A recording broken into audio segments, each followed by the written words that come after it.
That's the way it was, but that's history. Well, I got a feeling, darling, it's possible. This love's got no ceiling now, and it's just so strong. And I got a feeling like everything is possible.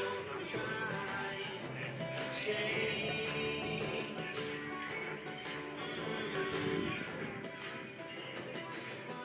When you see me, if you need me, babe, that's the way it was.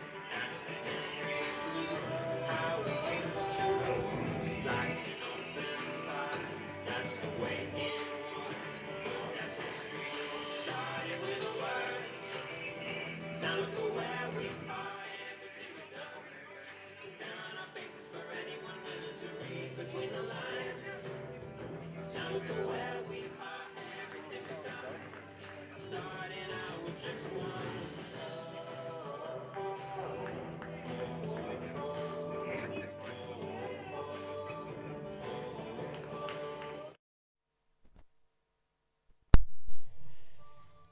Testing mic 1 2 1 2. Testing 1 2 1 2. Testing 1 2. Testing.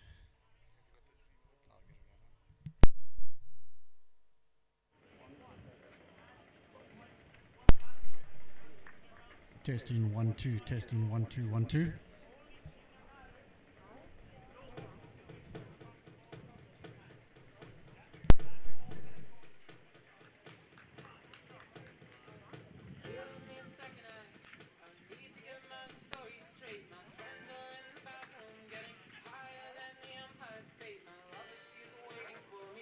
Just across the bar, my seat's been taken by some sunglasses, asking about a scar, and I know I gave it to you once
tonight.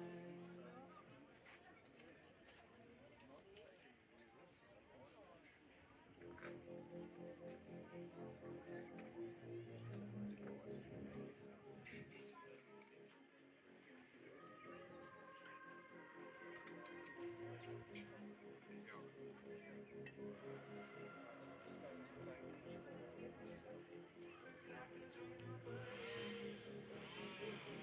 like there's a crack in the pavement. You got my name every time, like I can tell that my love's gonna change. If you could see me now, I'd probably let you down, but that's enough for me. You got me begging, baby.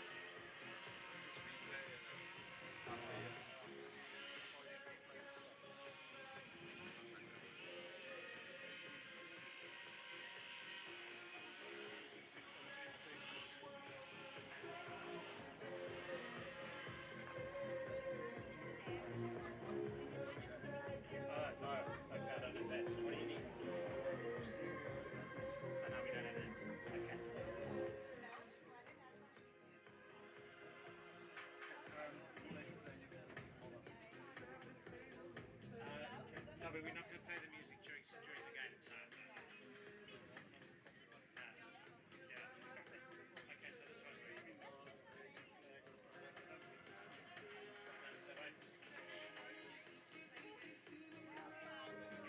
we played in the breaks. Yeah. Unless we're interviewing someone. Yeah. Okay, so this won't work for us, eh? No.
Test 1 2.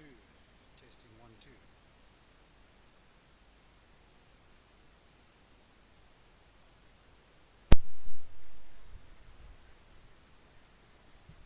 One, two, testing, 1 2. Test 1 2. 2, 1, 2. I think we're about to start, guys.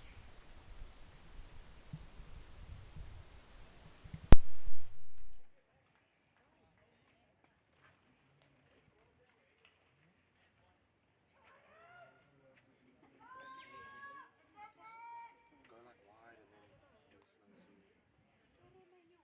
Just so everyone gets some exposure, I guess. Sounds grand.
Sikeleli Afrika, malu paganismo panowayo, Israeli tanga zoyetu, nosi sikelela tina lusapowayo, murena boluka si chava sa Yesu.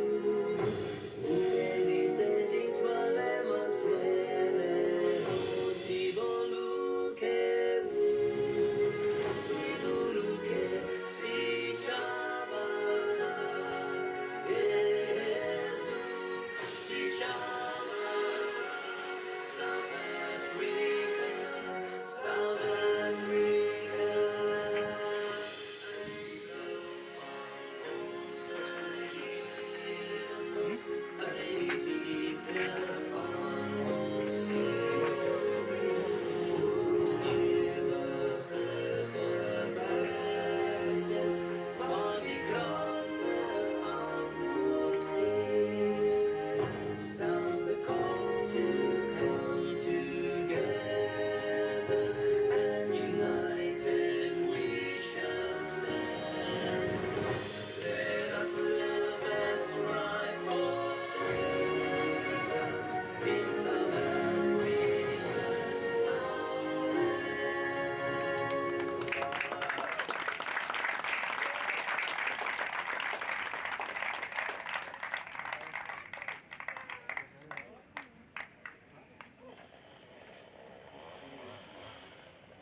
Leave it center.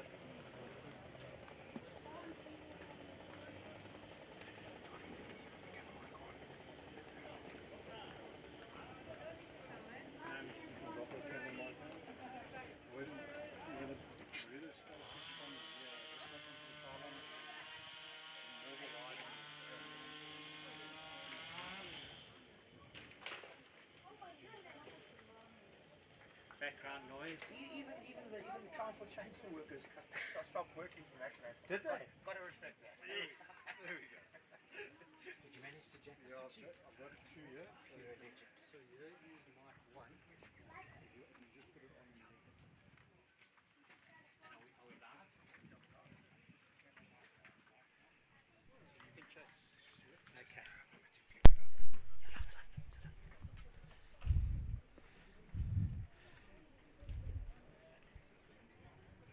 We'd just like to welcome those viewers watching on streaming.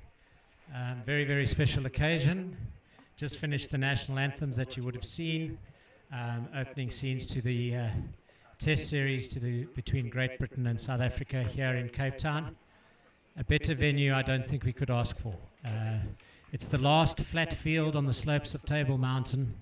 In speaking to the groundsman, Gary Mellows, this field was filled in, levelled about 6 or 7 years ago. In the foreground you see Table Bay, and literally 400 metres behind us from the camera are the slopes of one of the natural wonders of the world, Table Mountain. So an excellent place to host the first ever test match and test series, not only in South Africa, but on African soil. And we'd like to welcome, next to me, a good friend, Will Shepherd, who's the manager for the Great Britain team. They've brought out 20-odd players to come and play against our South African mixed open team and our men's open team. Well, what an atmosphere.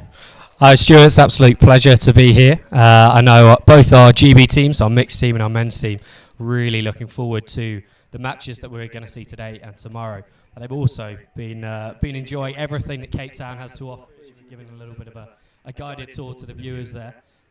Pretty much all of the squad were actually up Table Mountain this morning, just to get the lie of the land, different perspective on the pictures. We could see them from up there, and hoping that helps to nullify the home advantage you guys will be enjoying a little bit.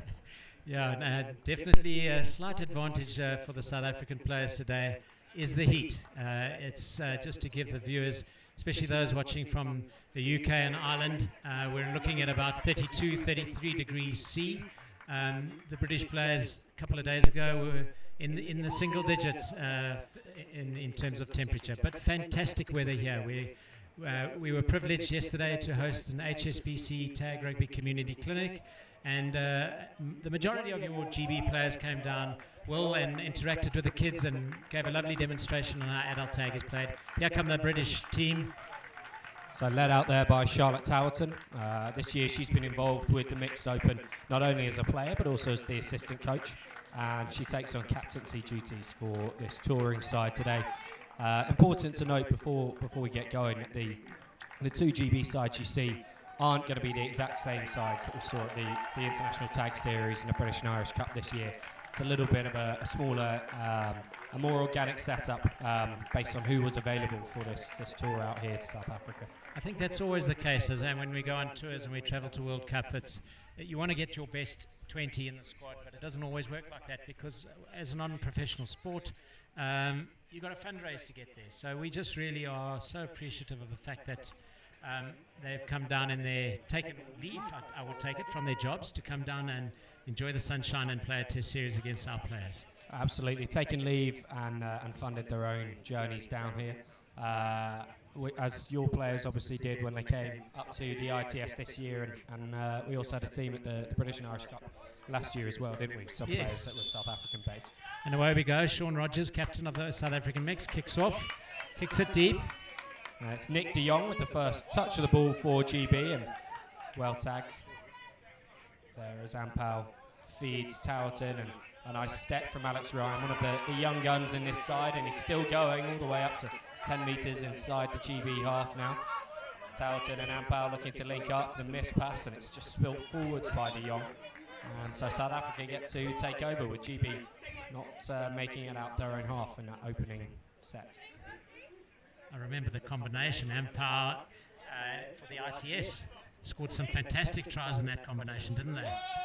Yeah, they work really well together in the middle, those two. Ampal and Towerton have played together for years, not only in a GB setup, but also in social and Super League tag domestically. Chadwin Smith almost through, leaves the ball behind. It's our first look at the danger man, Stuart, and GB will be breathing a sigh of relief that the ball didn't stay in his hands cleanly.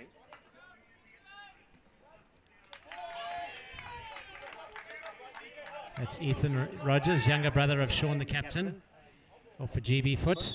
Kick forced by GB. Offside's called by the ref, I think out wide. Yeah, it would have been played at by GB anyway. So it ought to have been an essay roll. Just waiting for the ball to come back. Two fantastic touch judges here today, haven't we, Stuart? Yeah, we've been working with Zimbabwe, the Tag Rugby Trust up there. Martin will continue the story just now as Lurtz takes it up. Rogers brothers both want to get there.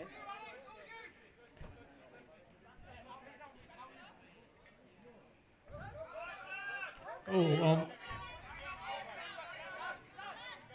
Glassford there, one of the more familiar. oh, that's for GB. no try. Knocked forward. Lucky for South Africa, 'cause that was very well worked down that short side. Could very nearly have been the opening score, as De Jong once again gets a little bit of space. Gains a good 10 metres for GB, and Powell, first receiver, puts in the miss pass to Walker, who's on as a sub now. He's Nick Wilkes outside him, more used to playing for GB Men's Open. And looks to go himself after the fake pass, but well tagged. Walker, another name I remember from the RTS tournament. He had an absolute, always Here straight through goes the De middle. Jong through the middle, and he wrong Too quick for Chadwick. And the diving try, the referee just checking, and it is awarded. And South Africa concede the first score. Nick De Jong Brilliant run down the middle there. breaking through what was quite a large hole left Yeah. by South Africa. But he still had work to do, getting around Chadwin Smith, yeah. And he did that really well, diving over the line. And the opening score of this tour goes to Great Britain, 1-0. Just about to say, Walker, that's the family of Walkers from the ITS. We talked about them a lot, you and I, Will, during that commentary in Ireland. It is indeed that very same family. You'll see Jade taking part for the mixed team as well. Unfortunately, Kat, their mum, Kat Lindsay, not able to come out for this tour. I'm sure she'll be following along on the stream. I'm very proud of her two kids and everything they've achieved in GB jerseys so far. Nice step by Ryan and a twist, but Glassford managing to make the tag. Looked like a little judo move she pulled there, wouldn't it? A little bit, but it worked, and she was allowed to continue. Walking out first, links up with Ryan, who again goes for the spin, but again isn't able to break through the line. Hawkins at dummy half continues the play to the left, and Wilkes says, no, let's go back to the right. Good tagging, good tagging.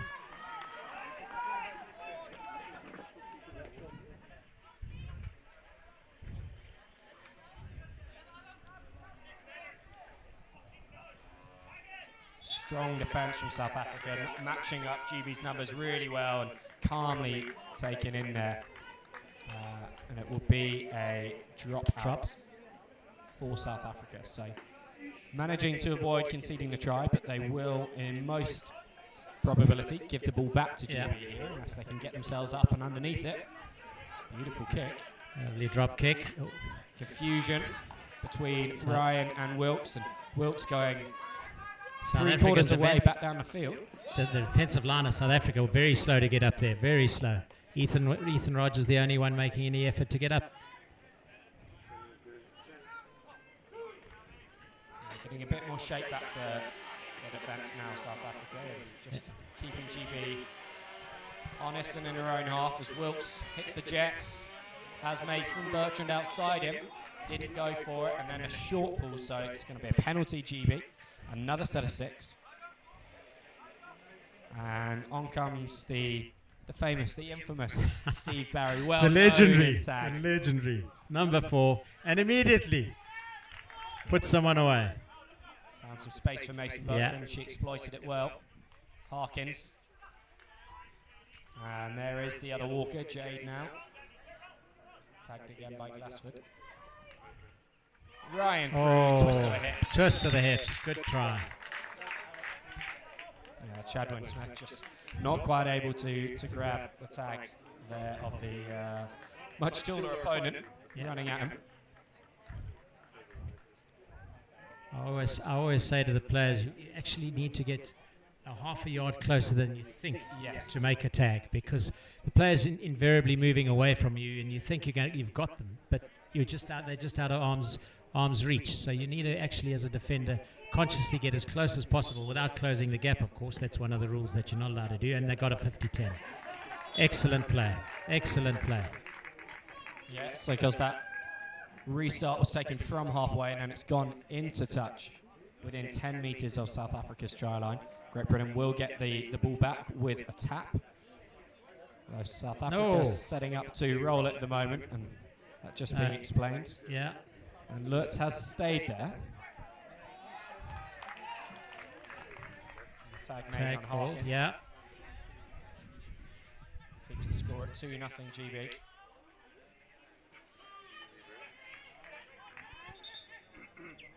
Lutz is down. It's not what South Africa wants to see. She's a real heartbeat of this team, isn't she, Stuart?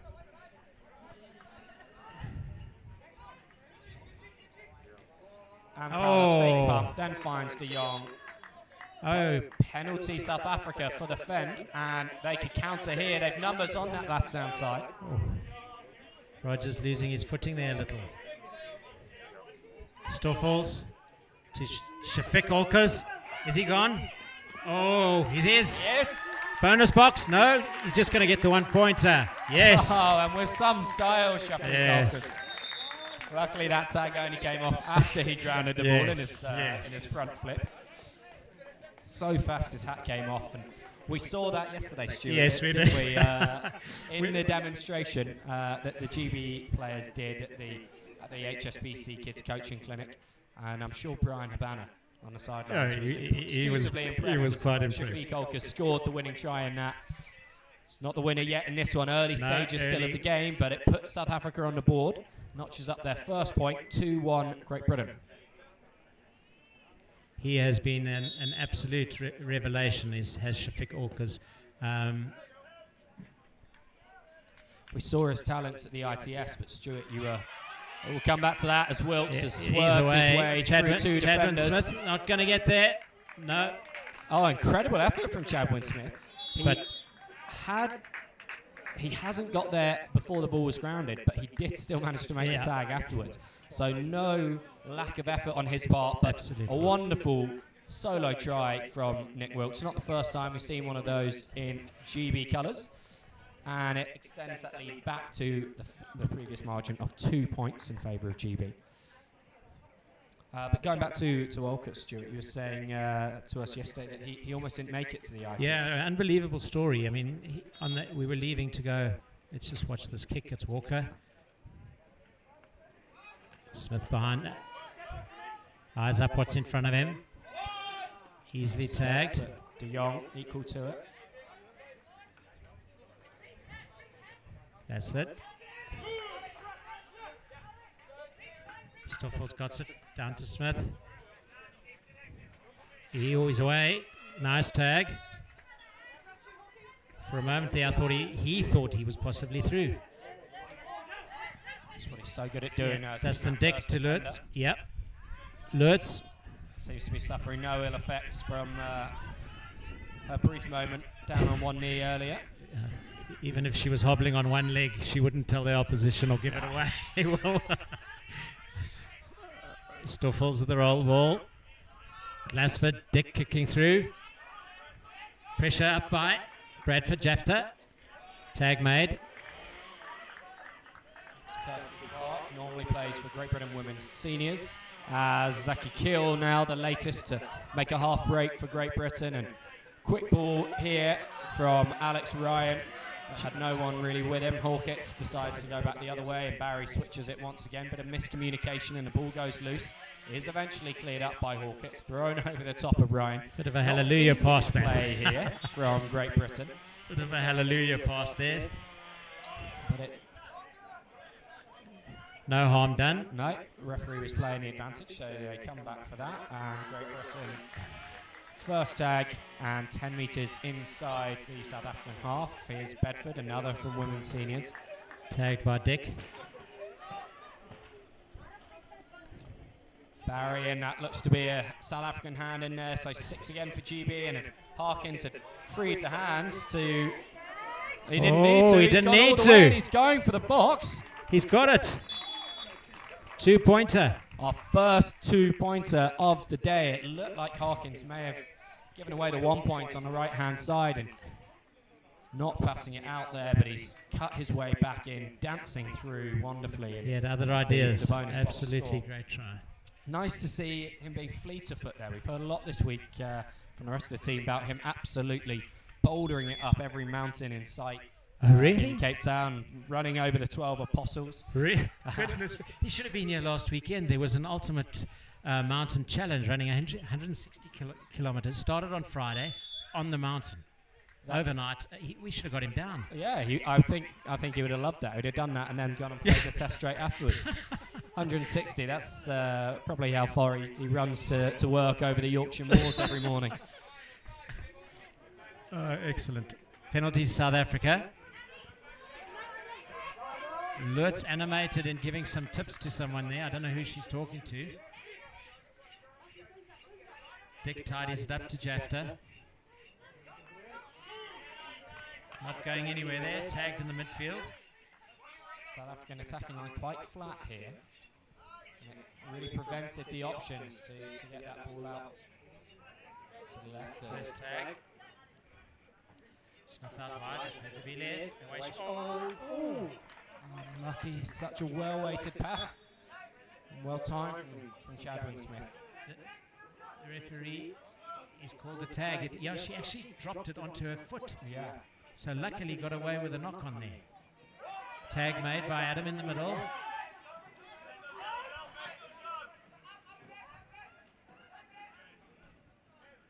Oh, excellent tag. Yeah, crucial one there because otherwise Wilkes was through with Mason Bertrand in support. That would have almost certainly been 2 more points to Great Britain to build on this 3-1 lead that they currently hold. Fadia Abel's legendary player. She's coming back from a very serious ankle injury. And here we have some pace out wide. So Russell Reid for Great Britain wasn't at the ITS for GB and really taking his opportunity there in a GB jersey. But the turnover does go South Africa's way. South Africa making a silly error there, passing the ball away. Should have taken the tag, I would have thought. Not for the first time in this game, South Africa, and they really needed to build a bit of continuity, get some flow and attack. They've given the ball up early and GB in a promising position as Walker tracks over to the left. They talk about scoreboard pressure. There's possession pressure as well, and South Africa need to start building a bit of possession pressure. Absolutely. But conceding defensive penalties, it's not the way to do it. No. 6 more for GB, just 10 metres out. Wilkes with the fake and over the line. Another point GB, 4-1.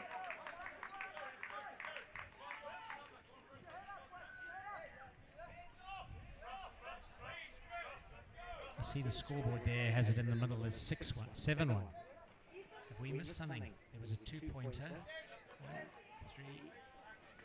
6-1. Our commentary team here tell us it's 6-1, so we'll go with them. They're tapping the keys behind us. So we'll go with 6.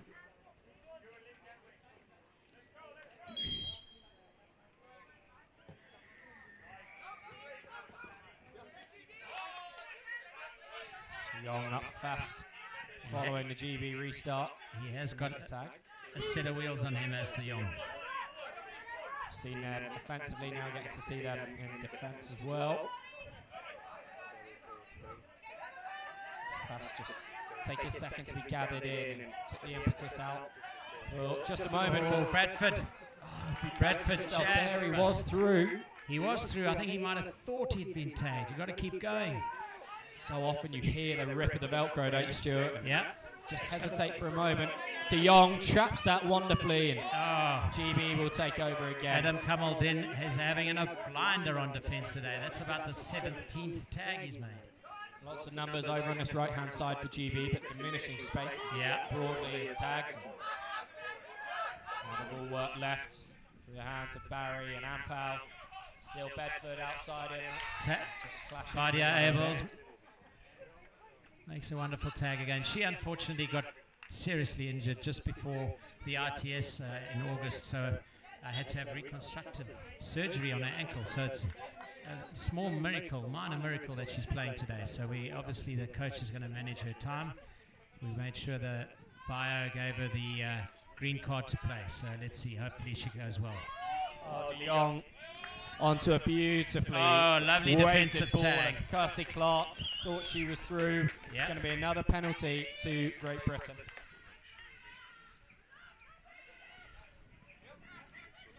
Great tagging there by Eddie Meredith. Pity the penalty was given away before then. The dive again from De Jong. And another try, another point. So that will put it to 7-1 Yeah. from the information we've been told. There we go. It looks like the table have got it right at 7. Let's leave it there. It looks like young Ethan Rogers got a boot in their mouth there as diving to make the tag. Although a non-contact game, injuries can occur like in those instances where there's a foot flying. Totally unintentional though, but they do happen.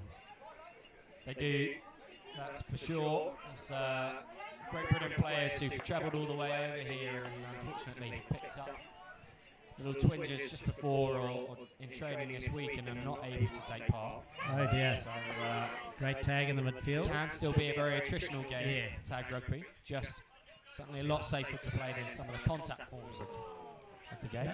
Another unforced error there by South Africa. Their coach is going to have a word with them at half-time and tell them to just concentrate on passing and catching before thinking about taking on the gap.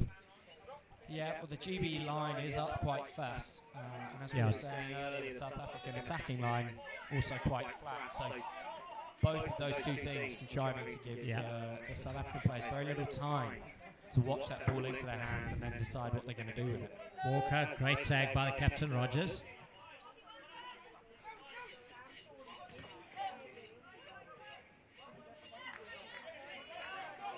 Play allowed to continue here. Rogers looks in some discomfort. Looks like his shoulders popped out.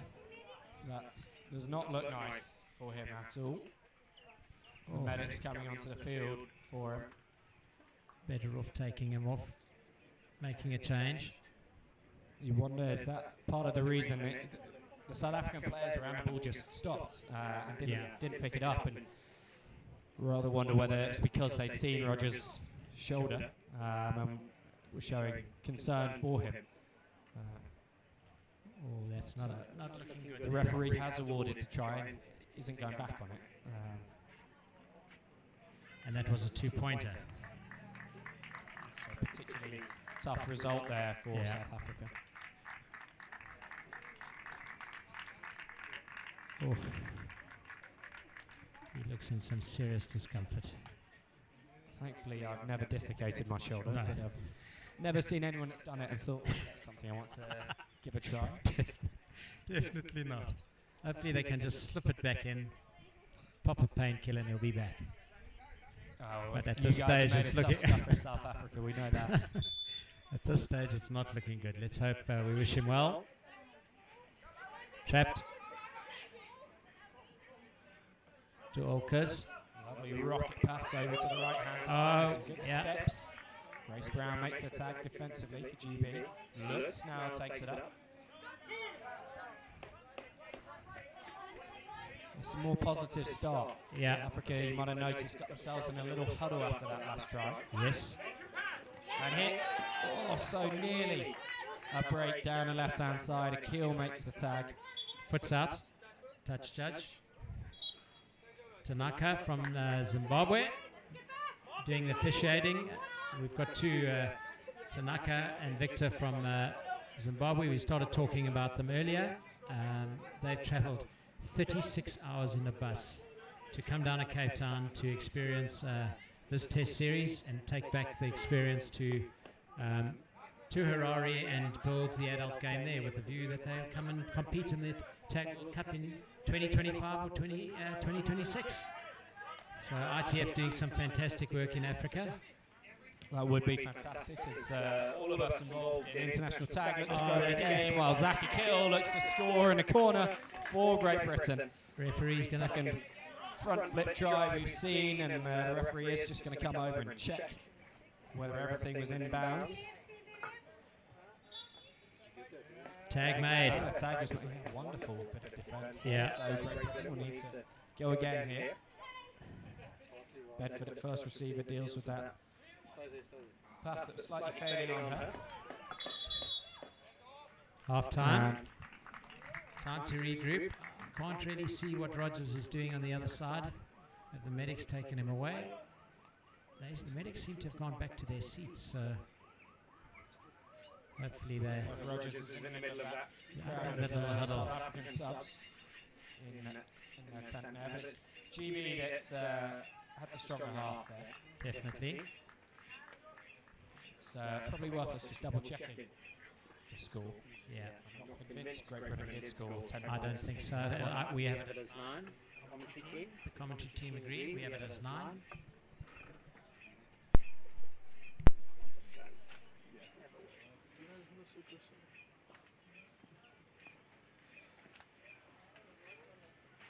Maybe want to move over slightly. You're going to get one of those farmer tanks. Oh, that's exactly what I was thinking. Absolutely fake. It's moving over. It's virtually. The sun's going up, but you're going to be fine now. Or you can sit there. I've got 5 ones and 2 twos, which is 9. So Yep, it is normal. because it can't be 3 twos, because then it would be 11.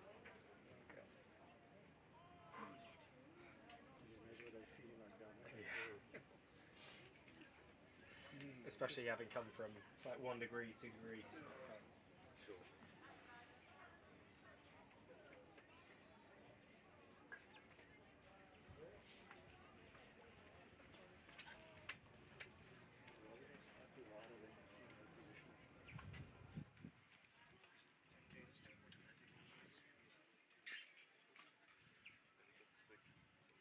Kickoff, you can just see where the ball is. So if he's like aimed the ball back there, then you obviously have to need to start zooming in. He's going to kick it.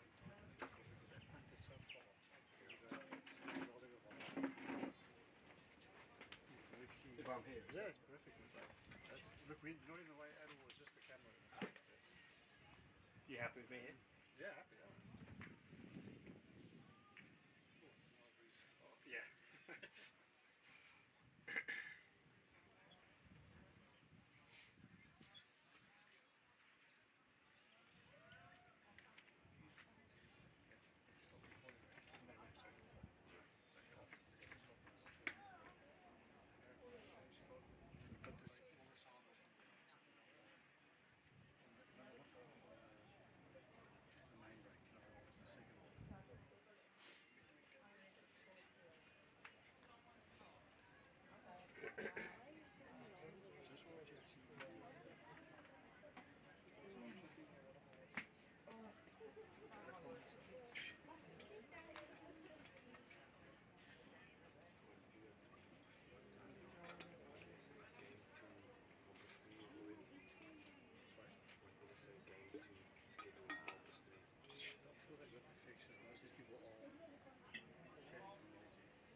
Yeah, we'll go. I've done it. 3, 2, 1.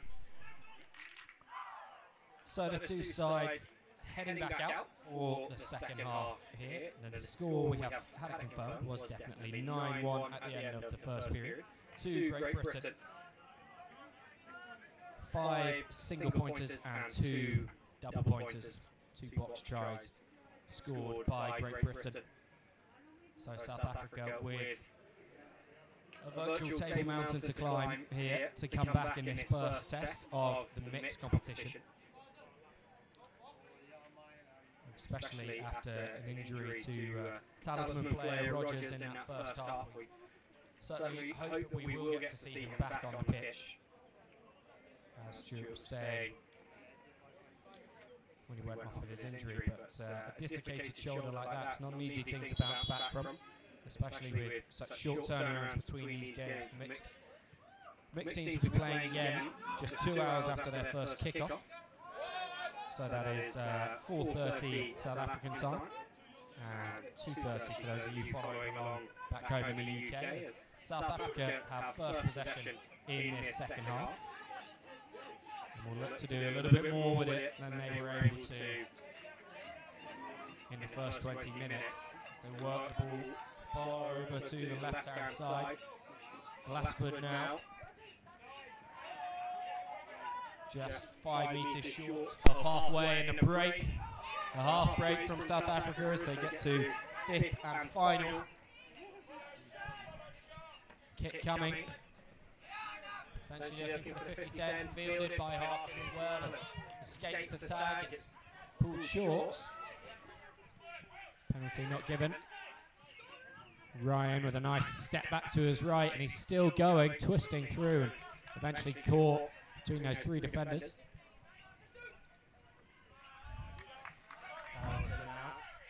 The settling one as Reese puts in the kick. Oh, there's some gas. Over and Wilkes chasing well. That Will is a score. phenomenally worked try. 1 point to open half over in the far right-hand corner for Great Britain. And they move to a 10-1 lead. Good news for the South African camp is Sean Rogers is good. They've popped his shoulder back in, and word is he's going to continue, so that should be very interesting.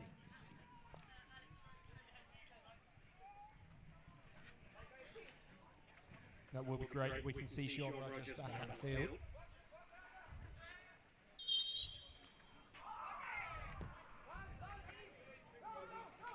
Taking advantage of the new international rules there, South Africa are able to come within the 10 metres to receive that ball.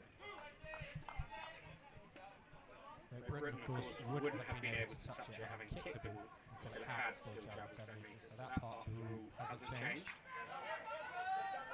Lewis there central to a move there, with Kamaldeen running off her left. Glassford. Defended by Bedford just as the move's starting to gain some momentum from South Africa. Work the ball fast to the right. Not able to escape the clutches of Jay Walker, and once again forced to kick from just inside their own half. Oh, ends up The hands of Nadine Mason-Bertram.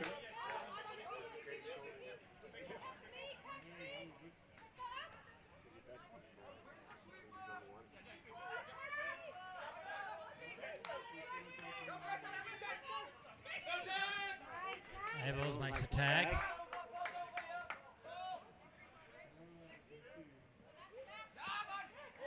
Olkers. Enjoyed that tag. Certainly did. He's the lone scorer for South Africa so far. As the kick is put in by De Jong, loses his footing. South Africa with some space now. Gives it some air. Out to Meredith. Great tag there on the line. The GB supporters really enjoying that one.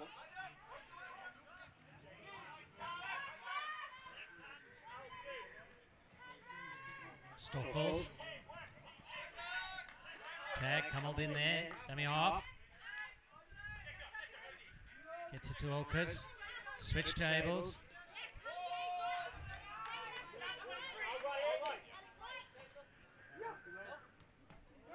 Stoffels taking that over the advantage line.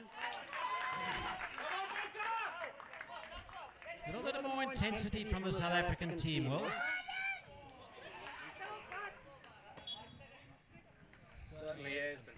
Causing scrambling defence from Great Britain. It sees Alex Ryan and Jake Walker go colliding into one another, but it's enough to make the tag, see out that South African attacking set, and give Andy Harkins a platform to work his way up towards the 10-metre line. As Brown feeds Bedford, Ampau outside it, just gets... Tag missed. Olka's on his knee, grabbing at all sorts of things there. Olkers will just never give up. Gosh. As he dives there, but Oh, nice tag. Tag made on Walker before she could really get going. And hook it, sorry. As the kick now made by Steve Barry, Young herring after it. Spilled forward by South Africa.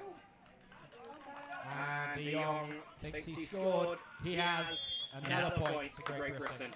11-1 the score. Rolling subs for both sides. Yeah. Really important on a day like today. Crucial. Sun absolutely beaming down on both sides. Lots of messages have been going around both squads. Everyone being reminded to hydrate. Mercy rule. So now that the margin is at 10 points, the mercy rule comes into effect. So that means that South Africa are able to restart this, having conceded, with a tap and a set of 6 from halfway.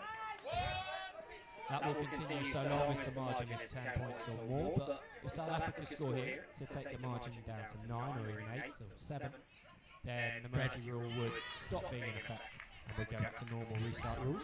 Bradford almost through there. Meredith, twisting, turning. Itawide Tyler to Dick. There's Rogers, he's back. He's a tough captain, leading from the front. Olkers not going to get past Barry. Putting a lot of power through that pass, Rogers. Yeah. For a man whose arm was just hanging Oh, over his Rogers. leg and he's over. Oh, he's over. now. And Bradford. Yeah. Bradford Jafta.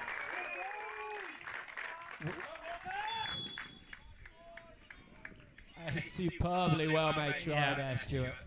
South Africans can be really pleased with that and shows just how important Rogers is to this side. Absolutely. And he, phenomenally, Will, he's only been playing tag rugby for under a year. He joined our TPL last year around about this time. He was an intern. He was helping us set up the event. Someone got injured. He took advantage. And here he is captaining the mixed team. Unbelievable stuff. Just incredible journeys throughout the South African side as that restart powered into the shoulder of McKillen. South Africa capitalising here. Oh, he's through. Knee down. Tag call, yeah. Lasford looking for a way.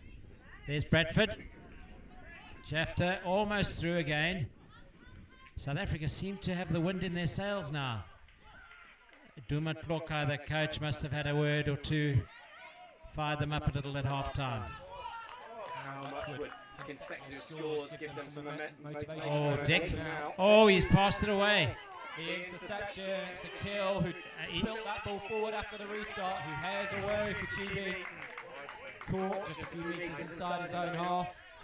And Marker moving early there though to make the tag on broadly, and so GB with another set of 6 and a penalty. Yeah, Ethan Rogers just getting a little excited there and advancing too soon. Barry doing a little two-step. Man of many talents is Barry. Tried his hand at acting, I believe, Will. As Wilkes breaks through. Oh. Can't find Mason Bertrand, and the ball just beats her to the touchline. So South Africa will take over. Yes, Barry, Steve Barry is a man of many talents. I know Gilbert, your coach, men's coach, was talking to me just yesterday, saying how jealous he was not only of Steve's tag skills, but the fact that he's got the voice of an angel as well. That is, I believe, how Steve wanted me to describe it. At least. Fantastic. But it's lovely the friendships that are made. Fiercely competitive on the field and obviously wanting to do the best for your teams. But the camaraderie and friendships that are building off the field is also fantastic to see. Absolutely, Taggers. Truly a sport of friendships. And that will be seen when we share a break together Yes. tomorrow after the tests and on Saturday at 7. Absolutely. GB now with a good chance. They've Barry. Two tries so far this half have both been breakaway ones with breaks and kicks from halfway. Yeah. It's the first time this second period we're really seeing them build from inside the South African Ah. half. Kicks from himself, gathers as so often before and touches that ball down. Another point for GB. And they- 12-3. Is that a hat-trick forwards? I think it is. I believe it is. Fantastic play. Lovely kick through, bounce was perfect, and over he went.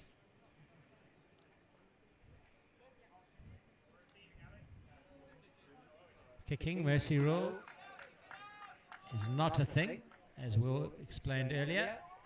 The deficit or difference between the scores has to be 10. So we're down to 9, so it's game on, GB kicking. And is it overcooked? Yeah. yeah.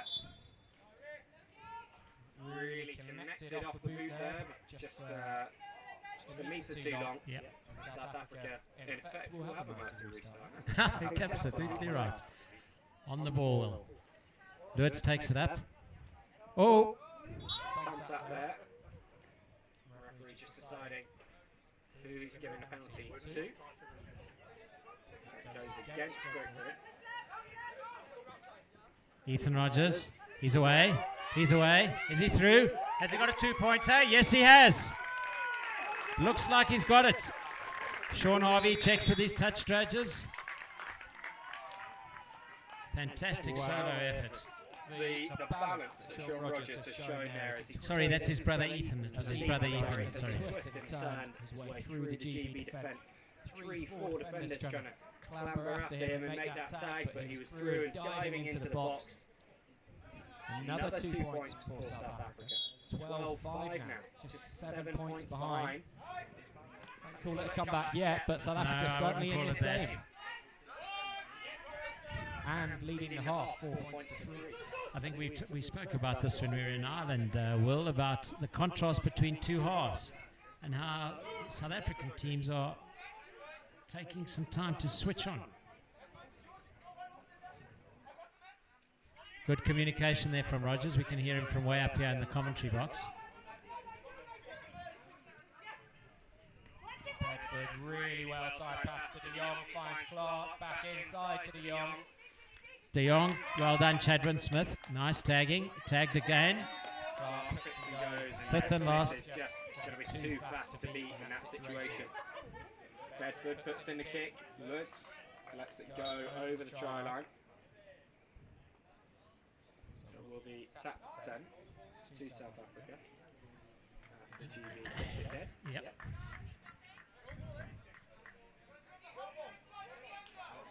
The referee is signalling for a Roll roll. ball. No, is he? Yes. A little bit of confusion, but GB will Gladly get up take there. that. Yeah. Means the defence 3 metres closer to the South Africans. Close to a defend there, but Bedford making the tag. South Africa the length of the field to go. Oh. This is the best way to start it off. Now let's see. Let's see. Has he got pace? Is he going to get past Barry? Barry lines him up, but Smith tagged. What a tag. Unbelievable. By Kirsty Clark, one of the fastest players on the pitch, Chadwin Smith. She'd missed that. Almost It was certainly a tickets. goal to South Yeah. Africa. Smith certainly gave it a go there. Couldn't get away. Stoffels.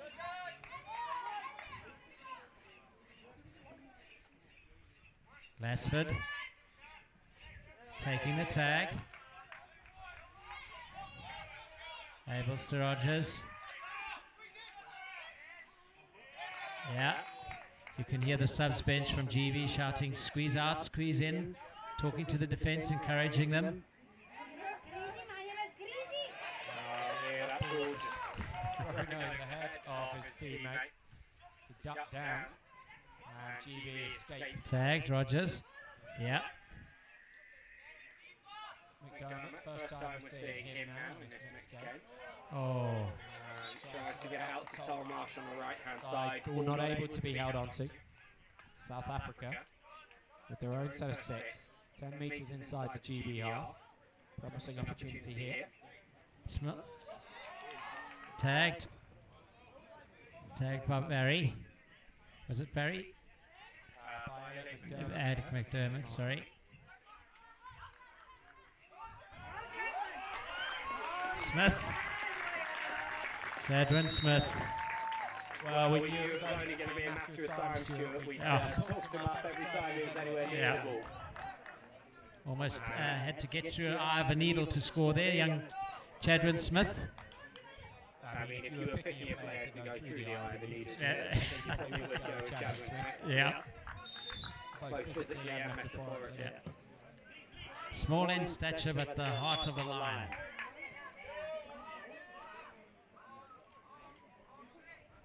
It means that we're at 12-6 now. Yeah. Then all that We've had for a while. all that hard work and then kick directly into touch. So GB get the restart. 6 points in it. 5 minutes to play.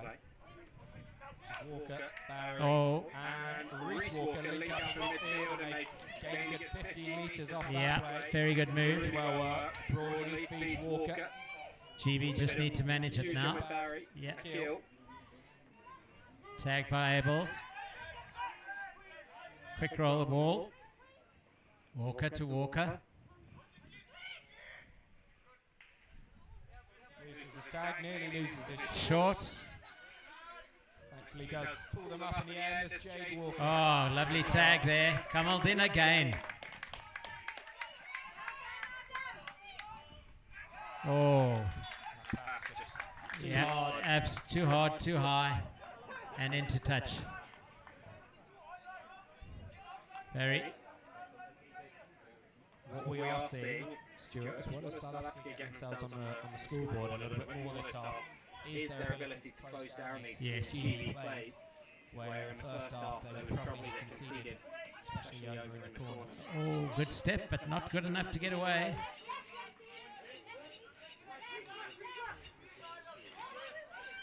Rita Tyler. Also very good in a tight space down the line is Rita. One of our tag coaches that's taken to the game. Stoffels. He's going to go. He's going to go. Is it a bonus box or is he just going to settle for the one? The 1 point he does. Lovely effort. They beat Grace Brown in defence really well, but she showed good commitment to stick with it and save the 2 points. Just keep it to a 1 point score, 12-7. I know internationally the debate about the bonus box, is it a good thing, is it a bad thing? But if it weren't there, the players wouldn't chase, I don't think. They'd just give up and say, well, let's get ready, save our energy for the kickoff. Absolutely. Really does add a little bit more into the game, bring some more tactics into it. And certainly makes it exciting when a team is just 1 or 2 points down. Oh, and there we go. At the end of the game and looking for the win. Yeah, and also, I mean, 15 minutes ago, we had the mercy rule. It's now 12-7. Yeah. So with a couple of bonus point tries, and if a lady gets in and scores a bonus point try, that's an extra point, and suddenly it's game on. It is, I mean, it's 6-3 to South Africa in this half. Unfortunately, consecutive restart errors from them. Absolutely. Means it could be more. Yeah. As GB now have 5 more tags. Just inside the SA half. Rex Reed getting the wheels going, not able to get away. You could hear there Ethan Rogers shouting to the defence, leave it, leave it. He backed himself. Oh, look at that man, Walker. And he will just slide back to his right after gathering his own kit to get a bonus box score.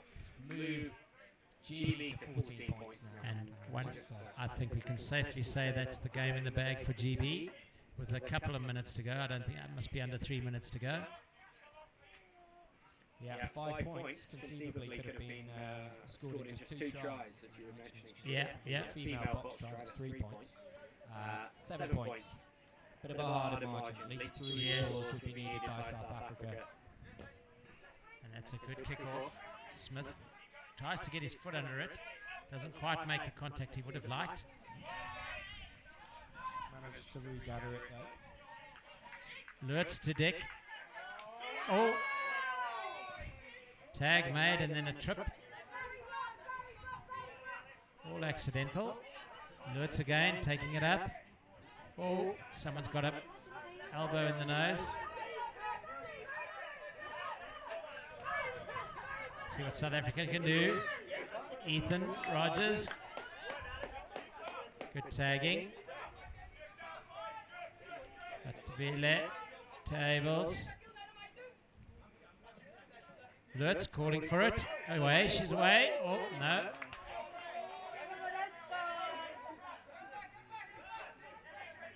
Dick kicks it through. Oh! No debate about that. When you break Oh! the ball for the 50-10 marker.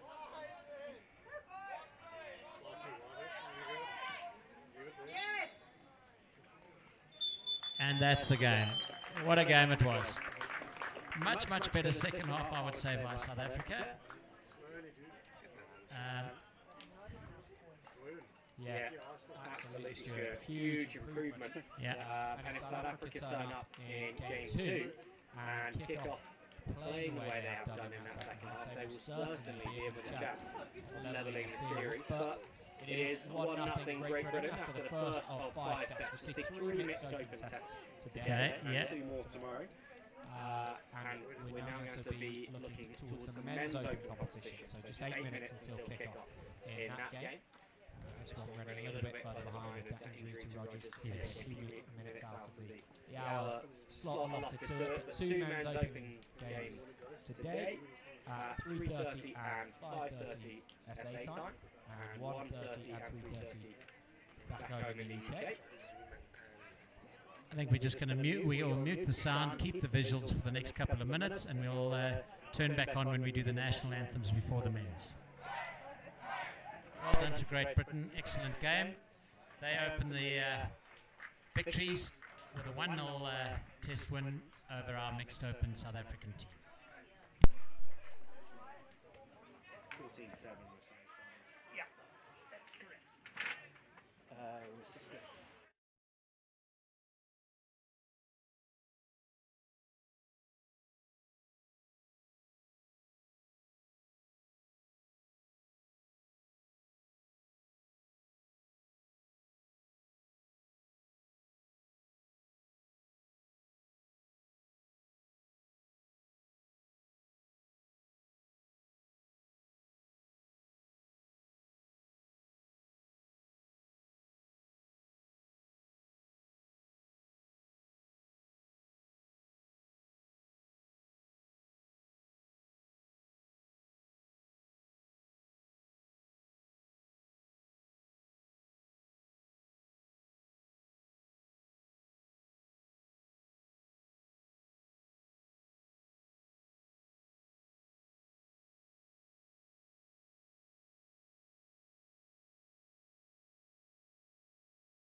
So after our second round of God Save the King and of course the Sigaleni, the Africa, we are about to get underway for the first of 5 men's tests. 2 today, 3 tomorrow that we will be bringing you on the live stream. The South Africans and the British Mixed Open players both forming a tunnel for the GB Men's Open team to run through, which is a real nice display of that friendship and camaraderie we were talking about in the first game, Stuart. Absolutely. I think this is a lovely gesture. Just shows that the South African mindset is thanks so much to your players for coming out. I think they really appreciate the competition, which we don't normally get except when we arrive at a World Cup. So this is for them a huge experience, playing in front of family, friends, who in most cases are fundraising them to go on their travels to World Cups. So lovely gesture, and let's hope we have another cracking game. My sympathies, I must say, go to the GB players who are going to be playing a lot of tag rugby in the next 2 days. But they're up for it, and we're about to see the kickoff of the Men's Open Test match. First Men's Open Test match on South African soil, and African soil for that matter. So let's hope it's a great spectacle and a good game. Referee Darren Gordon blows his whistle and we game on. Yeah, so it's Ampao that kicks off for Great Britain. Picked up by Prinsloo.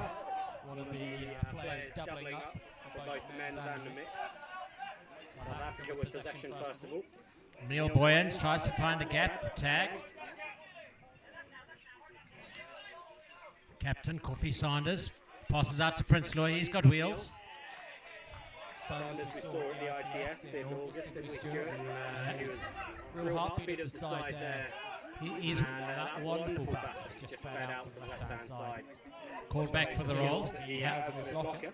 Yep, he's our South African version of Mr. Barry. Can sing, is a, oops. Ducking under there, lowering the tag.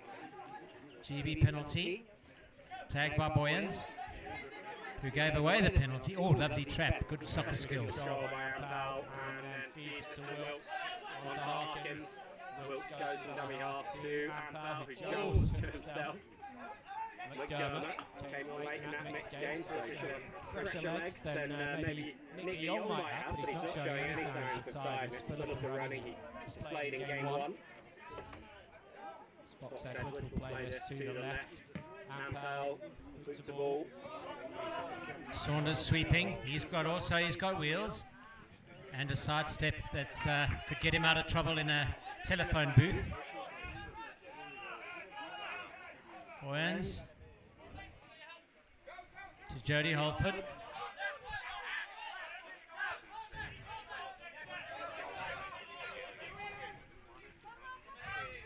Ewan Engelbrecht scored a brilliant try, or set up a brilliant try on Monday night when Oxford played against Stellenbosch, University out in Stellenbosch on Monday evening.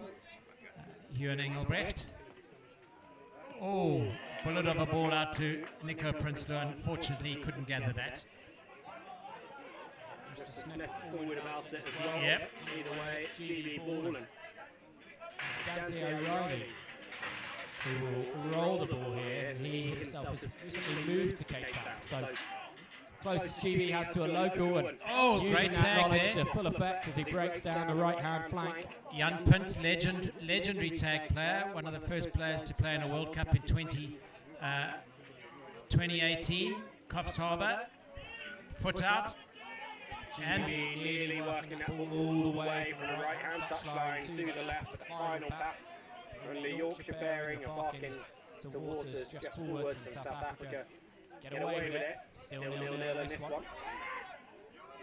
a lot more vocal communication will in this game compared to the mixed game. Yeah. Mike So Tabrat, that's all important communication. They Yep. often find it necessary to be a little bit louder, a little Yeah, bit more exactly. vocal, even when it's not needed. But, Tabrat puts in the left boot, off a GB foot into touch. Nice little interplay there between Tabra, McConnell and Harvey in midfield. Mike Everett on the roller ball now to Sean Harvey, who was our captain in 2018 and also went to the World Cup in 2015 in Brisbane on the Gold Coast. McConnell out to Stuart Barrow.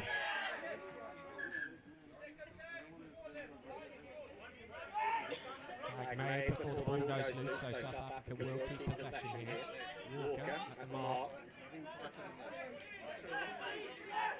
South Africa continue to work towards the middle of the pitch. Chad Phillip not getting through that gap. Harvey gets it going to Tabra. Tabra into McConnell. Runs into the shoulder of one of the GB players, but tagged before. Tabra, a little bit of a desperation kick there. Referee's blown him up because when you're trying to kick 50-10 or kick for advantage in field possession, has to be below the referee's shoulder. In this instance, Darren Gordon is not a tall fella, so Tabra definitely chose the wrong referee to try an up and under with. Small margin. Very small margin. McConnell makes the tag. Barry not getting away from Tabra. Walker's on it. Quick recycle there. Very quick recycle. Harvey's got him.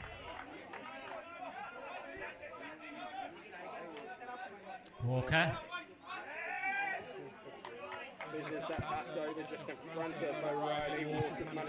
Yeah, Ewan Britton using the mic. Now play dummy half to feed Barry, who goes for the kick to himself. The tag has been made. Question is whether it's simultaneous or late. The referee is saying it's late, and it's our one opening score in this one. 1 point to Great Britain, 1 point more onto the score sheet of Steve Barry all time. In that position, Having a discussion last night over dinner, Stuart, yeah. with the GB players as to whether we could backdate some of the stats to find out cap records and the like. Steve's fairly convinced he played in the first official Great Britain team after it stopped being Great Britain and Ireland. I don't think it will ever be possible, sadly, for us to work out how many tries Steve Barry has scored in a GB shirt, but let's just say It's numerous.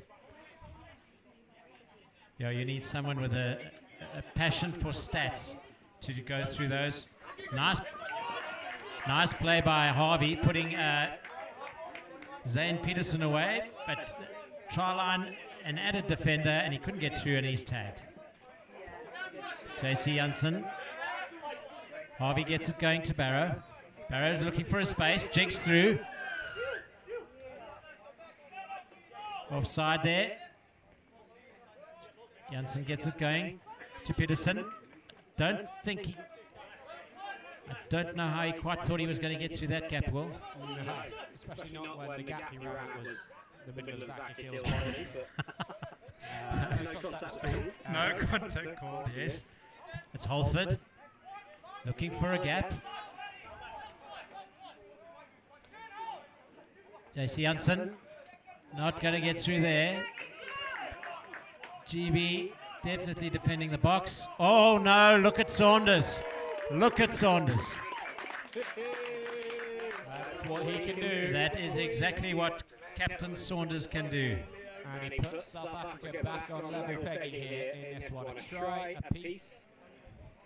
For the view, Africa can be very, very pleased with that. They worked that from inside their own half all the way up into GB territory. And then Saunders just finding a way to snake through the GB defence. Get this country's opening score.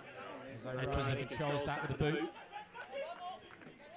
it would have been touch and go had he left that. Well, it might have gone over the full, but it would have been a gamble. South Africa pressing now. Tabra up makes a good tag. It's that man Barry. Jan Pins not letting him out of his sight. Walker. Jörn Engelbrecht made the tag. Yeah, crucial one there by Engelbrecht. If O'Reilly gets up to speed with a bit of space, he's gone.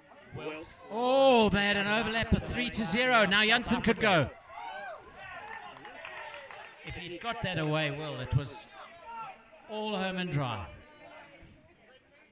It was, but this is a game of inches. Absolutely. Two evenly matched teams in these opening stages. Oh, a switch.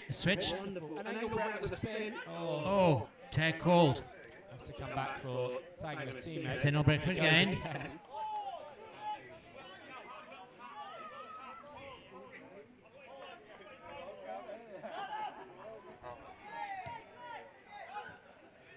Knocked forward and then kicked away.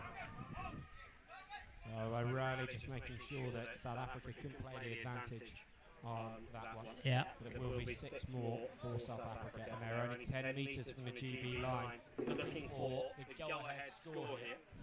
As a coach, you'd definitely say, we've got 6 attempts, we've got to find a gap somewhere, we've just got to be patient, I would think. Yeah. Not necessarily putting it all into scoring on every single attempt, but trying to use those 6 tags to really build something, to draw the defence one way and then the other, to create some holes to run through. A bit of a debate going on there with referee Gordon. Unusually long pause. Yeah. For a game of tag. Harvey gets it, long ball to Tabra. Oh, there's a switch on, McConnell's got it. No, can't get through there, McConnell. Something a loop switch would have given the overlap to South Africa. A tag, great tag. I thought he was through. Harvey to McConnell. Space on the left. Through to Prinsloo. Penalty awarded. So South Africa, while it's their penalty, they still have to take the ball back 10 metres out from the GB line. They get a second attempt at having 6 tags to score. Ryan's taking it through.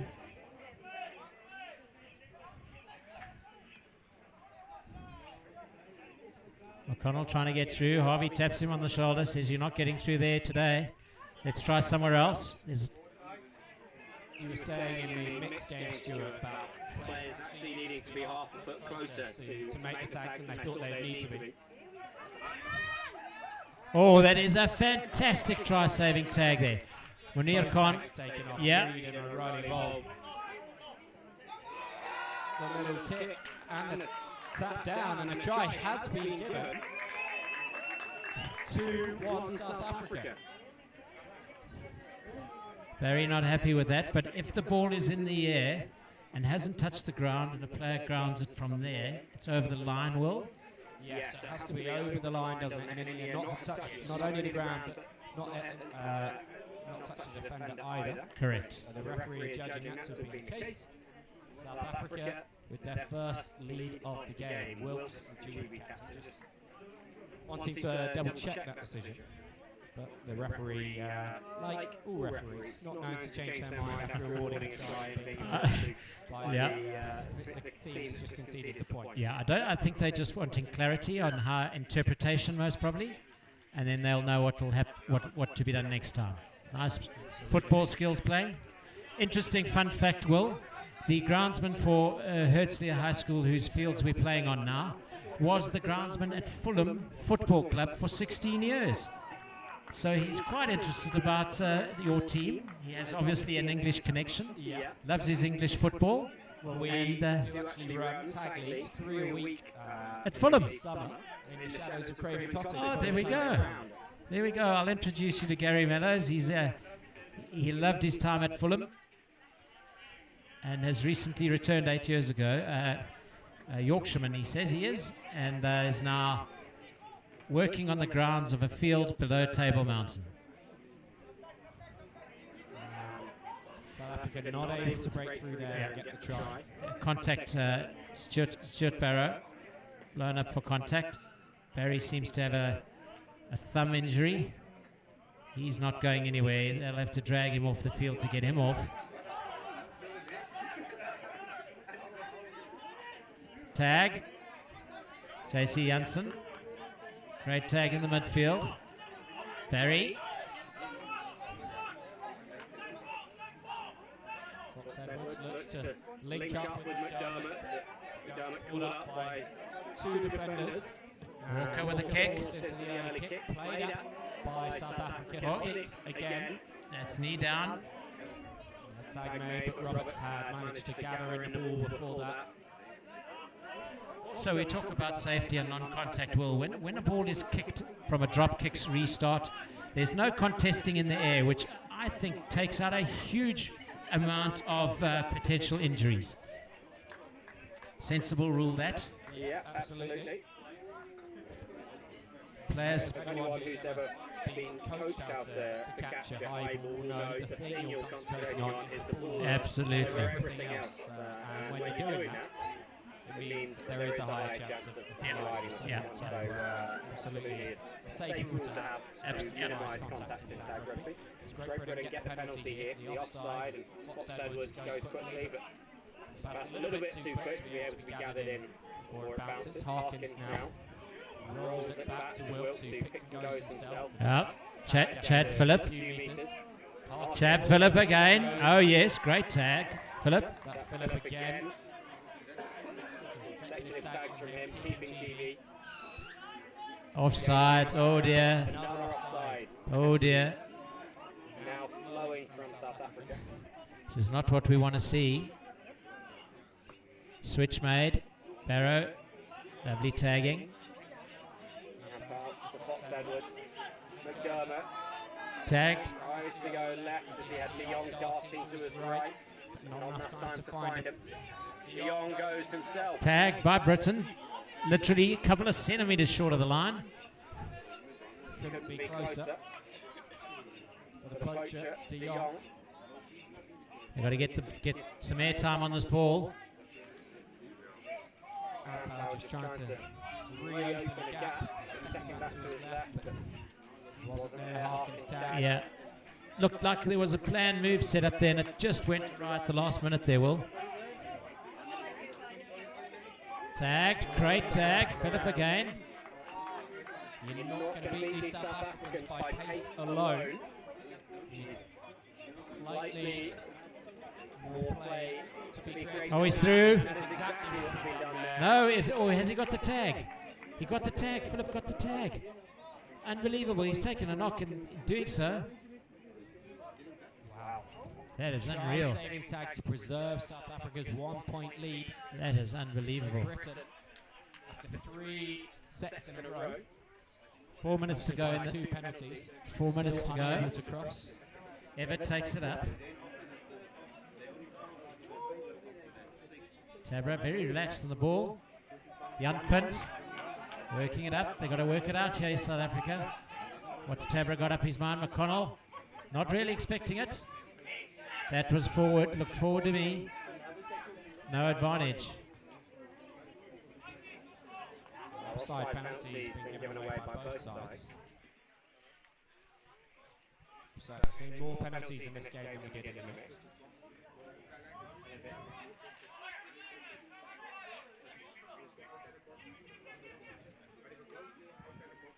South Africa managing to gain good ground in each of their tags so far.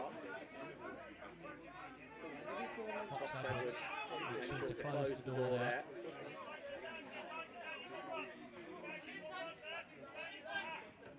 Connell.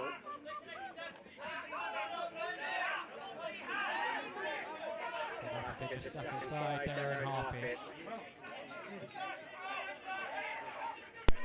Oh, and a loose pass. Very loose pass. It's a touch on halfway. Just as that attack is building. Sean Harvey sets very high standards for himself. He will not be happy with that.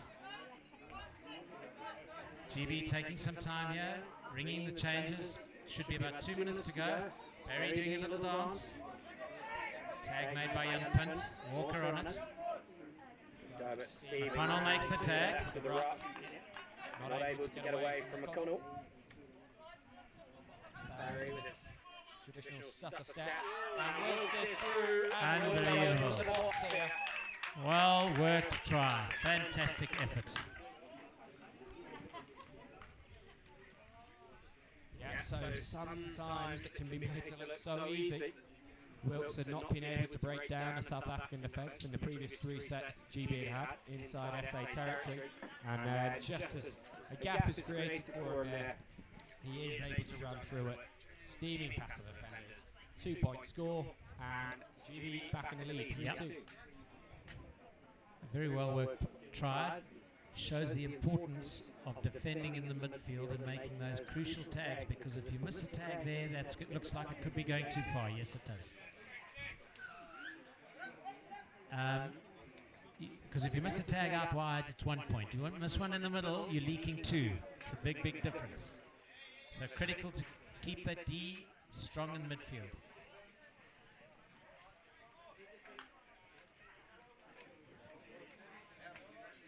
Well, we've lost the ball over the fence into the park. So we've had a... Pepper on. Yeah. The ref wanted to just make sure it wasn't going to the original wasn't going to come back. Yeah, it's not on the pitch. It's over the dead ball line, which is also... Oh, he was away, Stuart Barrow. Not for the first time. Neil Boyens. Player not capitalised. Tagged, well done.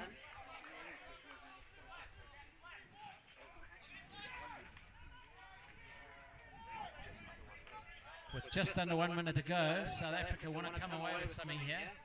Just under 10 metres out, McConnell to Saunders, to his friend Engelbrecht, to Munir Khan, who's tagged. Decoy run by McConnell. Engelbrecht feeds the ball over to the left.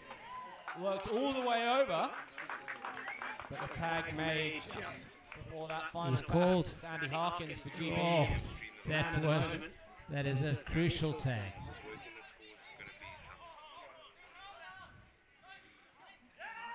Tag made. That's good defense. And half-time. That takes us to half-time. A very fairly contested first half, Will. Absolutely, Stuart. Great Britain with the opening score. South Africa levelled things up and then scored a second one to go ahead. GB working away at the SA line for a long time with no result before the Wilkes breakaway try from midfield. Yep. Into the box, gave them a 3-2 lead at half-time. So very, very even, and it's, to use the old cliche, absolutely anyone's game as we go into the second half. I have a funny feeling we're going to be mentioning Mr. Wilkes' name often in the next day and a half. Well, he's made sure that we have plenty of opportunity by making himself available for both mixed and the men's for this test series.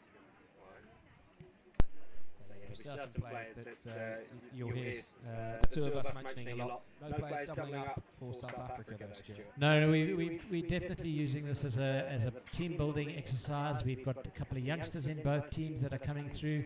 So definitely using this as an opportunity to blood the youngsters with a view of doing well at the World Cup. Do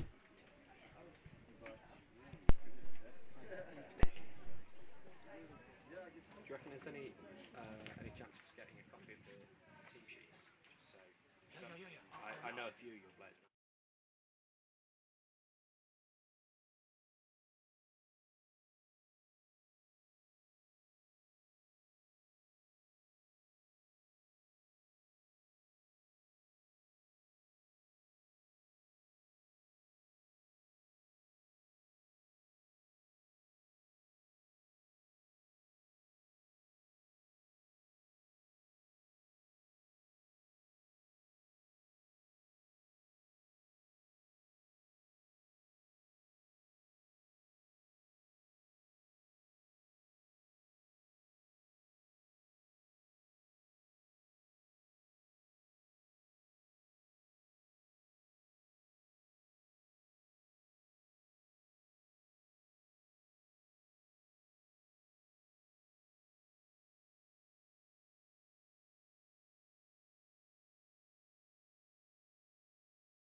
How are we doing time-wise? Gosh.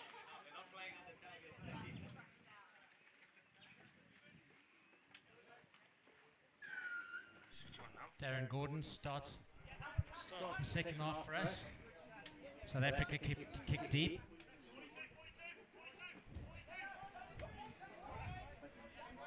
.42 shots at 42 by the GB team.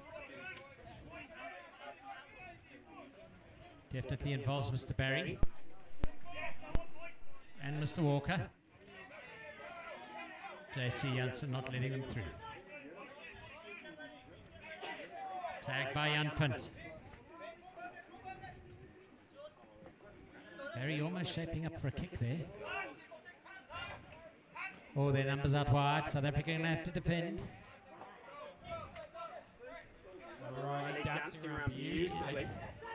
Finds McDermott. Oh. Over to De Jong. Tagged by Emil Boyens, sorry. Emil Boyens.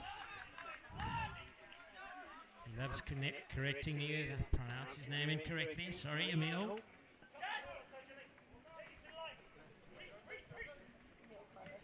Oh, well picked up by Walker. Oh, well To done. Dan Waters. A lovely score by GB will stretch their lead to 2 points. The opening score of this second half. And as well worked a piece of play as we've seen from the GB men's open. Absolutely. Getting that ball from the kick-off deep down inside their own half. Working it up through to halfway, everybody touching the ball. Yep. Then a nice dance from O'Reilly, feeding the players down on the right-hand side, work back to the left. Walker picking the ball up off his bootlaces and into the hands of Waters in the corner. Oh, he's overcooked that. But kicked dead. Off the restart, we'll just hand a little bit of the momentum Back to South Africa, yeah. Mike Tabra, number 14 for South Africa, is going to be the captain of the men's studies team, when they travel to Ireland next year. So he's an old hand. Him and Mr. Barrow. Barrow, number 4, could play men's open or could play in the 30s. Certainly helps to have that experience. Yep. Stuart, we actually have a number of players in our men's open that would be eligible for the men's 30s. Yeah. But their experience is so valuable to the open side. They are remaining in it Yeah. Nico. and ensuring that their bodies are keeping That's, themselves I up to think, open I think, standards as well. I think that's the key. As long as you keep yourself fit, it's a game you can play forever. We're looking, McConnell trying to get through, little jig there, moves his hips. Now McConnell not currently based in Cape Town. No, actually, he's just moved back from Ireland. Cape Town, is it? Yeah, he's back from Ireland. He's starting at uni next year in February. So he spent a year in Ireland playing tag rugby, working hard, also enjoying some hockey. So he's back to Cape Town, loving the hot weather, although his skin isn't. That's a great tag, excellent tag. Great pass by Barrow around the corner. One final chance for South Africa. And Harvey. Go, does it? Harvey. England caught napping there, scratching their head. How did that happen? Yeah, they suddenly found themselves playing the Springboks, pick and go through the forwards. Sean Harvey, blessed with a low centre of gravity, got in for the try. To a 1 point ball game.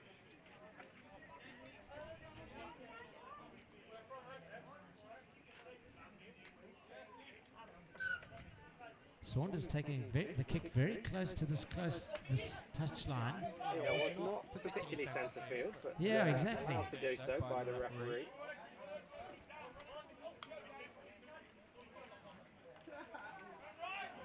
Not hiding the fact that you want to go to against one touch line, is it? Not really, no. Reception obviously not priority in that situation. Barry does kick now, looking for that 50-10. Oh, and it just sits up. Holford collects. Would have gone over the line. Yeah, he was. Barry had him in his sights. He was not going to let him through. Barry and Co. Nice kick there. And well gathered before Harkins Yeah, takes the tag. that's very good discipline forward. Yeah, it was right in front of us. But great discipline from the GB player, waiting for the SA player to pick it up and then tagging him. Oh, well picked up on the line here, gee. Also a newcomer to tag, James.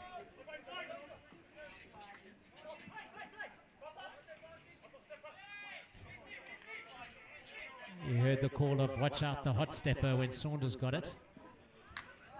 So clearly they know. Engelbrecht through. Is it going to bounce kindly? Yes, it does. Learning from Mr. Barry there. Little kick through to yourself. Nice effort by Ian Engelbrecht. Levels the scores. 4-all. Barry and Wilkes would certainly have been proud of had it been them that had scored it. Unfortunately for those two, it is actually South Africa with the point to level things up here, and not for the first time. We are now at 4-4. I wonder whether the kick-off has been taken slightly toward the left because there's some sort of divot in the ground there from the way I'm not sure. the ball was able to be being placed. So Riley targeted once again at the restart, but again does well. Barry can't get away from McConnell. Fox Edwards with a bit of space to run into. Oh, Harvey tidies him up, the try scorer. Sean Harvey. Oh, shots of hold the middle by Tabra, trying to get the troops organised from behind in the sweeper roll. Oh, unlucky. Losing control of that one. Those on streaming, that's something you will witness once in about 10 years. A walker dropping the ball. It doesn't happen too often. Really doesn't. He will be already looking forward to the next time he gets the ball in hand and he can Make amends, yeah. that mistake. Zane Peterson trying to get through. Harvey quick to get up at dummy half. Let's see what South Africa can offer. Tabaret.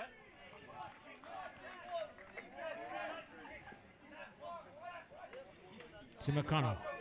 McConnell to Boyens. James with a kick, bounces up, unfortunately, off the nose of the GB player, and it's a roller ball. McConnell wants to hurry things up here. Yeah, taken from the correct spot. Referee Gordon says.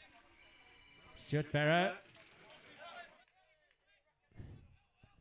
Barry feels there's a bit of contact made there, just appealing to the referee, but play continues. Everett not going anywhere. Sideline was the defender on the one side and the GB player on the other. Tabra to McConnell. Set himself to run from a little deeper there, McConnell. Yeah. As South Africa went for the short play and now work it back inside. Tagged. It's a nice move, but equal to it was Steve Barry. Absolutely. Tag made in front of the box. South Africa will have to come again. McConnell tries to dance around O'Reilly and does so, but then taken at the last final tag here for South Africa. Got to get it wide. Oh, someone's calling for the ball wide. Has he got the pace to get out wide? Steps in.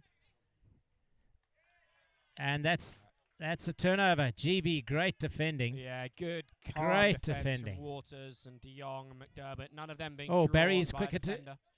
Boyens. Saka, sorry. Boyens was awake. The rest of the SA defence seemed to be fast asleep there as Barry took a quick one.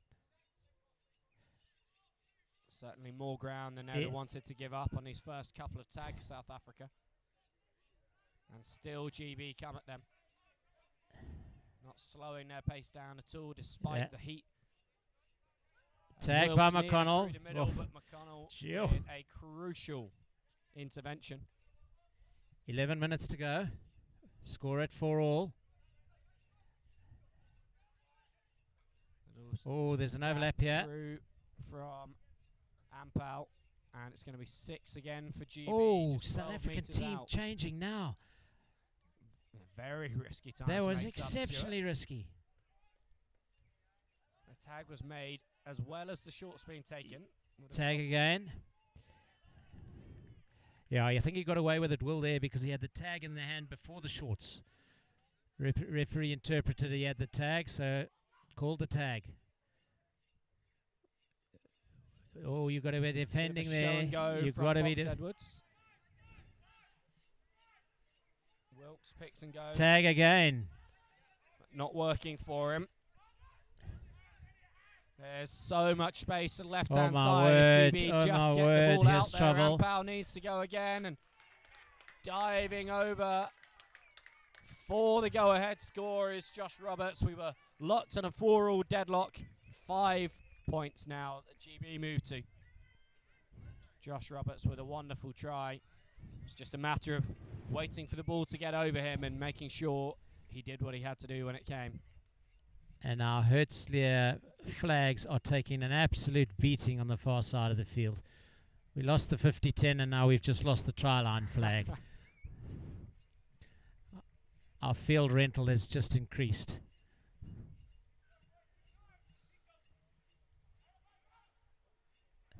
Kick deep. Engelbrecht collects.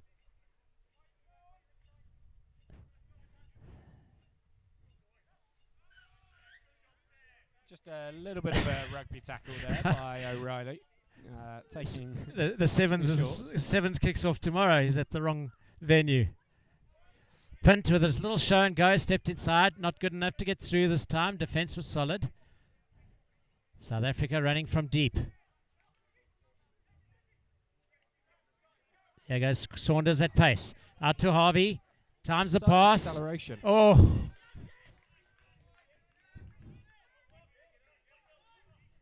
Harvey only has one tag. Can't move. That's good.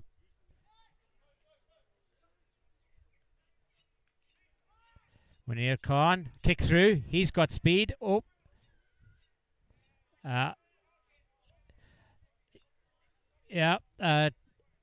Gap closed. Yeah, I think the refs was saying he was impeded as he tried to get through. So we can't see from this angle. Engelbrecht with a little dance, gives it to Khan. A kill with a crucial tag there. Otherwise, that would have been another leveler for South Africa. Yeah. And work their way back to centre field now, and we'll think about the opportunity for a 2-point score. Little set move here. Will might do it. In a 5-test series, you've got to be very careful about showing your hand with a set move in the first test. Absolutely, especially if it's what you thought was your banker. Yeah, exactly. Saunders doing a little dance. To Barrow, Harvey, there's a little bit of gap. Janssen, Tingle. Oh, to Peterson, who's well tagged. Yeah, kill again involved. His defensive abilities are immaculate. Harvey can't get through. Last chance for South Africa in this set. Saunders, if anyone's the man to do it, he is. Simultaneous tag and shipped over to the right-hand side. Oh no, in the dive. there's that man again. It is Zach a kill. There with he a is again, third Zach, tag in this and set, he's and so he's happy with himself. He is so and really happy with should be. himself. He has saved GB from conceding there. A number of being level times. again. A number of times this half. His defense has been rock solid. And a well-earned break for a kill. Yeah. And the other members of his pod, they walk off. GB ring the changes. Yeah. Over the length of the field to go. And a point between them and South Africa. O'Reilly loses his footing. Barry from dummy half. Just a short, sharp hit up on the first one. O'Reilly involved again. Steps around. Hands now over to the right-hand side. Fox Edwards, he steps back inside. Flat pass to De Jong. Oh, tagged by Britain. Halfway. Lovely play by GB. Every player from left to right touching that, and now they will work the ball back towards that left-hand touchline. Ryan makes it just over halfway.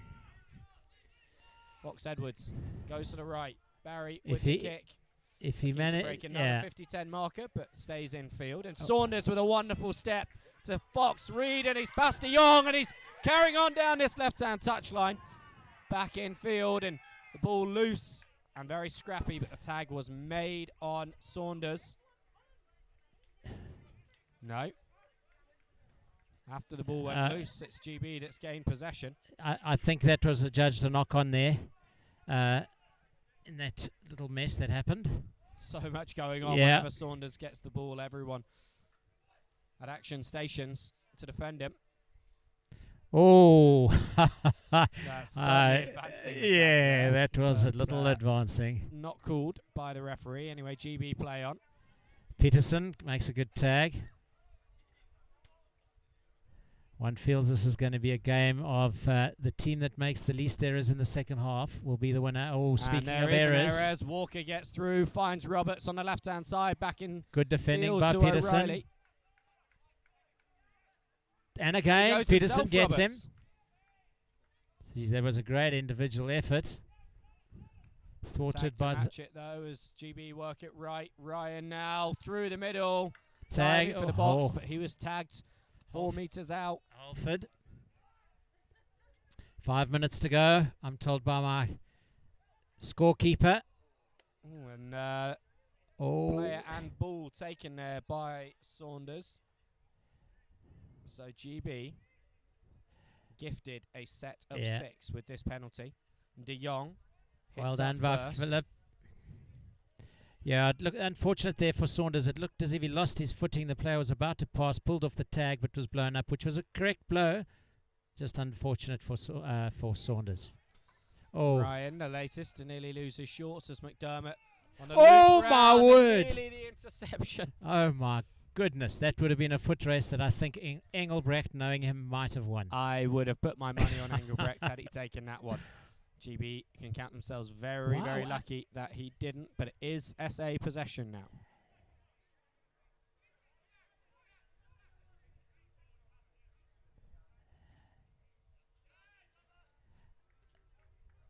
Two, 4, 6, 8. I see Janssen in that last little tag in the midfield there. I think he got a finger or an elbow in the eye. He's gone off. Going to pour some water on it or get some ice on it. I see he's washing his face with some ice. Someone else down. Also got an elbow. Yeah, that's O'Reilly. I think it may have been the elbow of McConnell. Oh dear. Obviously a trick he learnt in Ireland. On the streets of Dublin. Playing tag in Dublin in the Dublin League. Without Barry Keary here to defend Irish tag, I wouldn't want Well to taken by Khan. make any comment on Oh. that, Stuart. So the tag made with the knee down. Oh. This game getting a little bit frantic from both sides. The early kick. Oh, Waters very good lets it kick. through, but Missed by Engelbrecht. Still a lot of ground gained by Tabra's little through kick. Giving- Engelbrecht will be annoyed with that one.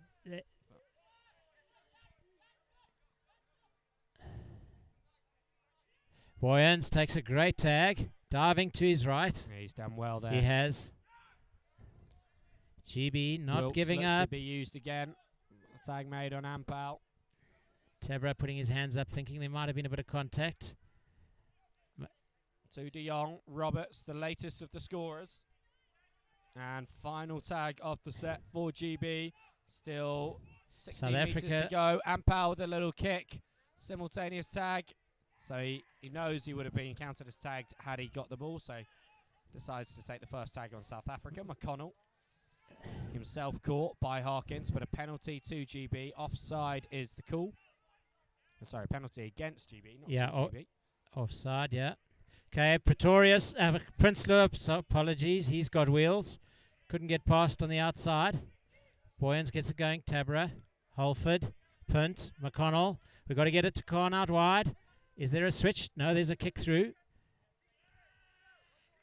The call is played at. So 6 more tags for Yep. South Africa. Waters not much time to decide whether he's blocking the ball or not. But Last minute of the half. McConnell rolls it to Khan, to Holford. still just a 1 point in it. So the opportunity. He's away. Oh, my we both thought he goodness, was that could have away. been the winner. We both thought he was away. Waters Unbelievable doing the job tag. for GB as McConnell receives this at first. Oh, we got to All get the the way hands going. over. This could be Oh, that's great defending again. GB's these defense has been wingers for GB. It was unbelievable. killed just a few minutes ago. Now Roberts and Boyens Waters got, combining to yeah. stop the South Africans from getting the leveller.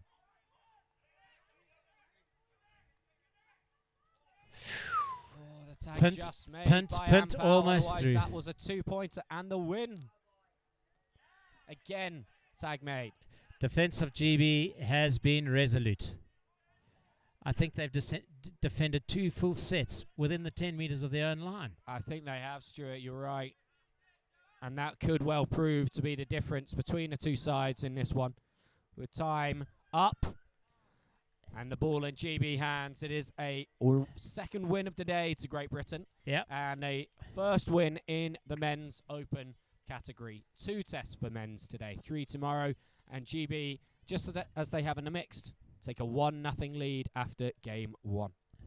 Fantastic game, and unlike the mixed open game, it definitely wasn't a game in 2 halves. It was a very tightly contested game. One felt it could have gone either way if South Africa got a 2-pointer in there. England GB might have been scrambling, but experience, cool heads saw GB through. Fantastic game, well played to both teams. Cool heads certainly needed in these temperatures, and GB will be chuffed with the win and the way they managed to hold out, as we mentioned there, especially through the efforts of players like Akil and Roberts and Waters. But they will know they're in a test series here, and that it could come down to the final test tomorrow that we will be bringing you from this wonderful setting in the foothills of Table Mountain in Cape Town. We'll take a little bit of a break now before we come back in just over 5 minutes for the second test in the mixed open competition, our third of 5 tests today.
So just about to get underway in the second of the mixed open tests here today in Cape Town. For those of you that weren't able to join us for the first test, it was a game of two halves, as often was the case back at the ITS and some of the matches Stuart and I commentated on then. Great Britain stormed into an early lead. 9-1 was the score at the break. But South Africa came right back into it. They won the second half and it ended up with a 14-7 final score.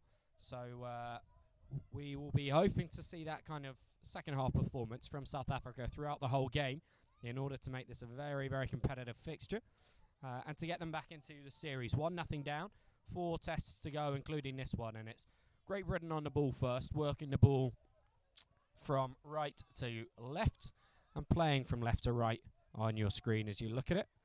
Zaki Kill just been a defensive hero in the men's open game, with many players crossing over from GB and playing in multiple sides in these test matches. The ball kicked away by GB, fielded by Mariska Lutz.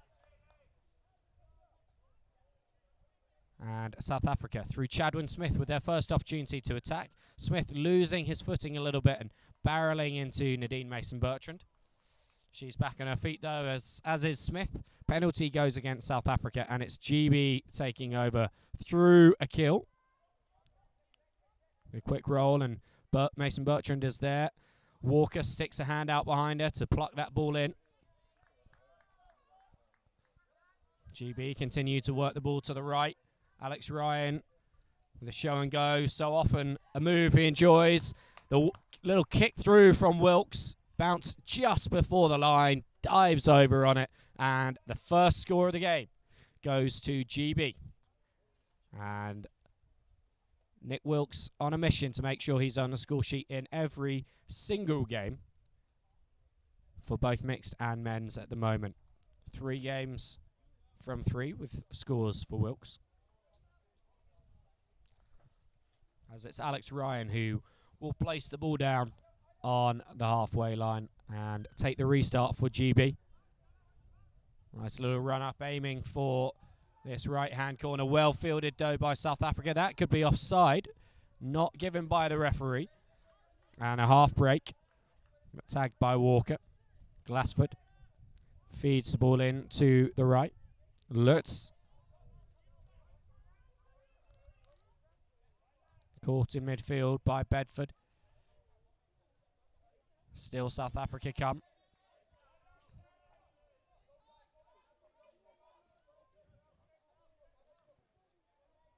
Searching for the gap, but Great Britain giving very little opportunity for South Africa to run through anything in the middle, and they are forced to kick it away, and it's a lovely kick downfield. That's going to go almost all the way to the try line. And the reason that Grace Brown was wanting to see whether that ball would go over is that having been kicked by South Africa, once it touched the try line, that would give GB a tap on the 10-metre line. It just about did that, but a risky game. If it had held up and South Africa gathered the ball, could have been their opening score. As it is, it's Hawkins now on the ball with De Jong and Brown outsider. De Jong calling for the switch. A little bit late in reacting to it between the two of them, and means that De Jong was caught in possession. Hawkins takes it up from first receiver there. A little skip step from Walker, but not able to break through the defence. Ryan with the bullet pass out to Wilkes over on the left. They don't go all the way to Tolmarsh on the wing, no. It comes back to the right, and Walker going for the 50-10. Is it going to make it? No, it just goes over the try line before the touchline marker. Very unlucky for Walker. Just a foot further back, and it would have been GB possession with another set of 6, 10 metres out. As it is, South Africa ensure that they keep just 1 point behind, and will look to break now from their own end. Just a metre made on that first tag.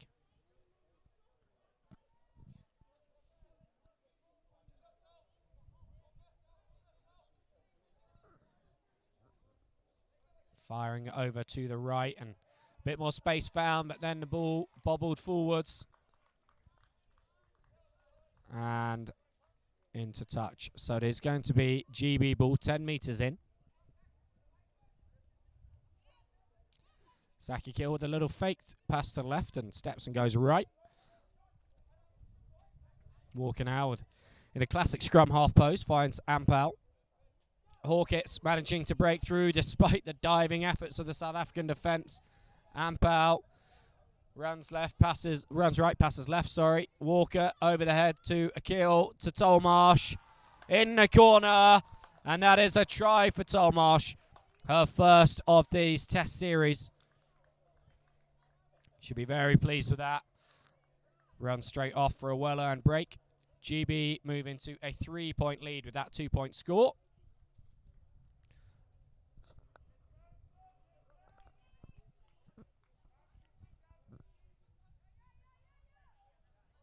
So South Africa need to rediscover some of that attacking flair that they were showing in the second half of game 1.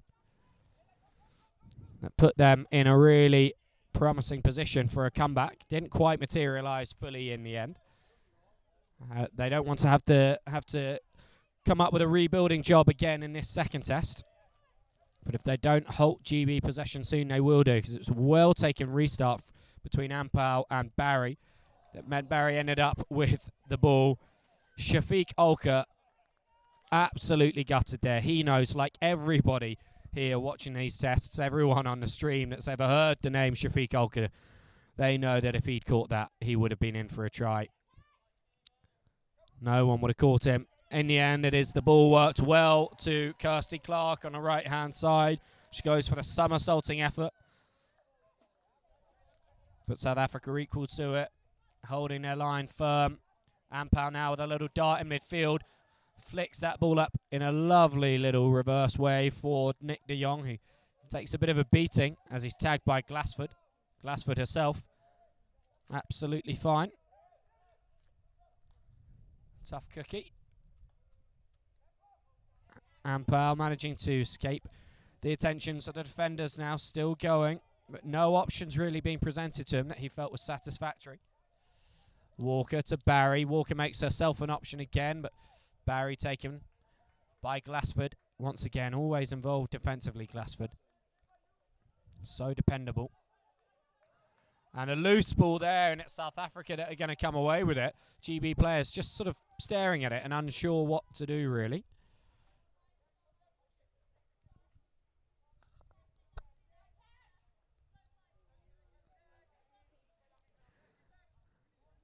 Olkers with the goose step.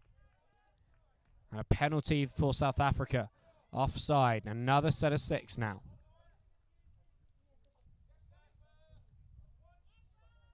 Good first hit up. Olkers to Glassford. Continues to work it to the right and almost loses a bit of ground, but really well avoided from the defender there. Unfortunately, the final pass over to the left-hand side going astray for South Africa. Not the first time we've seen that happen, and a move breakdown over on one of the flanks.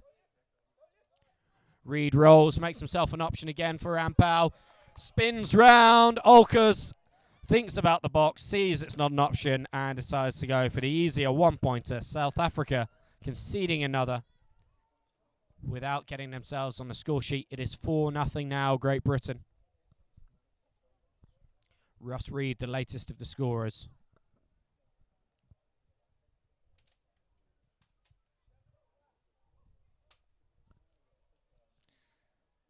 And another point piled on top for South Africa to come back against.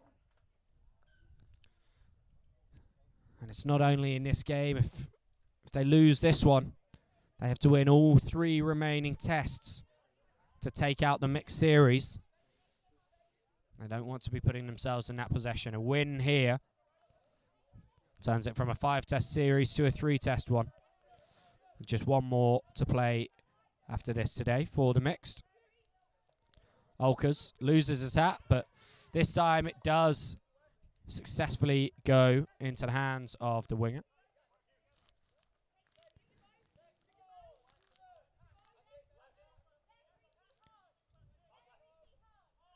Good communication from both teams. And well worked over to that right-hand side. Cumulatively, only a couple of metres gain, though. It was a lovely bit of play. And a great kick. That is going to be lost forwards by South Africa. Unfortunately, just as a really promising bit of play was coming together for them. The momentum swings back to GB. They ring the changes.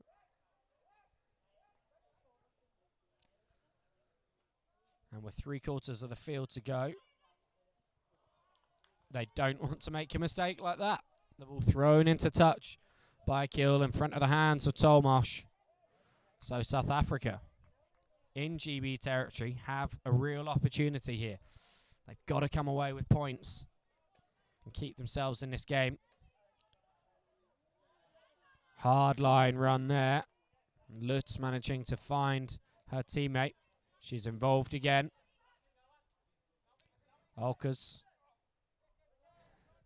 Gap nearly closed there by the GB defenders, but no penalty given to South Africa. Harkins makes another tag.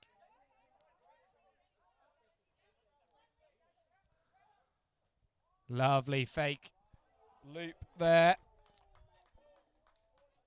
The final pass into touch. Sort of the story of the match so far for South Africa offensively. Lots of skill, lots of talent on show.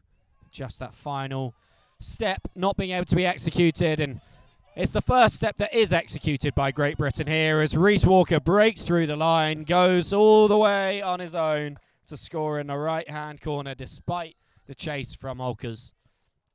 Never gave up, Olkers, and Walker recognising that with a bit of a high five afterwards. But a lovely score for GB. 5-0 now. And Walker walking off for a well-deserved break.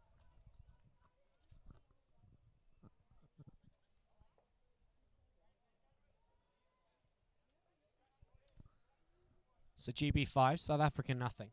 And those latest few scores for GB coming after sustained periods of possession for South Africa. And they just haven't managed to get the end result that they're looking for. And this ball kicked into touch, but short of the 50-10 marker, so it is South African possession.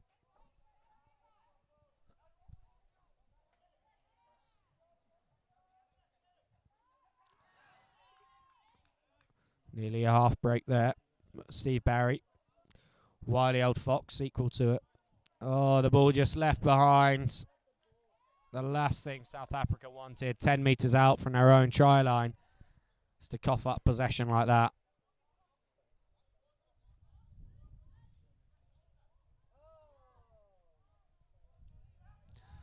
Zaki Kiel, tagged by Chadwin Smith, just a couple of metres out. Long, high looping pass into the hands of Ryan, who finds Barry and dances through 3 South African defenders, but is eventually caught. Ryan tries to twist through. Smith, once again involved defensively, gets himself low as though he's preparing himself to make a tackle on a forward in a game of contact. The ball coming right now for GB. Towerton to the boot. But it bounces over the goal line and is dead. So South Africa will be able to take this one out 10 metres. And despite that knock-on, they are able to hold out. It's a long way to go, though. And a key tag made by Towerton. South Africa have to actually go back to the mark to play the roll ball. And that will allow GB just a little breathtaking in defence there as they look to be sneaking up ahead of the referee, possibly offside, but not called by the referee. South Africa managing to throw the ball around to one another well on that far touchline. They've made some good ground from the start of this set. Lose a couple of metres there thanks to the defensive attention shown by Towerton. A possible forward pass, and it is called. So unfortunate for South Africa because it was a lovely run there. Russell Reid had made the tag in the end, so it wouldn't have been a try. But still, promise shown again from the South Africans. Still just looking for the points to show the effort they've put in.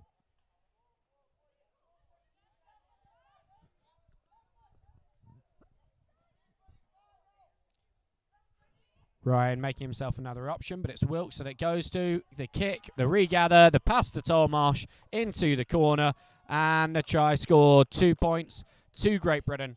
7-0 now.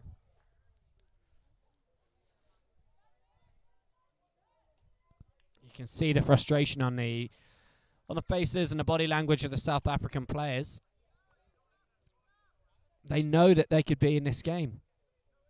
If they play the way they were doing in the second half of the first test, if they executed a few more of these chances,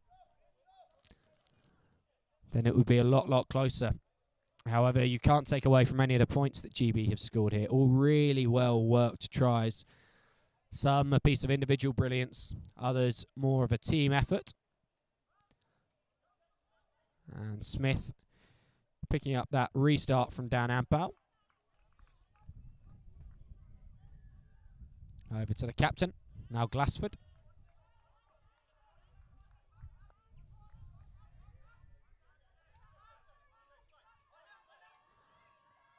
Great pace, solid defensive effort from De Jong. It was a bit too high a hurdle for the onrushing South African winger to jump over. Bedford closing down that attacking option really well. Rogers now back to his brother. You would not know that Sean Rogers dislocated his arm in this first game of the day, the way he's playing right now. Lutz again going for that fake loop. Eventually links up with Glassford.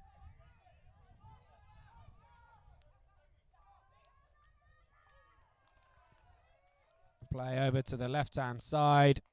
But the tag made by De Jong sees out another set of 6. However, that is a set of 6 from South Africa that didn't end up with the ball in touch. So certainly an improvement there, and a wonderful bit of play by the two Rogers brothers, Sean and Ethan. Ethan who set it off, and now it's De Jong who spins through the South African defence and looks to hop around Chadwin Smith. Smith was not letting him get away. And here's Wilkes with a bit of pace. Ethan Rogers chasing after him, but he's not going to get there. And it is going to be another try for GB. Their 8th point of the game. As we close in on half-time.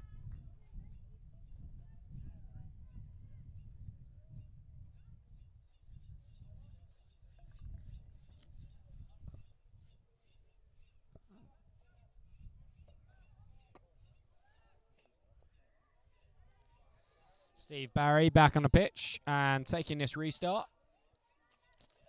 Looks for the 50-10, gets the 50-10.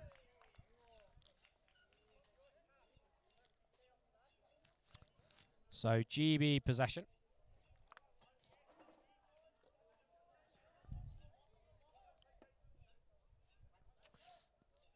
This should technically be a tap to GB under the new international rules, but it's been given as a roll. Barry finds Broadley.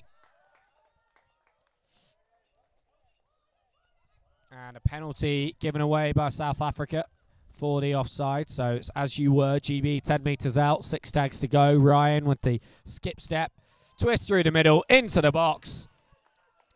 And into double figures, Great Britain, 10-0. The mercy rule will be enforced. South Africa will take the restart with a tap from halfway. The defenders certainly thinking they'd made the tag on Alex Ryan there. But his hip's just a little bit too twisty. And it's points once again for GB. Some of the South Africans not realising, unfortunately, that it was 10 points that they're down by now.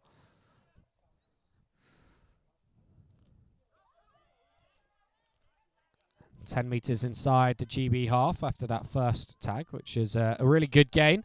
And the ball kept alive. No, we will go back to the tag by a kill. Referee checking his watch to see how much longer we've got in this one. Lost forwards there by Glassford. And this will be the last play of the half as Hawkett sees there's no marker, takes a little tap, finds Harkins. Harkins is through. Has he got the pace? He's not going to. The tag made. And nearly shorted by the defender as well. But he just about keeps his dignity, Harkins, as GB keep a 10-0 lead as they go into half-time. So 1.5 games in the book for the mixed category today. 1.5 to go. And it's GB with a sizable lead in this one. 10-0. And South Africa with an even bigger hill to climb than they had at the equivalent point in Test 1. They were down 9-1 at this stage in the first game. Just an 8-point margin there that they were able to bring back at 1 point to 5. 10-point margin here. We'll be back with you very shortly for the second half.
So just about to get back underway in this one. Second half of the second test in the mixed open category. 10-0, the GB score. And even without that score, the GB players will be so happy to be here. So you might not be able to tell from the stream, but it is absolutely baking today in Cape Town. I've just been told it's -3 back in London. And we've actually called off a league in London tonight because of a frozen pitch. No danger of that happening ahead of tomorrow here in Cape Town. As both players involved in that little bit of contact get themselves back to their feet and continue on. The over the top ball there.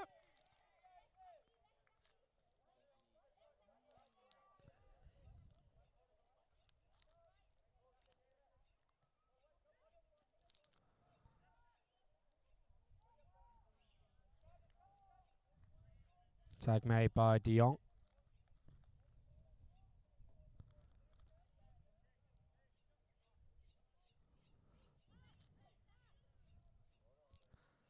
And the kick coming from South Africa.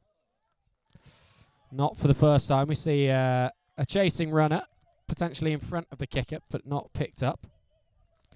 As a kill sees a gap. Hits it, but it's closed quickly in front of him. The ball dropped backward by by Walker, but she manages to clear it up broadly at dummy half.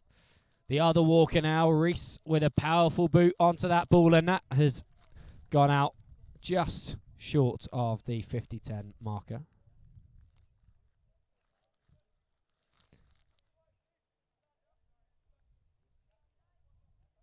So South Africa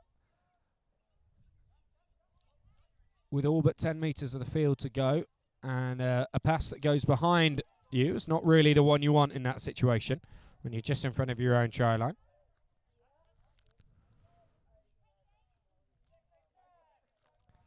A little dart from dummy half. Jade Walker with the tag.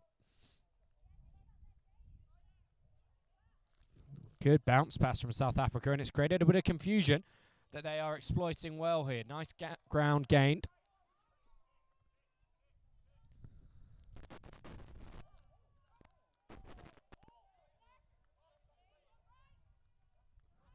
Just darting through there, escaping the defence.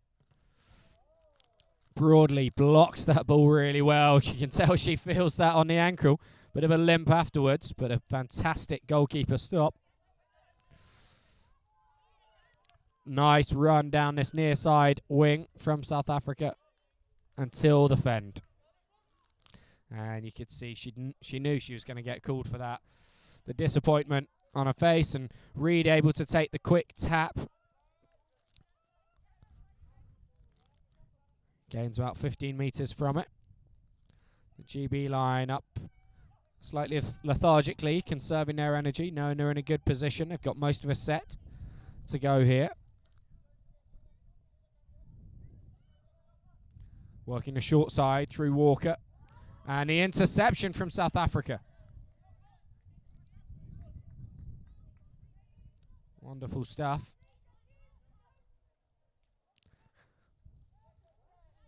Just managing to rake that one in. Lutz managing to get round Towerton and then round McDermott as well, but Reese Walker does eventually make the tag. Certainly some more holes opening up here for South Africa.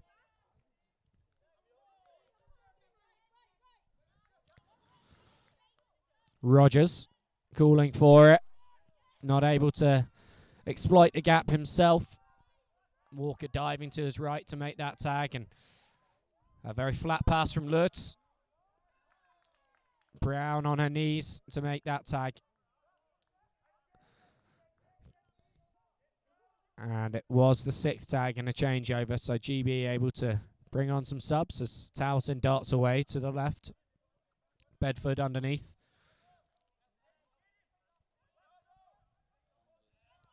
Nice flat ball there, and Hawkins puts in the kick, goes after it herself, but Olkers, more pace than most on this field, is able to gather it in.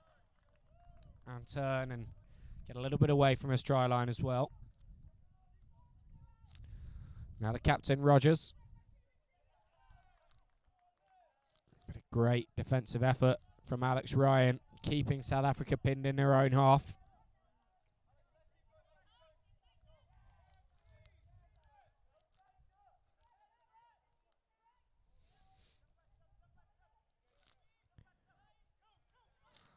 Olkers now out to the wing.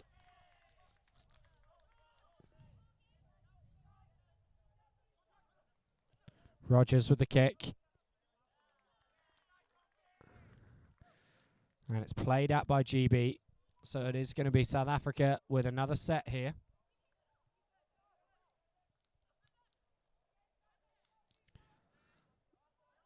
And in the confusion, GB forgetting to have a marker.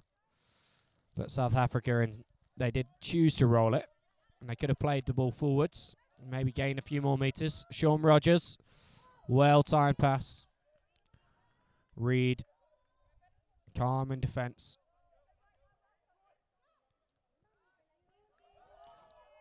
Oh, and Rogers is through. It's the other Rogers this time. We had Sean earlier in the move. Now it's his brother Ethan dancing through the middle of the defence and into the box. The opening score of this game for South Africa.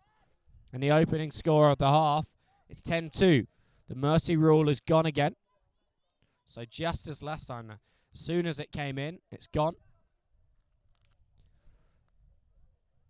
On the next score, Ethan Rogers will be very pleased with that one. South Africa try for the short kick-off broadly. Not able to take it cleanly, but it does go backwards, and she does well in the end.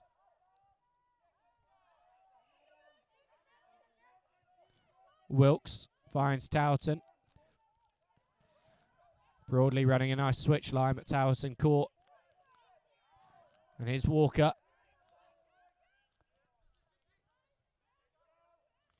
Good pace on this GB attacking line. And keeping the ball alive really well. Broadly came left. Ryan will go right. Fakes the kick. Still going as the tag was missed. It was missed again as he did put in the kick. Loose ball. It was lost forwards by South Africa. The kick was then made while GB were trying to gather the ball. Bit of frustration from shown from Towson there. Felt the execution could have been a little bit better from GB. Barry to a kill. Finds Kirsty Clark on that right wing. Comes back inside now to Barry, to Broadley. A kill. Still going. But Olkers does make the tag on him in the end.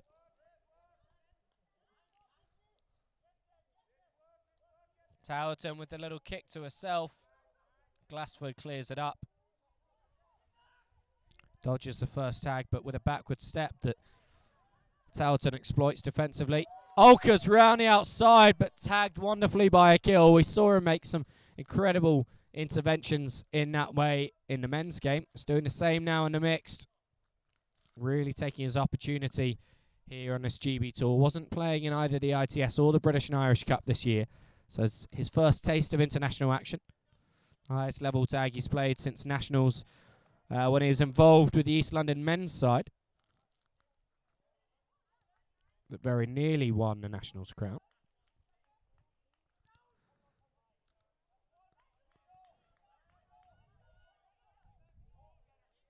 Nick Wilkes. And out to Sam Bedford. First tag was dodged, the second was taken. Wilkes again. Over for the try, just outside the box. It's a 1-point score. So that will be... I thought it was going to be 11-2. I'm getting confirmation on 11-2. And the scoreboard's just been changed now to 11-2 as well.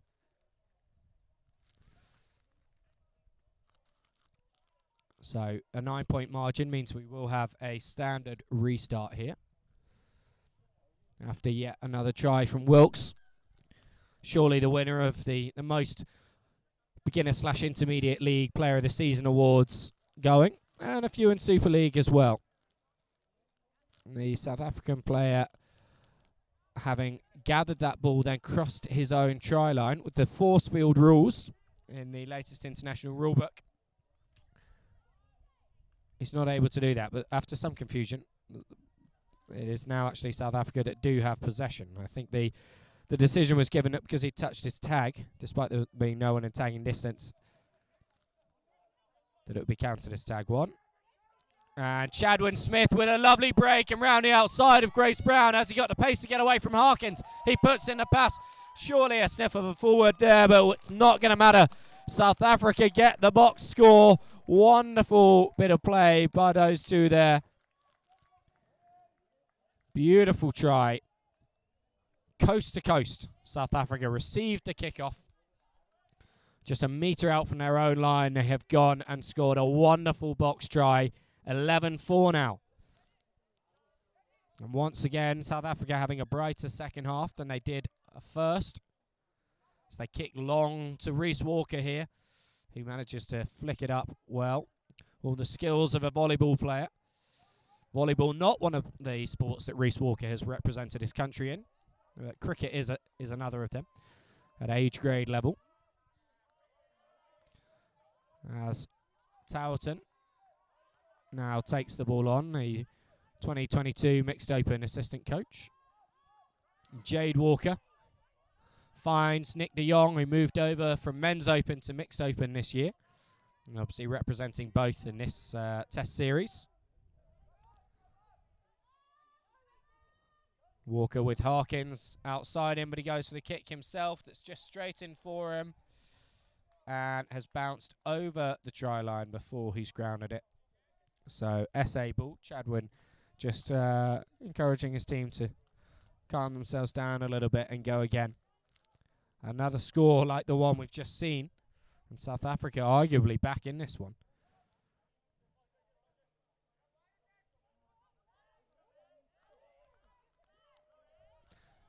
Limited options on that left-hand side, but the best made of a tricky situation. Glassford tries to dance away from de Jong, not able to. Quick ball shipped over to Shafiq Olkers on the left-hand side. The early kick, Clark after it, so's Olkers. The referee's going to be calling it back anyway.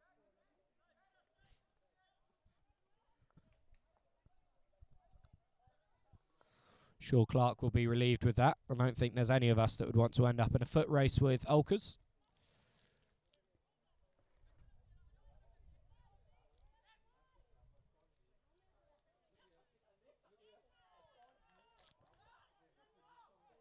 But GB stop him from going anywhere there. Glassford picks and goes.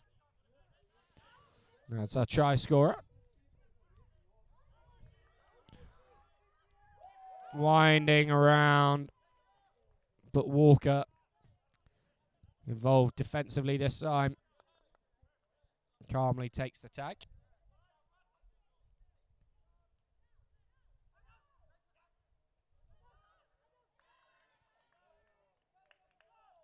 Sixth tag. Here's the changeover. GB 10 metres inside their own half. Towton managing to get away and thought she was tagged. Realises it was not her tags that were pulled off. It was South African tags that were. And here's Barry. Does look back to his right-hand side. Finds Hawkins. But only after he'd been tagged himself. So we'll come back for that.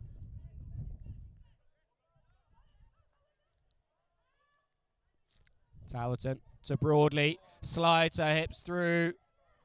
And again, steps round the sweeper.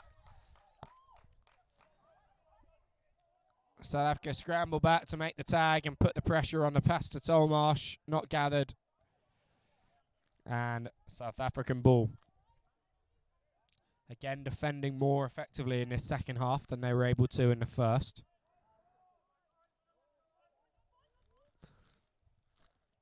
It was, of course, 10-0 at half-time. It's now 11-4, so Again, South Africa winning the second half, this time 4-1. Frustratingly for them, though, it means nothing if the final score doesn't end up in your favour. With such a hill to climb after the first period, it's always going to be tricky. As De Jong with a bit of, O'Reilly with a bit of time and space here.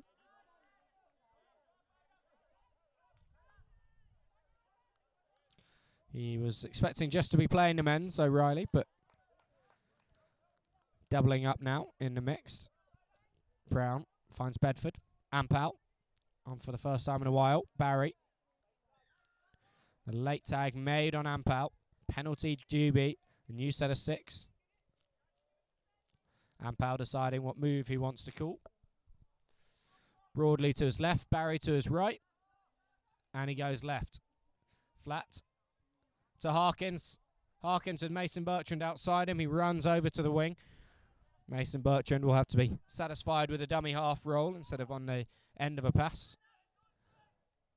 Barry finds Bedford, and her foot caught there, her ankle caught as she was trying to catch the ball and goes rolling over. I did hear the contact between the two ankles from up here, but players on both sides not seeming too badly affected by it, thankfully.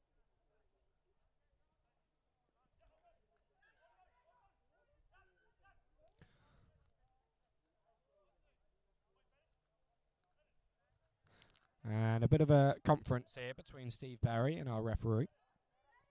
Just making sure everyone's clear on the exact implication of the rules and their implementation. And Sam Bedford twisting round wonderfully here, like a hairpin road all the way up to Table Mountain, but not able to get through the last defender. Barry caught in midfield there. Ampal goes left to Broadley. The tag made and the changeover. Little bit of gamesmanship by Broadley. Throwing the ball hard at the South African shins.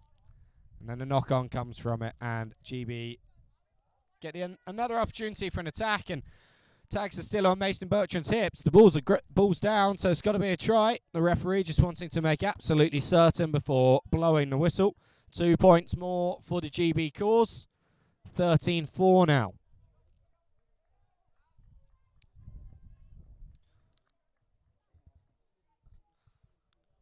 And with just 2.5 to go in this one,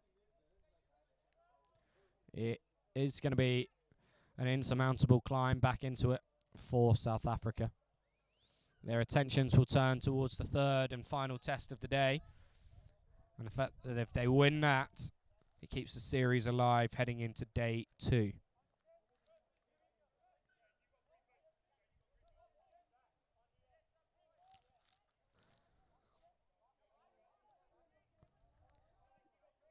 Both sides just making sure the roll ball is taken correctly from 10 metres infield after it went out over touch, and Glassford finds Rogers.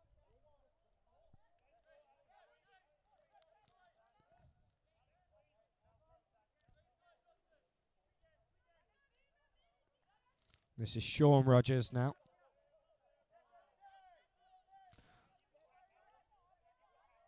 Back to Ethan and Glassford.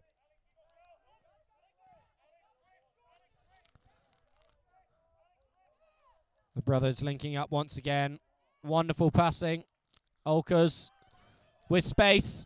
3 defenders herring after him, but he's going to walk towards the left-hand side, and it is going to be another point to South Africa. 5 now on the board for them. Shafiq Olkers just given too much space. That space could be about 10 centimetres, and he will capitalise on it. The pace he shows as he turns, swept away to the left-hand side there, just not something that GB could live with. South Africa, unfortunately, getting him involved there just a little bit too late in this game. 13-5 now the score. Ethan Rogers up fairly firmly at marker there. Walker finds his sister. And on to Dante O'Reilly. And a really good tag made. There's surely a highlights reel somewhere of the number of tries that Dante O'Reilly has scored of exactly that ilk. And there's probably a highlights reel as well of the tries that Reese Walker has scored in a similar manner, breaking through the middle and just not being able to be chased down. And that will be the final act in this one, a final point in GB's favour. 14-5 is the closing score. As GB take out Test 2 and lead the series 2-0. 2 more games to bring you today. 1 more in each of the categories. So we've just got 2 men's games today. Brought you 1 already. GB won that opening one by a point. And now we will be bringing you the second test in the men's category in about 10 minutes' time.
Okay, and we're back for the second edition of the Men's Open.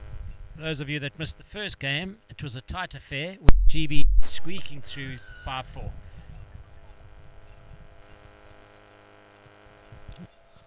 Oh, that's a very, very strategic kick. Great way to start. Will? Yeah, wonderfully taken by Dan Waters. The perfectly bouncing ball straight up into his arms, and GB continuing to move forwards here. Harkins and Waters, the two Yorkshiremen linking up. Very nearly the opening score, but pulled all the way back. I didn't see that tag. I thought he was through for the opener. Didn't see it, didn't hear it, Yeah. but the referee did, and that's what matters. Walker once again on the pitch. Away, Reese Walker. Once again kicks to himself. Once again gets the score. 1-0 GB after just a minute played. Oh. Jan Punt is in trouble. Looks like he's done a calf or a knee. Yeah, he Not too looks in serious. some discomfort there.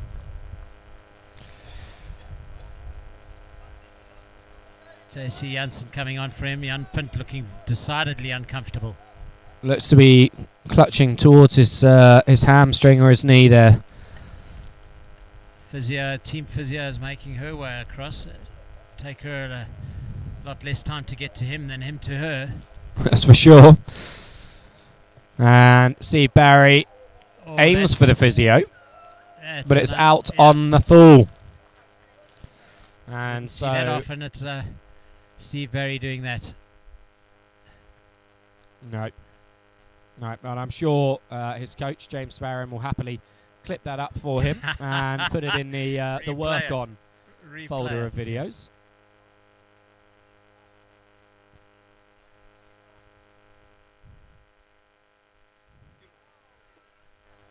Bit of contact made Done. there. Dante O'Reilly's just made his mixed debut, but Yeah. back in the more familiar climbs of men's. However, gives away the penalty, and South Africa with a great opportunity here. Saunders. Oh, Nico it out to Prince the got left? caught on the line. In the last game, we saw GB defending 2 or 3 sets within their own 10, full sets within 10 meters. South Africa couldn't get through. Let's see what happens now.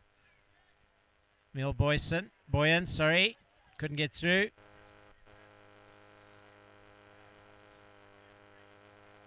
Saunders and Walker matching Yeah. up against one another. Two talismans for their team.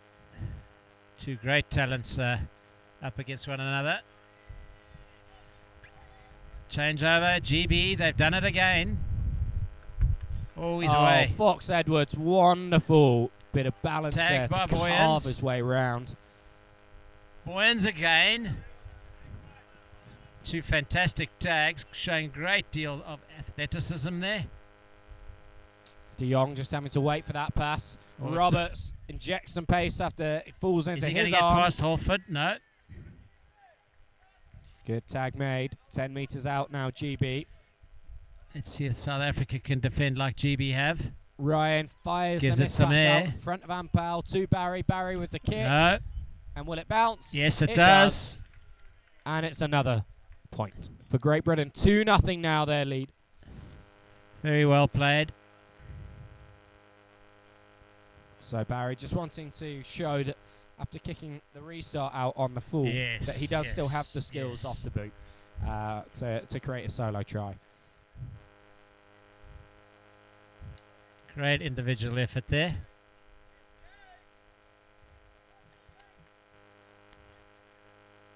Sam Powell now. That will take the restart for GB. Last one was a sneaky short kick. Yeah, can he do something similar? He's aimed for it. He has. Will He's it pulled bounce it up off. in the same way? Not quite. McConnell diving over it and gets a touch to it Scooped it before out, it looks went like. out. So that means essentially the same result. Exactly. GB have possession Yeah. from the kickoff. Alex Ryan with the dance and the slow spin. McDermott.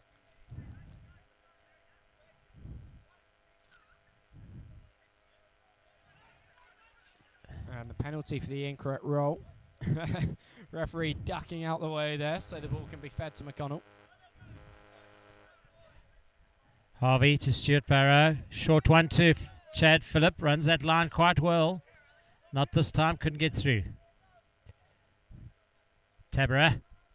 Kicked off a GB foot. Gathered. Really well controlled that by Dan Waters and finds Nick de Jong. Both men of pace up that left-hand side. Waters was struggling yesterday with a little bit of stomach discomfort, as so often happens when Brits go abroad, but he looks to be back to his best today. Oh, look at him. Talking of There best, goes. here is Nick Wilkes. Well played. Beats his defender on the outside, heads to the corner, no one stopping him. And chuffed with that one.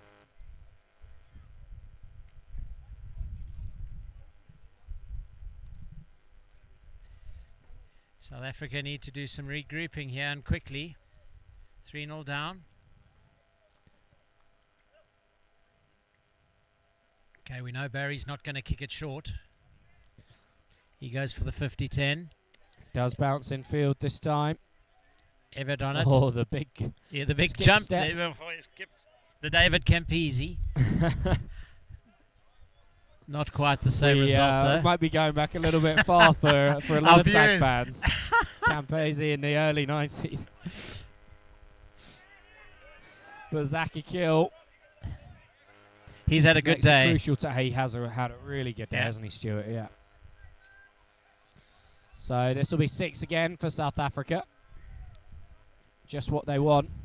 3 points down, just inside their own half.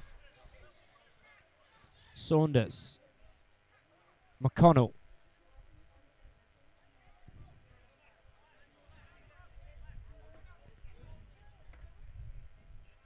Peterson.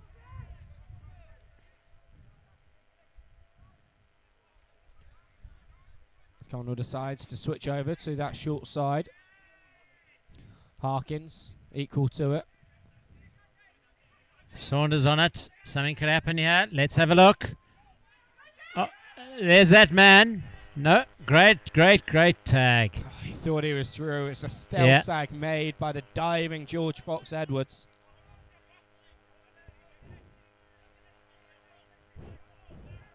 South Africa using the full width of the field. Peterson running into and breaking the third flag of the day. How much are you having to pay for each? I don't know. I think our field rental's going to double. Oh, Phillip, unlucky, couldn't gather. And it goes forward. Doing his best, but the ball just escaping. And Barry shovels it to Fox Edwards. Spin and a bit of contact appealed there and not given by the referee. I think their heads made contact as JC Janssen was trying to get the tag. McConnell makes a tag there, stretching. On the danger man, Wilkes. He'll be pleased with that one. GB ringing the changes. Barry taking it up sensibly while his troops are changing behind him. Ryan with the sudden change of direction and a little kicks work for him. The long pass. There's Dante O'Reilly.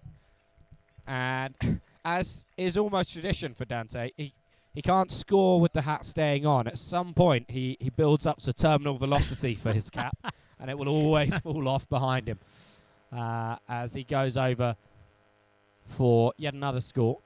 4-0 GB. For Great Britain.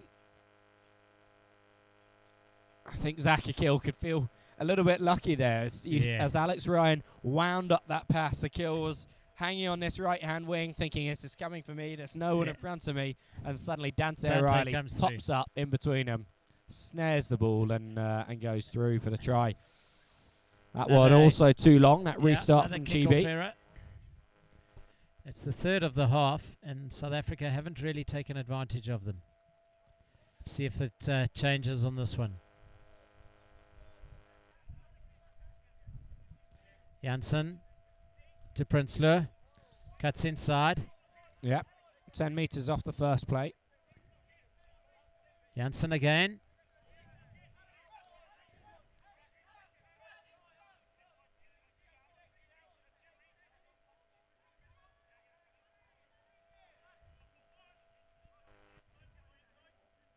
Halford. Oh. Spilt. Walker poaches it. I think that was possibly forward to O'Reilly. No advantage. Yep, so brings it back to the original error from South Africa. Walker just makes sure his singlet is tucked in before the ball's played left. O'Reilly goes himself. Waters now underneath. Finds Barry.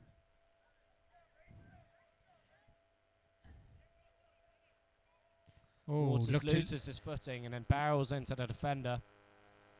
Yeah, So penalty South given. Africa. Penalty given. Taken early. Seems like just the two South Africans were awake there. The rest of the team were lagging behind. And Khan's got wheels. Can he get through? No, he can't.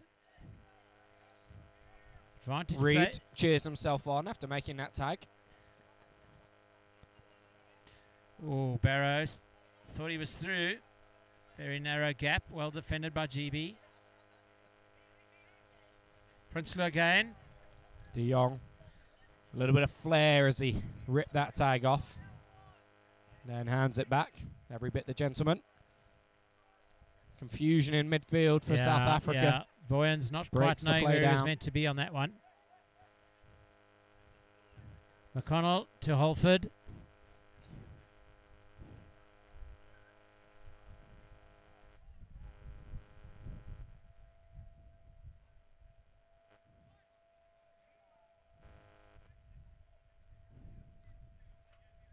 Ryan shapes the kick. Cuts inside. Just causes a little bit of hesitation in defence and allows him to steal another couple of metres. Out to McDermott. Boyens makes a tag. Quickly reset. And another penalty on the roll ball. Not using the foot. And then it must have been a little bit of banter back to referee Darren Gordon because he's advanced the He penalty. Boyens tagged on the line. McConnell on the 10-metre line, that is. Barrow to Harvey. Boyens through for the one-pointer. South Africa open their account 4-1. Well deserved that. It's been 7 minutes to go in the half. And it's been a lot of effort put in Yeah. by South Africa, and that was a well-worked move. I think, and yeah. good that it was Boyens that scored it. He's been involved a lot defensively. yeah. Making And, sure he's the recipient there. Yeah, As he crossed the line. Coach Gilbert Madrai would say, at long last, we've taken advantage of an attacking set piece in the 10-metre line. Yeah, execution rates maybe not Yeah. quite where this SA Absolutely. men's team would want them to be. So I'm Fair sure point that, yeah. Gilbert will be looking to review the tape overnight, I'm getting some sure feedback to the knowing- players before yeah. tomorrow. knowing Gilbert, the WhatsApp group will be going mad at 1:30 tomorrow morning.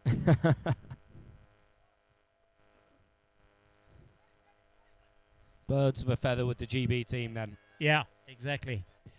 And with the drone footage and the streaming and all of that, you can't keep too many secrets.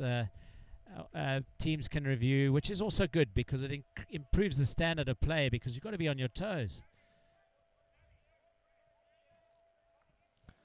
GB with a quick recycle there. Yep, I think on the drone today is George Goldie for GB, CEO of Great Britain Tag, not the normal CEO, Chief Espionage Officer. I did have a whisper to him when I was sitting on the table to say, listen, all drone footage has to be shared, otherwise your license to fly will be revoked. He had a little chuckle.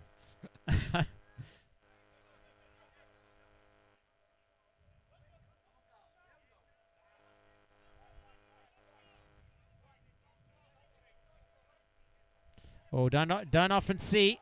Oh, so unlucky for South Africa. That kick was really well taken, really well placed, really well chased. Yeah. Just knocked on. Bounce Till of the we'll ball. breathe a sigh of relief. Yeah. Not bounce of the ball not favouring Munir Khan there. Unlucky not to regather.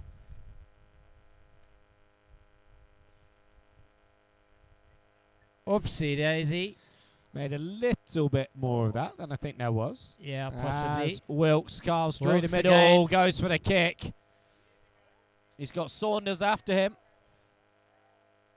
Wasn't able to take it cleanly, and both of them go to ground.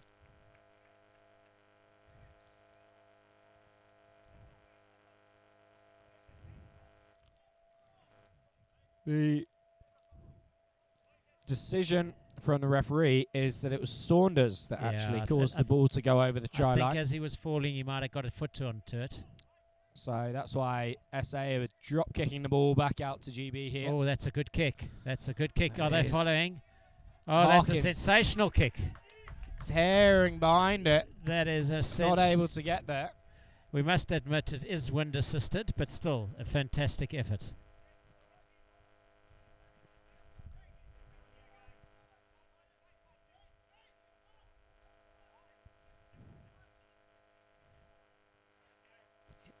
Engelbrecht reaches out, gathers the tag.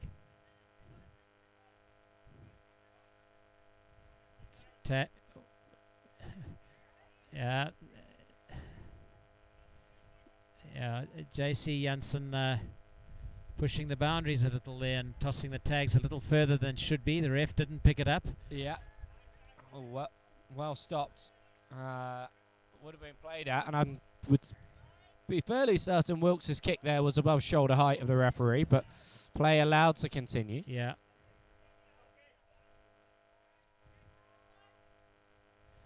Good tagging there.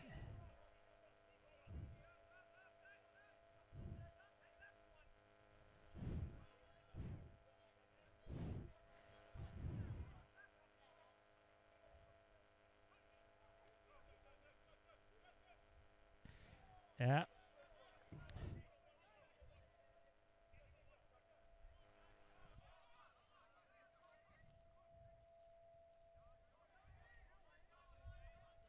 Kick through here. We got 3 South Africans herring after it.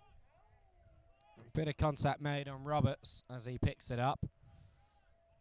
It's going to be deemed play on. Contact again made. Zane Peterson getting a little agitated there.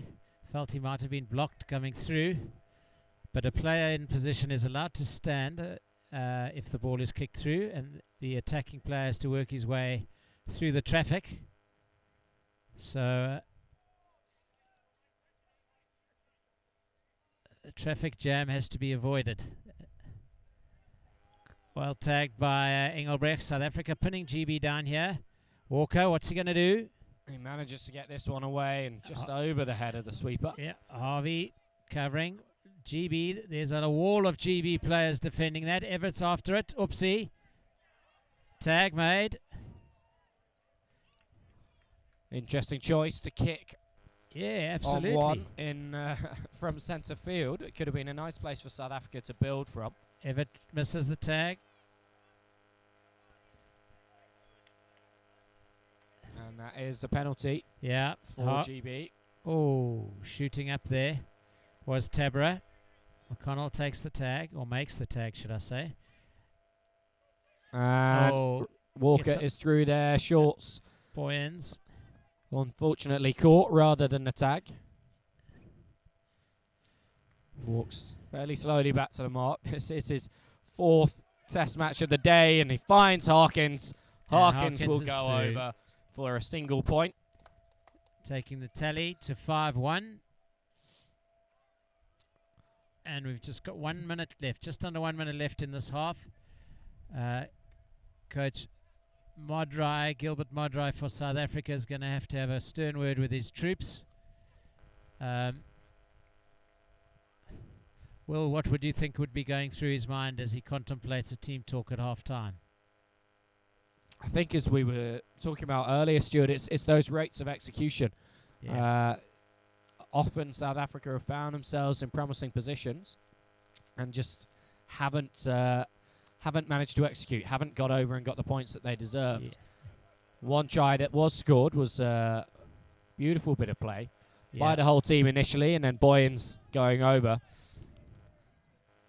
So it's a case of making sure they keep the ball in hand after they've built through those early phases, early tags in the set, and making the most of the possession that they have, because it's been fairly even in terms of the possession stats and the territory, I'd say, Stuart. But Yeah, I think if I were Gilbert, I'd just say the South African team tend to be playing a little frantically. There's they're trying to be a little too busy too quickly. I think. I don't know. I think if they slowed it down, settled down a little bit, the errors would disappear, and they could be more creative. I think. I don't know.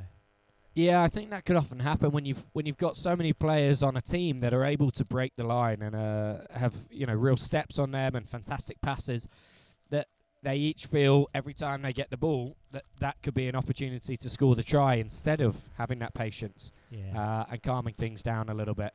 Certainly the calmer heads have appeared to be on the GB side. Absolutely. In the opening 20 minutes of this one. And it's a larger gap than we saw in game one.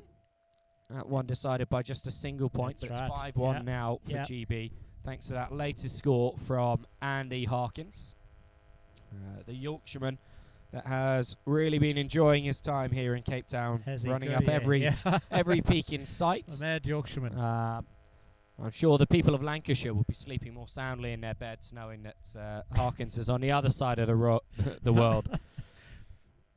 But God's own country, Yorkshire, will want him back soon enough.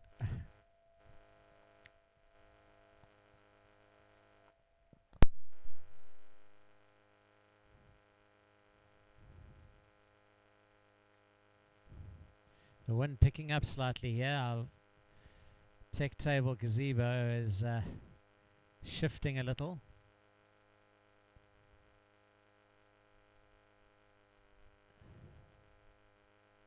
Westerly wind coming in.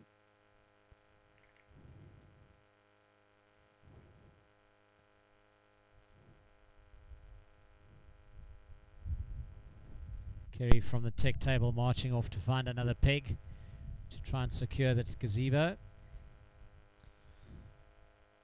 Yeah, the gazebos might not like the wind, but I think the players will certainly be glad of it. I know I am up here. It could definitely cool things down substantially. Not quite as much as a cold one post-game, though. Yeah. But I think, unfortunately, with tests on 2 days, our players might have to forego the post-match beer today. I think so. I think that would be the wise thing to do as they look to recover as quickly as possible, because tomorrow we've got another action-packed program. It's the men's team playing 3 test matches and the mixed open team playing 2. So today was the mixed opens busy day with 3 test matches. We got one more after this, kicking off at 6:30 before the sun sets in Cape Town. Beautiful, beautiful day it's been. Fantastic sunshine for the touring team and our visitors. Testing their stamina as JC Janssen kicks off.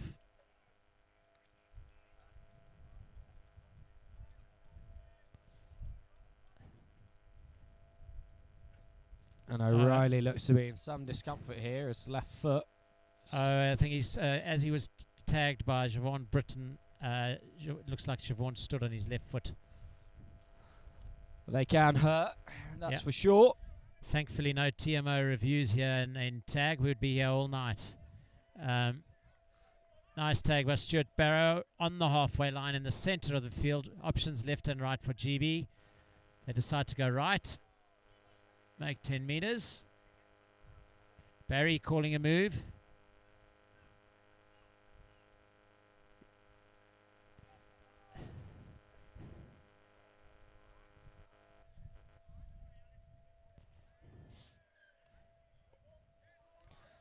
Scrappy play from GB. Yeah. So they won't score in their opening set in this second half. It's Boyan's South Africa. caught. Through Boyans with the first opportunity now to put points on the board. GB were sensing a set move there. They were calling set move. Didn't happen. Jody Alford came near side.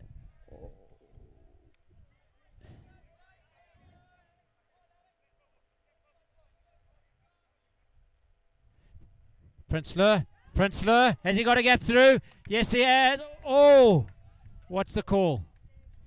What? Try given. No TMO needed. So the questioning here from GB is the fact that the tag came off. the tag came off as he grounded it. So whether he had knocked the tag off before the ball hit the ground. Obviously, the referee has one pair of eyes, just like everybody else, and no ability to replay it. So has to go on what he's seen in the moment. Absolutely. And what he felt was the ball was grounded first. So that's a single point there. And the opening score of the second half for South Africa. Oh, he's gone too long, Unforced errors Almost here. over the dead ball line as well. Also, if you're running, well, just for some of those spectators, and you brush your tag off, it's not necessarily a tag there and then if no one is within tagging distance. But if a player is running and chasing and they get within tagging distance and there's no tag on that side of the leg, then it is called a tag. But in that instance, scoring without a tag would have been GB ball.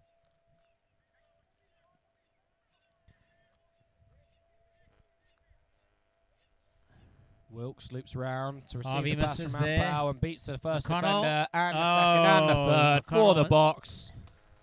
2 points more for GB. 3 South African players diving to try and make the tag, and unfortunately all 3 missing. It looks like Zane Peterson has come off worse for wear there. Looks like he's a little winded. He's collecting himself up. Nick Wilkes makes it 7-2 now for GB. Wilkes has had a prolific day. He is going to be sleeping well tonight, that's for certain. He'll be dreaming of more tries tomorrow. Yes. And that cold beer after the final game.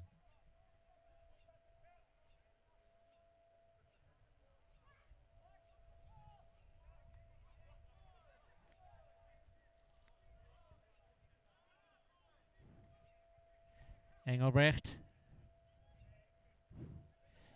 looked to pass to Zane Peterson, but Zane, his head dropped just as he was about to pass, so Engelbrecht kept the ball there.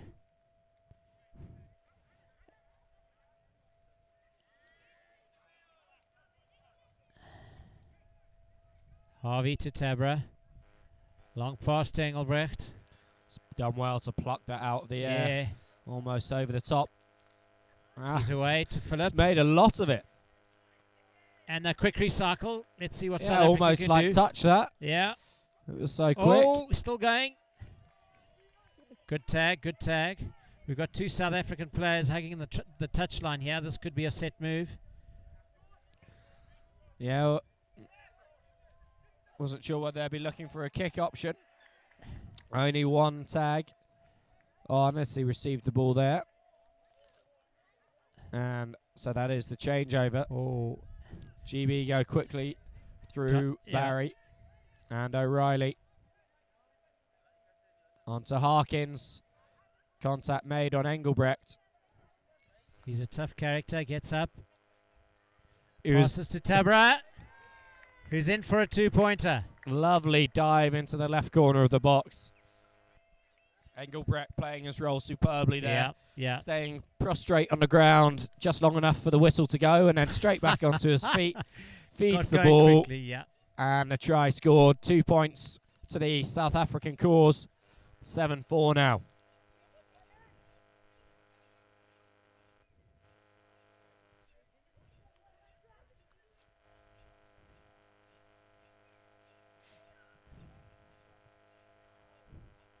Oh, what's happened there?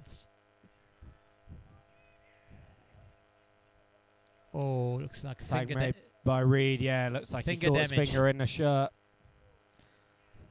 Chad Phillip not going through. Oh, we have an injury. It looks like a knee to the head, or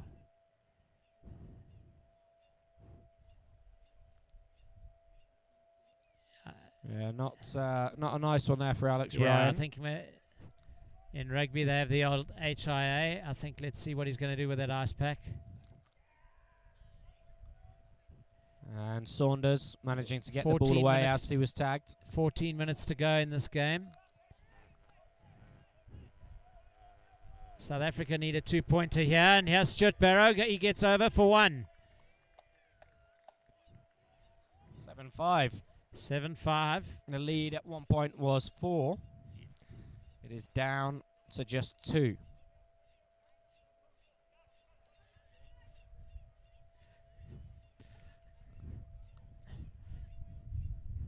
South Africa certainly in the ascendancy at the moment. GB need to stop the rot. Yeah. A good set here. Oh. Ampau does well in the end. Oh. There was a quick reset, but the marker wasn't in place. So Ampau just being warned. Has to take it again, but GB do maintain possession. That's the important thing from their point of view. Over to the right-hand side with O'Reilly, who's got a kill outside him. O'Reilly breaks through. A kill now is the man he's running away from as he's arced over to the centre and then over to the left. And the hat came off, ready for the try to be scored. Tag made, Jody Holford.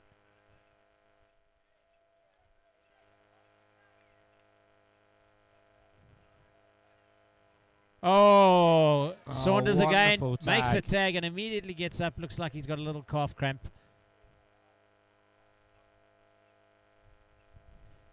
Ampau to Barry, collision and penalty.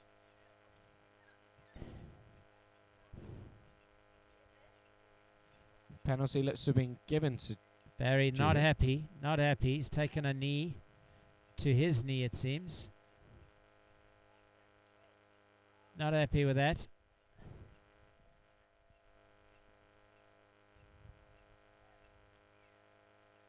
Captain's off, so Mike Barry, who's the vice captain, is called over. Yeah, Elliot McDermott stepping up into the same role for Great Britain this week at this Test series. So we've got Barry, who's taken a knock to the knee, and we've got Captain Saunders, whose calf cramp is a little more serious than we first thought. So it looks to have been a word just to both teams about watching the contact there from the referee. The long and the short of it here is that we've got a penalty to Great Britain, 10 metres out. And here they are on 2nd and 9.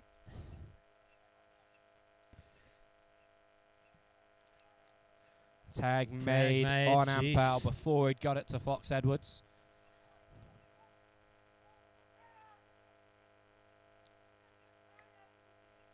A scream for the ball to go right. A little bit frantic, exactly the kind of thing you were saying about a little from messy South there Africa in in the the far first corner. half. Yeah, a little messy in the far corner. So the execution not there for GB, and SA now with the length of the field to go. Yeah, it's a long way continue their down. scoring streak.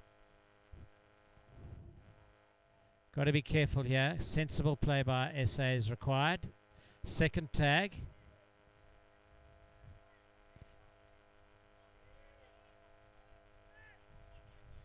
Backwards. Good defensive play by GB, pinning the South African team back. That's the third tag. McConnell takes it up. Fourth tag. Someone's got to get a boot on it. Is it Harvey, the left-footed? No, it's Tuliko Prinsloo. Away he goes. That's fifth and last. Okay, let's see what we can do. The sweeper is in position for GB. Harvey to Tabra. No, we're running it. Looks like South Africa are going to run it out of there. Oh, fantastic. Roberts with a really good tag on Engelbrecht. And it was South Africa who'd made brilliant use of that space, and South Africa who will keep the ball. McConnell takes it on.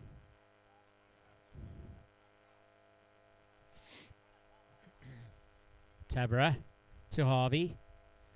Hand and Unconventional pass to Engelbrecht. yeah. I think the hand got in the way there. Oh, it's blown a knock on. That's correct. Yeah. As Harvey was passing, I think a British hand got in the way. Tag. No room for Chad Phillips to get through.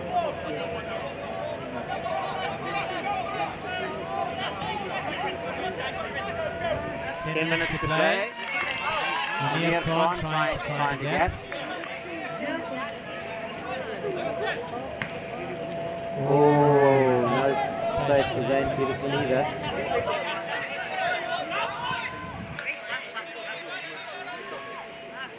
In the box.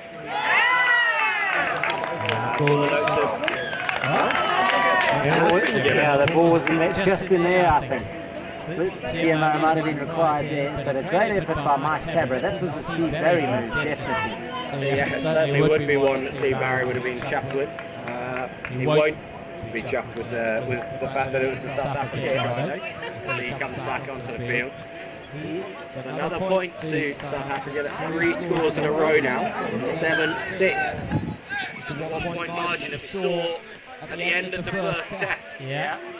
Hell of a comeback by South Africa so far. Just under 10 minutes to go. Another nail biter here. On the slopes of Table Mountain. Oh, Move was building. Spills it forward in South Africa. A chance to level things here. Sensible play required. Who would have thought that? 7-2 just shortly into the second half. AC taking it up, he's told by his captain.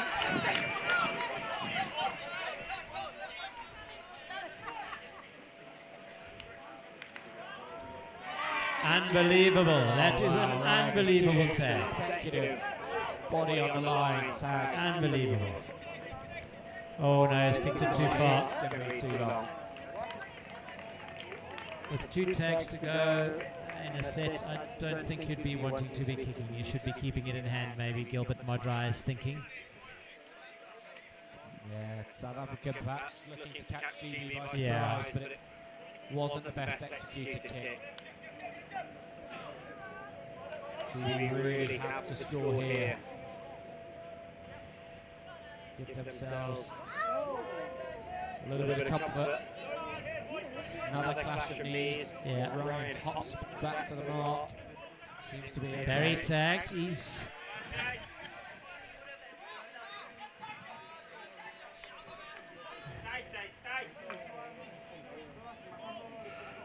Just a bit of a settler. yeah. And then was snapped over to the right for GB. The kick from So Barry. for South African foot there, but Saunders gets it.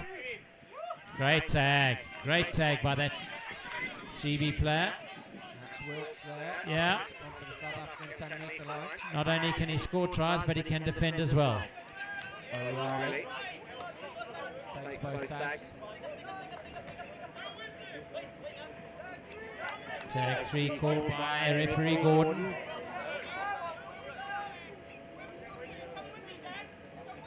Oh, nice move. Saunders only had 1 tag on. He actually has 2 tags on one side. It should have been a tag when he caught the ball, but He's looking for his tag now. He doesn't realise. No, there we go. I don't know how that would happen. There's not enough space for 2 tags. there isn't really, no. One of those things that can only happen in tag. Oh, he's dropped it. Oh no! There was an overlap to the left hand Dropped it. side. for Oh South dear. Africa. Puts his hand up and recognises he made a behind. mistake. That could have been the levelling score, but instead it is GB that take over. Reece Walker tries to skip his way through.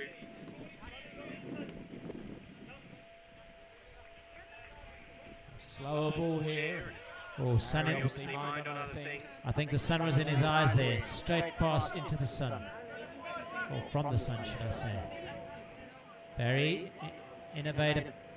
Oh, that also looked a little... Yes, you may have to ask the referee how tall he considers himself to be. Yeah. I'm not sure it's the 6'3". I don't think so. don't think so. There's a slight slope in the field, so maybe he thought he was on the bottom end of the slope. McConnell to Tabra. Skip pass to Engelbrecht. GB are up.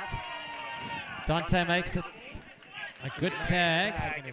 A little bit of a debate as to where it was taken. Prince Lure hasn't really been able to open and show his speed today, but he is a quick athlete. Tabra shapes to kick. Oh yes, Worked really well for South Africa. Crucial that the tag is made, and it is by Waters. and it's a crucial tag because now GB get the ball. Barry's in a hurry. Munir Khan makes a lovely tag. Diving like a salmon there.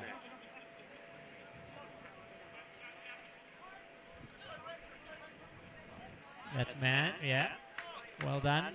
Munir Khan back in action again.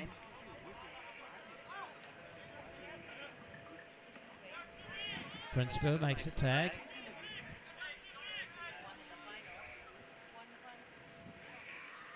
Walker with a kick through.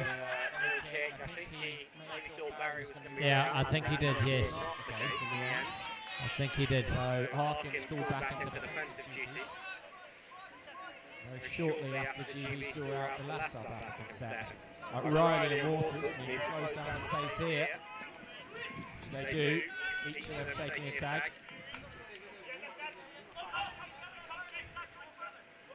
McConnell to Saunders. He kicks. Oh yes. And he gets a 50-10. 50-10. Very, very well played. That is an error there. He's kicked the ball almost the width of the whole field for a 50-10. That is amazing. I think I can only assume McKill wanted to avoid the rebound off his Yeah, I think that's you're right, Will. I think you're right, Will.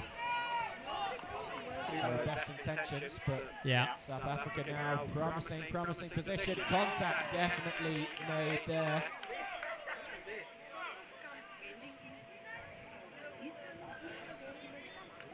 And eventually the penalty is given. One of the troops is, yeah, he's got to go. He's got to go. I think there's a little bit of blood there. Yeah, Harkins receiving some head-to-head contact. 2.5 minutes. Need to just have a concussion assessment done on him. O'Connell making a crucial tag up there. 2.5 minutes to go. It's anybody's game.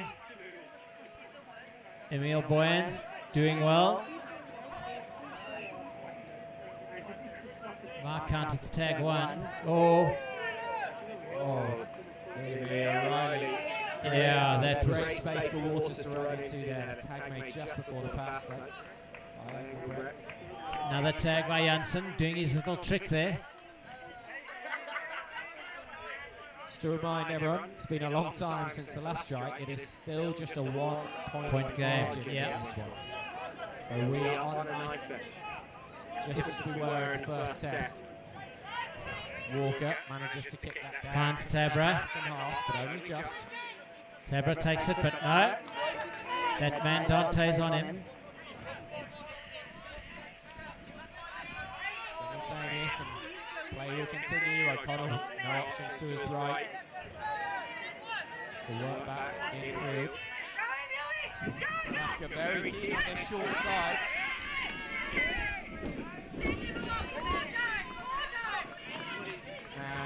And the penalty is given to South Africa. I think the crowd played a role in the decision being given there. It takes a lot to knock old Huan Engelbrecht over, I must tell you, but referee adjudged. No complaints from GB, got on, referee's made his decision, they're not going to change it. Oh, they were straight through the hands of Mike Tabra. And a little bit of afters there. A little bit of made by Walker. Which is why the penalty wasn't given. Stuart Barrow, tag, short.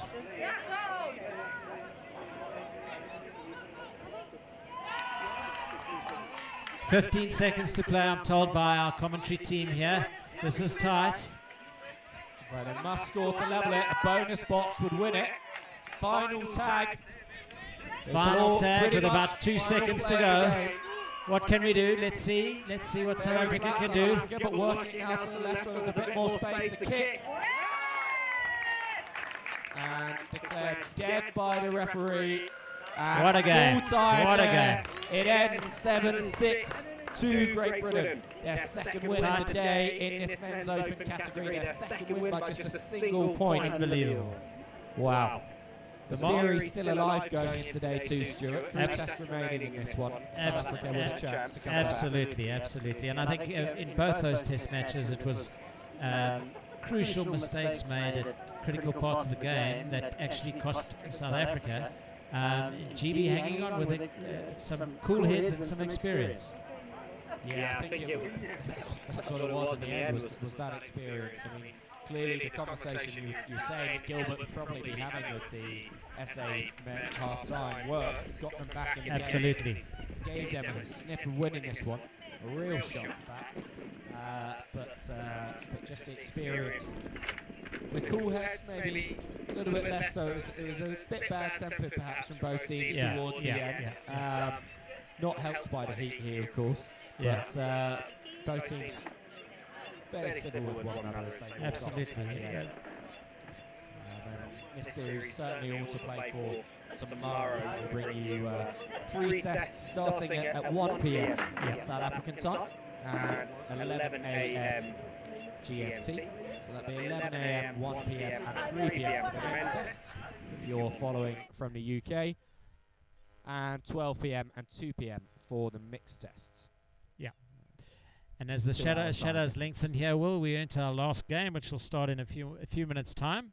We've managed to keep to the schedule, which is good. No injuries to speak of. That kept us busy. So we've got 10 minutes till the next and final mixed open game. South Africa need to come out harder, I think, in this final game. And they've taken some time to get going in the first 2 test matches. And unfortunately, have been back. Their backs against the wall, 7 down at one point. Yeah, well, they came back in as they came back onto the pitch to start the second half of the second test. It was a 10-0 margin at that point. Correct. So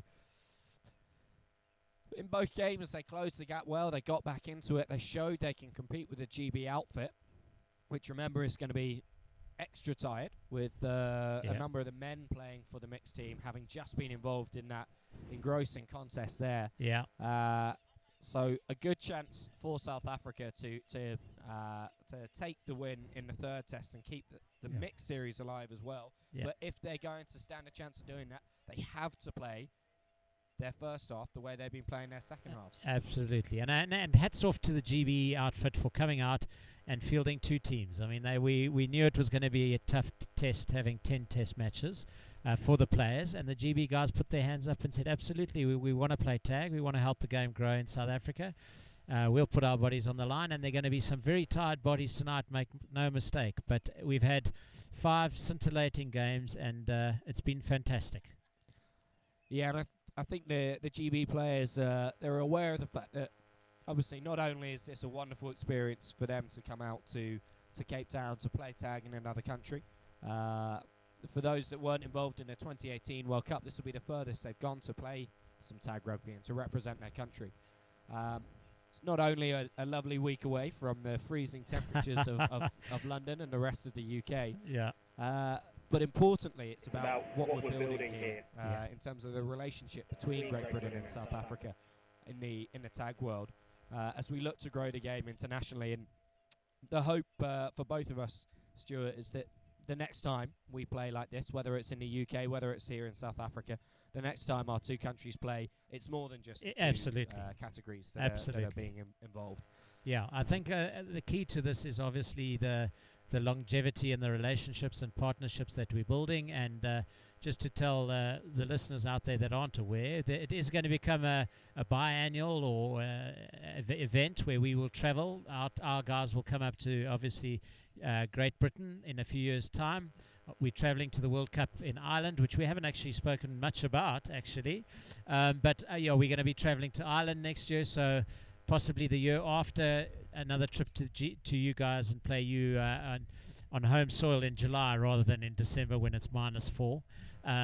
But yeah, I think it's important that we grow.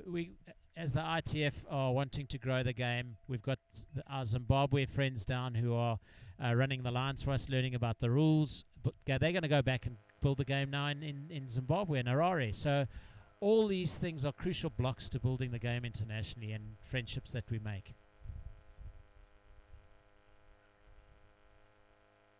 Yeah, I mean, how fantastic would it be a couple of World Cups down the line to have Zimbabwe representing across a number of categories, and South Africa in all of the categories at the World Cup. Yeah. It's something, the game in every country it's being played in is growing. Obviously, Australia and New Zealand, sort of the leaders of tag with the length of time the sport's been played in their countries. Great Britain this year went up to 7 teams for the first time with the addition of the men's 40s to the programme.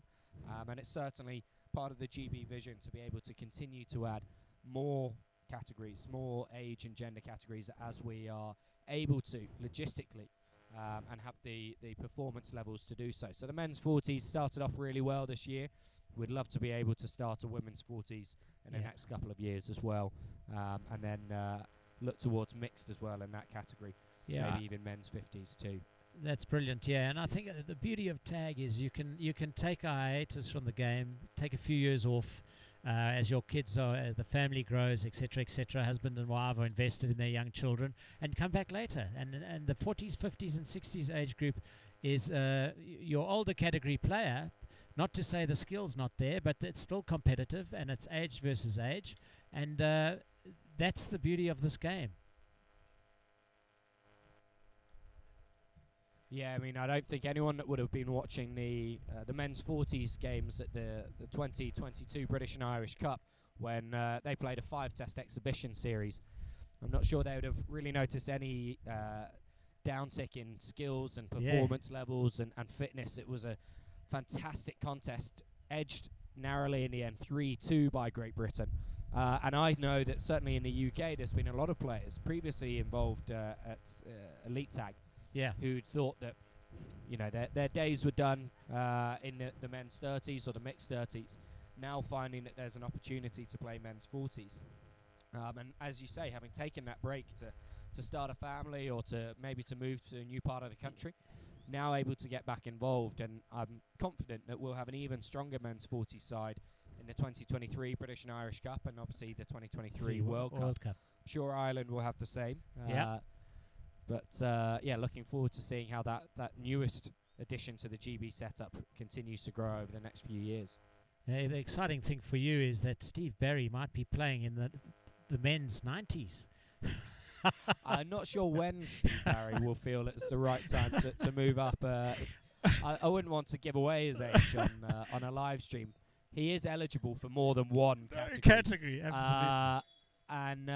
But as you can see here today, he's still able to play at the very top level in men's open, and has doubled up in mixed open as well. So I don't think he feels the time is quite right. No, I mean, men's open certainly happy for him to still be plying his trade in that team at the moment. And, the experience he brings to any team, I've listened to him marshalling the troops, and just little nuggets of advice that he gives the players, and it's always positive. He's a great influence on the team. Nice to see the South African players giving a high five to the British mixed team as they come onto the field for the last game.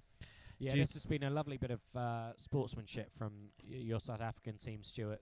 That the outgoing one from the previous game has always made sure to be there to form a tunnel, not only for the incoming SA team, but for our GB team as well. So that's really nice to see. What's worrying me is the moves the South African players are showing in the tunnel. Just tells me they don't seem to have worked hard enough on the field.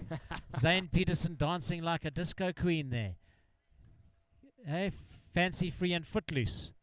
I mean, I think it's kind of what you got to do after a loss. You can either dwell on it and struggle to move on, or you can get your dancing shoes on, bring a positive attitude, and take the next match as a clean sheet.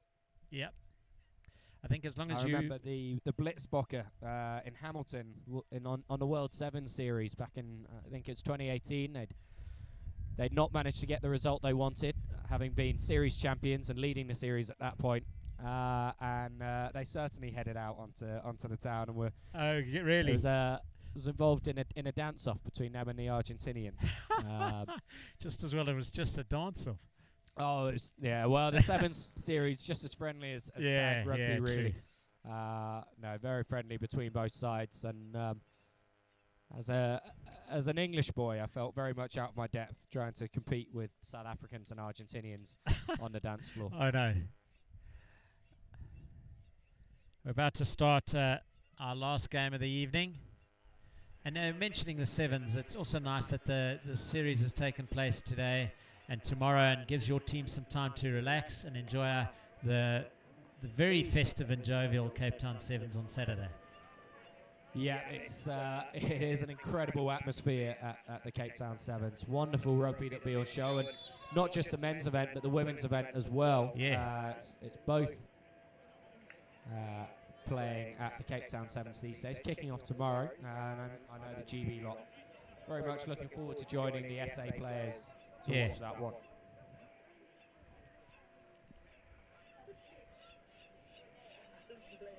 Of course, if you're still with us at this point, it means that our team with us on the stream, on commentary, successfully managed to get the generator up and running to avoid the loss of power when the load shedding came in at 6 p.m. here.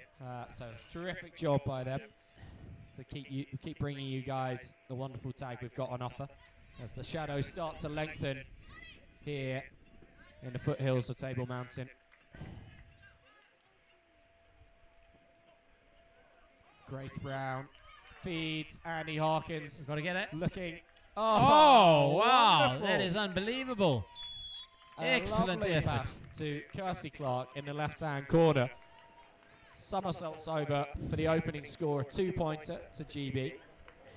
Harkins looking like an old-fashioned lock forward in rugby union with the taping around his head after the head knock in the previous game. Yeah, glad he's okay. Yeah, doesn't seem to have had any ill effect, thankfully. So 2-0 GB. South Africa, we've said it multiple times, they've got to have a first half. It means they go in at the break level pegging, so they really need to make sure they get the next score in this one.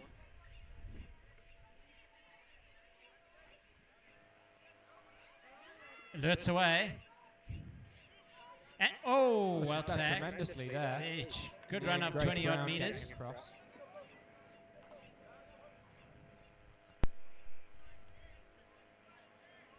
Dick, long pass to Stoffels. No. Had the defender been a little closer, there might have been crossing blown up there, just not close enough, so the crossing player didn't. Nice tag. GB on the line. See what South Africa can do. Dick, long pass to Olkers.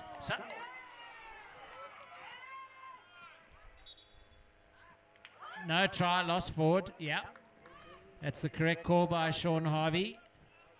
As Riebeeck Tyler was grounding the ball, she lost it forward, and Sean had a word with Victor on the touch, and he acknowledged that yes, he thought it was a loss forward. So I liked Olka's attempt to convince the referee with a lot of cheering that it was definitely a grounded ball. Dick making a tag. Through the hands we go. Sort of a basketball, netball pass there by Barry. So Wilkes needs to score in this one to keep up his perfect record for the day. Tries in every game so that's far. absolutely correct. Barry. Oh, and the ball has actually shaped back a little bit. Wonderfully well dealt with on the touchline there. Oh, that he's not rolling from the correct spot there. The tags are on the ground. You've got to take it from the spot. Take it from the mark where the tag was made. Glassford.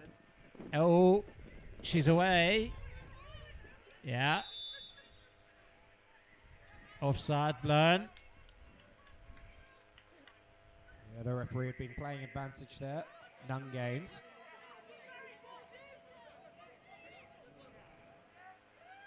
Barry tagged from both sides. Good defense, GB.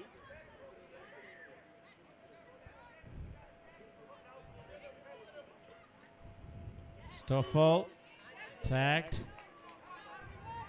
De Jong diving into the shadows to make that one. It's a huge pass to Olkers. He's tied up.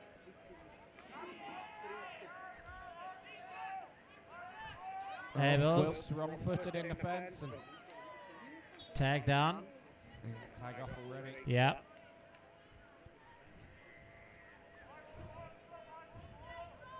Bit of a slow roll this one. From Oh, South Africa. gosh, All yeah. Momentum lost.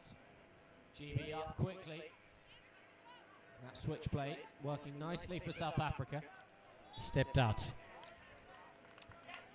Victor on the spot. Flags up.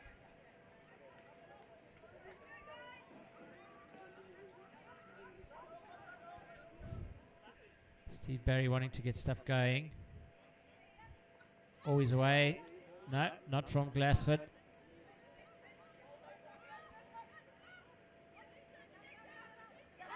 Oh, just lifted the.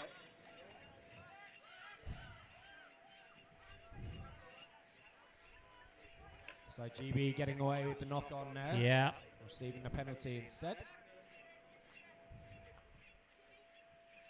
De Jong looks to find Tolmarsh. Tag made first though. Tolmarsh was in space. Had the pass gone a bit earlier.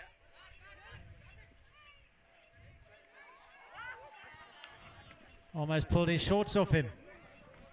Bit of a competition between Alex Ryan and Reece Walker to see who can lose their shorts the most in this test series.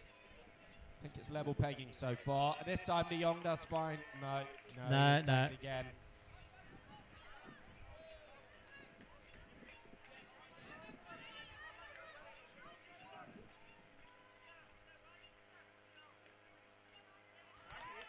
And the option Ampau had immediately to his left had disappeared, so he is caught in possession, but goes over the line. Russell Reed. Communication issues there for South Africa. Ended up falling over each other, and the attacker getting through for an easy try. Yeah, from an attacking point of view, that's exactly what you want to see when you look back, having grounded the ball, two opposition players flat on their back, Flat on their having back, missed the tag on you. So another point added to the tally. 2 tries, 3 points. Yep. That ball bouncing well there. And Oh, well taken by Kamaldin. Oh, nice step. Didn't get caught away by though. Ampau. Little switch Sarah play to the Phillip. short side. Whose husband plays in the men's open team.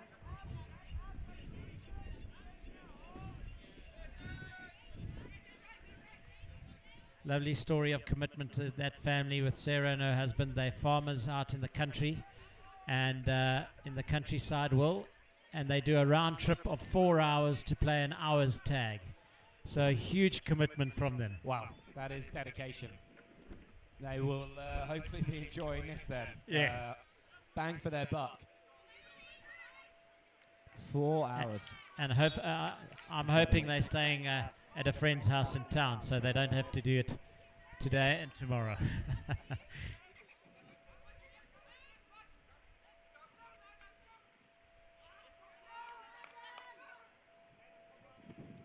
Tag, Lurtz, good tag there. Knew what she was getting straight away. Tag on the deck. Oh, that looked a little marginal. Double tag there. Yeah, was marginal, but nicely done Yeah. by by Barry and McDermott. Tag made on Grace Brown. Ampau. Another good tag, and it's a turnover. South Africa's chance to try and get out of trouble here. It's a roller ball. South African players shouting at him to roll the ball. Oh, lost backwards, but quickly snapped up by GB.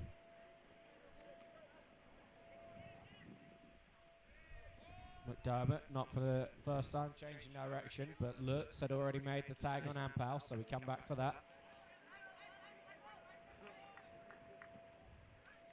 Towerton with Broadley, Akil and Tolmarsh outside. Akil not quite able to find Tolmarsh. Towerton again links up with Ampal, puts in the kick. Will it bounce up before the box? It does, but Ampal not Stoffels there. pick clears. Oh, he's put in a little kick on 0 tags. He's chasing. Oh, you can't dive on the ball. No, so only the defending team can dive on a kicked ball.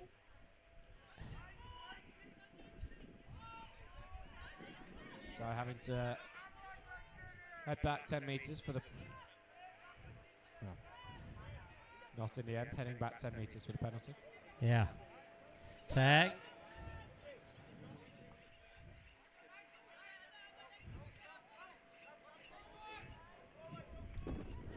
Towerton finds McDermott, who also joins the shorts down crew. Might have to have a word with the gents about tying up the laces. Yeah, exactly. I was tying about up to the say. strings. Oh, that is unbelievable play. Oh, selfless play and really good for the team to get that extra point. That is So very, very Ampal clever play. found Harkins on the wing. He could have gone over himself, fed it back inside to Ampal. Knew he had Broadley there. Just offloaded it to her and over for the 2-point score. 5-0 GB. Yeah. And unfortunately, from an SA perspective, Stuart, the same thing happening as we've seen in the previous games. The slow start from South Africa Mixed Open and a lead building for GB. Yeah. Barry's kicking into the wind this time. He's done a sneaky kick. Meredith couldn't gather it. Momentum now still with GB.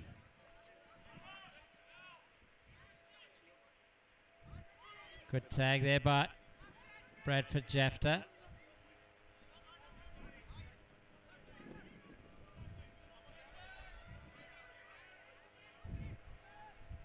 Tag made by Kamaldin.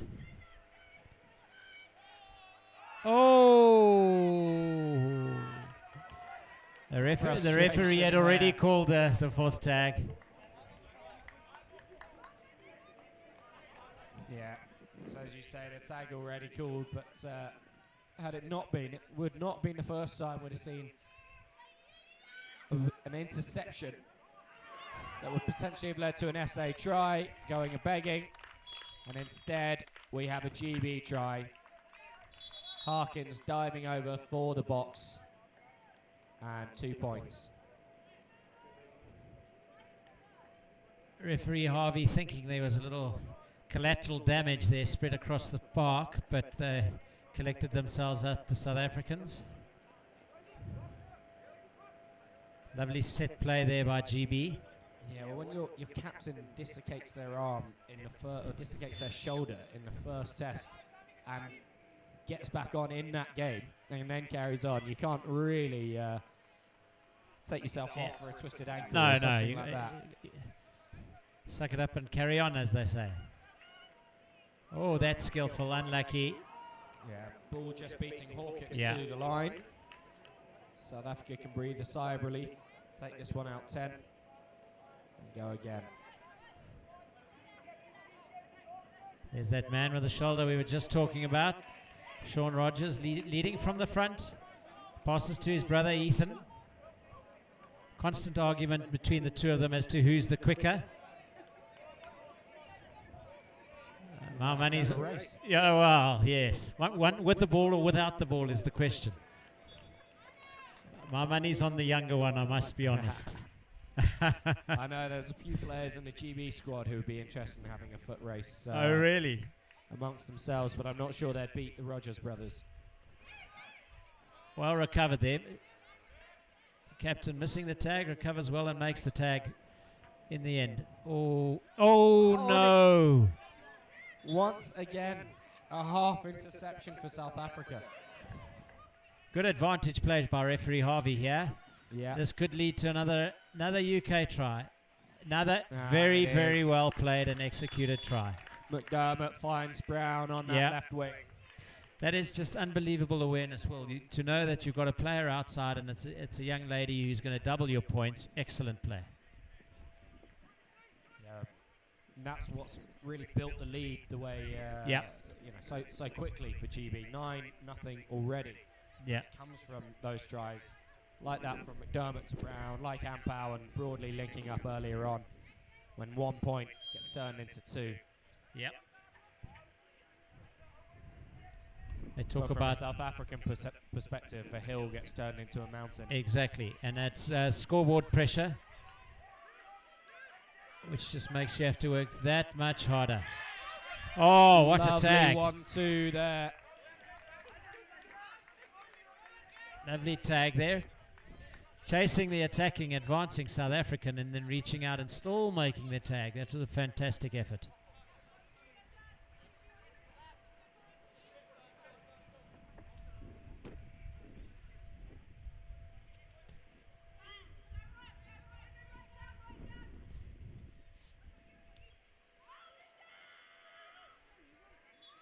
Yeah. I think not the ideal strategic move to kick from there on your second tag, but just to relieve a bit of pressure. Yeah, I think that's got to have been it, really, Stuart. Just trying to play the game down Yep. in the GB Yep. half. It's been all up on this in this right-hand end Yeah. recently. Can't score tries from your own 10-yard line, as they say. Got to get the opposition back on their 10-yard. Now we've got to defend. South Africa really have to defend well here in the middle of the field. Not let GB out of their half.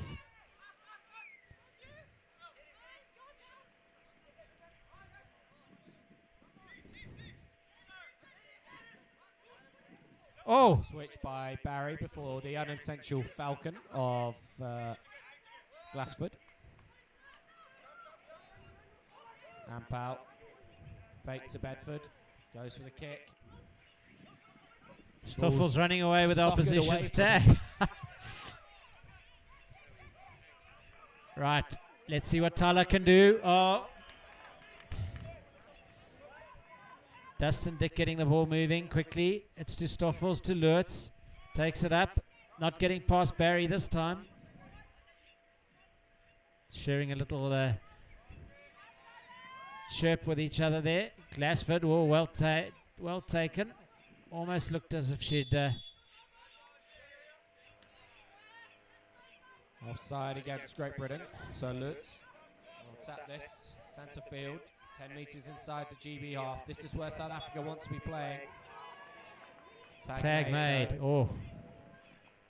Just a player between us and Lutz there. I thought it was quite a clever move, but tag was made. Oh, the sulkers to Glassford. Beautifully No, quick hands until that tag has been penultimate called. pass. Yeah, tag was called earlier, luckily for South Africa, because that pass not going to hand. Stoffels.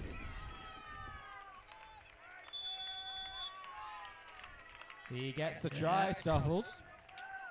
Sure. 9-1 now. 9-1. Good effort. Good effort. Throwing himself athletically Yeah. over the line.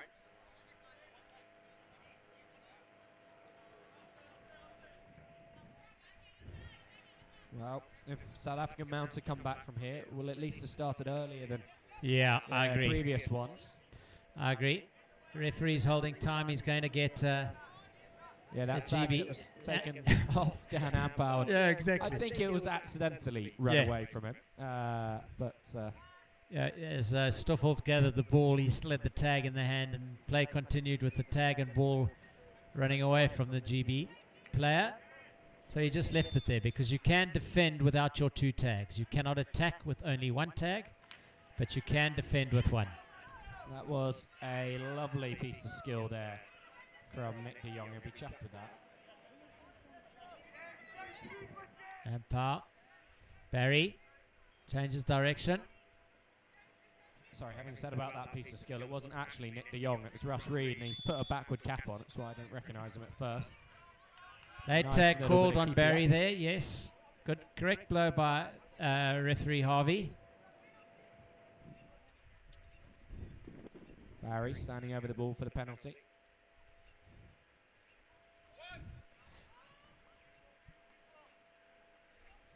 And GB will now work it left to Hawkett's. Pass just a little bit behind her, but she does well. Yeah, I think GB will just want to wind the clock down with a minute to go, save the legs.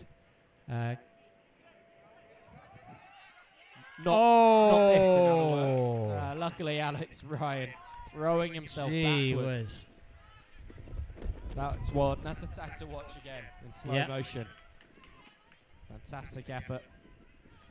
Oh, Riebeeck leaves the ball behind. Riebeeck Tyler leaving the ball behind there. Referee adjuds it. Lost forward. Referee looks at his watch. Sean Harvey knows it's nearly time. Tagged by Sarah Phillip.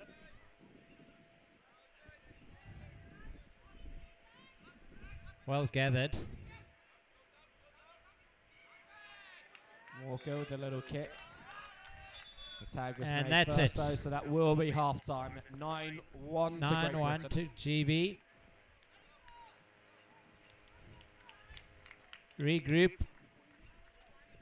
Coach Duma Loko is going to have a stern word with his troops. Yeah. He's got a half-time chat here, and then his team have 20 minutes to turn this one around and keep the mixed series alive. Of course, Stuart, 3 tests today, 2 tomorrow in the mix. If GB win this one, they've wrapped it up already. They have. Not the ideal result for our South Africans. Looks like the gazebos are going to blow away there. Well, I must excuse myself for a minute.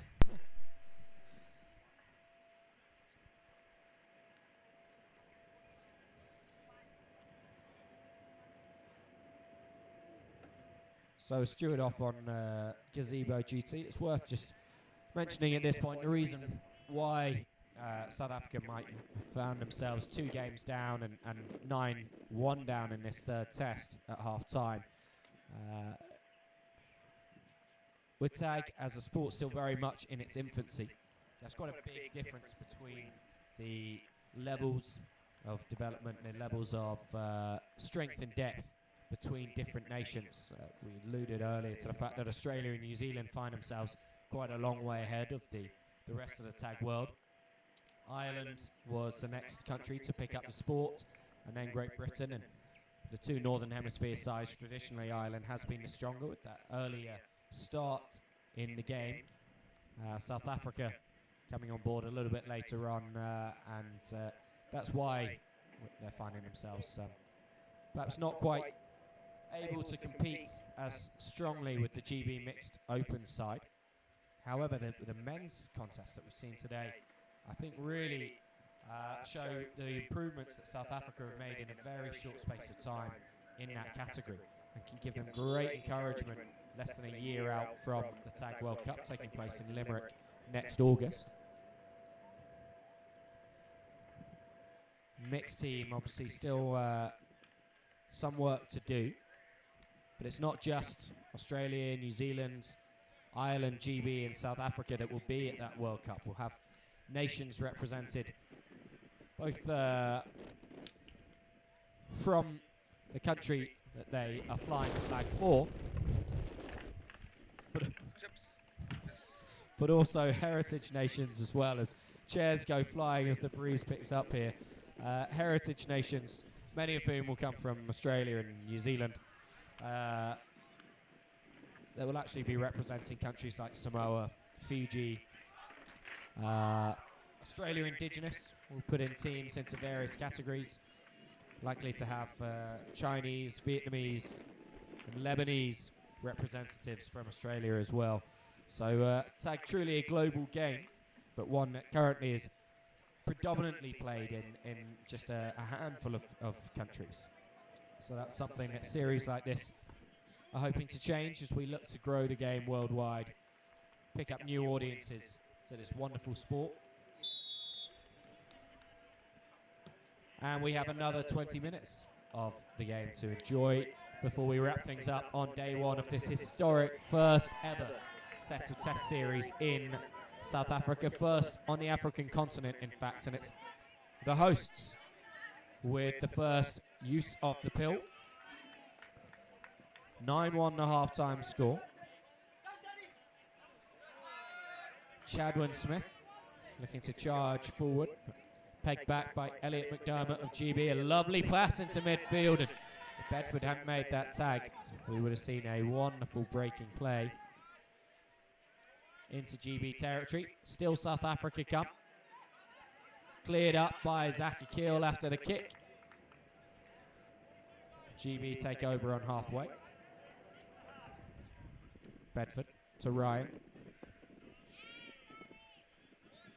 Tries to twist his hips, but the tag made by Phillip. Bedford. Lutz stops our progress. Ryan. Kick is, it's not been called as played at by the referee. So GB continue with the same set of tags. A kill tagged by Shafiq Olkers. And a little bit flatter, a little bit tighter in midfield, GB, but now they create a bit of space. Now Walker looks to jink away. You don't do that from Chadwin Smith. Fastest feet in the business. Ryan finds Jade Walker. McDermott over the top to Kirsty Clark, her second of the game. Another 2 points for GB. 11-1 now the score.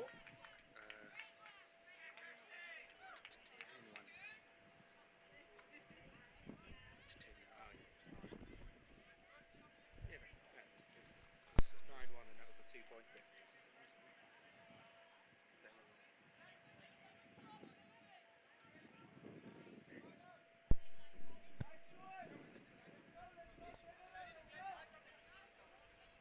So with the mercy rule in effect at 11-1, South Africa will take a tap from halfway. It's Phillips. Chadwin Smith. Nice little show and go. Beats the first defender. Tagged by Reed.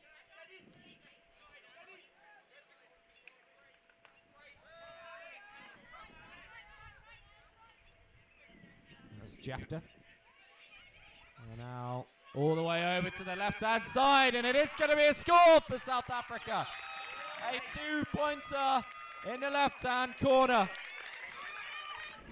Absolutely wonderful stuff. I'm afraid I don't have the team sheet here. I don't know the name of the South African try scorer. Hopefully when Stuart returns to the commentary box, he'll be able to provide it for us. But a really well taken effort, working the ball all the way from the right-hand touchline to the left. 11-3 now. Smith makes a tag on Grace Brown, who's been doing a lot of work on the Great Britain Mixed Open social media this week that the teams have been out in Cape Town. Obviously famous herself with Grace Brown Fitness. Many tag players have been helped by or follow on Instagram. Miss Towerton is tagged before she drops the ball. Also had an interesting week herself as Charlotte Towerton. She learnt the answer to her question, do giraffes hunt in packs? Much amusement was had by her GB colleagues.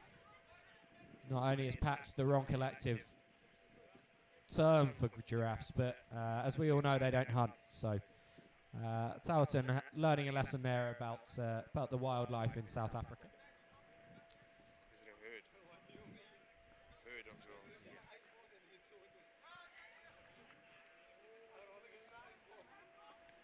And here's O'Reilly back on the field for the mixed.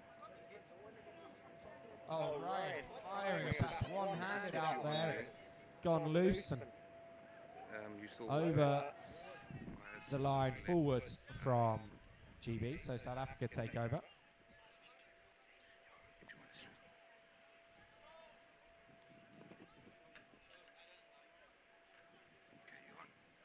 And as Stuart has returned to the commentary box or commentary steps from his gazebo saving work, yeah. Did you... Chadwin Smith, forwards, backwards, right, left. He's beating defenders, all ends up, but Grace Brown eventually manages to snag the tag. The beautiful try, unfortunately, Stuart, I didn't have her name, so I wondered if you were... So Aika, who went over for South Africa. So we see another nice run here. Errol's getting an important position.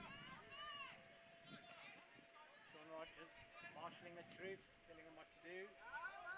That is played out by GB. If it goes out, Mason Bertrand luckily back as another sweeper. Wind definitely picking up here late afternoon. Things blowing around all over the place. Nice tag. Chairs and mouse mats so far. Thankfully, no roof tiles. Hawkins finds Reed. Meredith making a fantastic tag. Their teammates couldn't. And Powell shipping that one over to the right. And the two walkers linking up to gain some more ground for GB. Tolmarsh feeds McDermott. Walker for the kick, looking for the 50-10. 50-10, excellent play. So Great Britain taking the opportunity to ring some changes. South Africa doing the same. The field now fully in the shadow of Table Mountain. And that shade and the breeze will come as real relief to both sides. Looks like our... Oh no, it is Great Britain on the ball. Notice Walker's shoulder also, is it an injury picked up today? Reese. Yeah, it's definitely been strapped up since earlier. It's something he's had strapped up before, but I don't think he had it strapped up for the first couple of games. Couple of tests. Oh, well tagged, well tagged.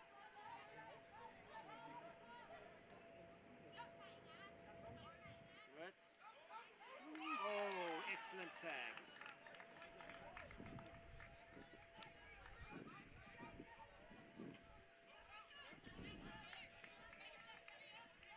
Wirtz. Some ground there, let's see.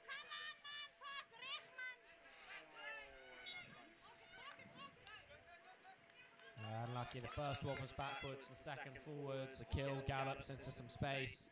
Bedford feeds Barry.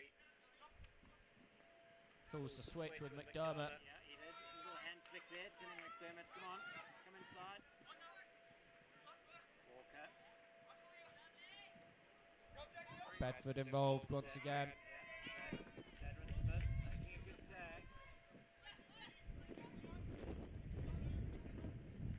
Oh. Yeah, looks forward. Loose now. Nice flick from a kill to find Bedford and keep the ball alive. And now a kill in space himself. Chased by Chadwin Smith, who makes the try-saving tag. Wonderful piece of play. Clark goes for the dive. Also tagged. Still GB looking for the score.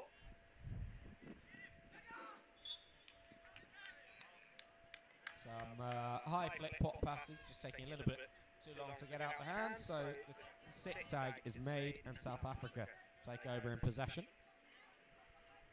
Here's the try scorer.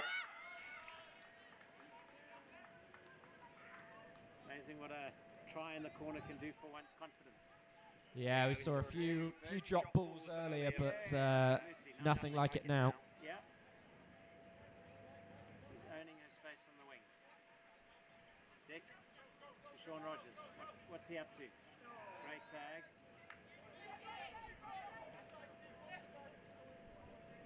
That's to Dick. Dick kicks out of hand.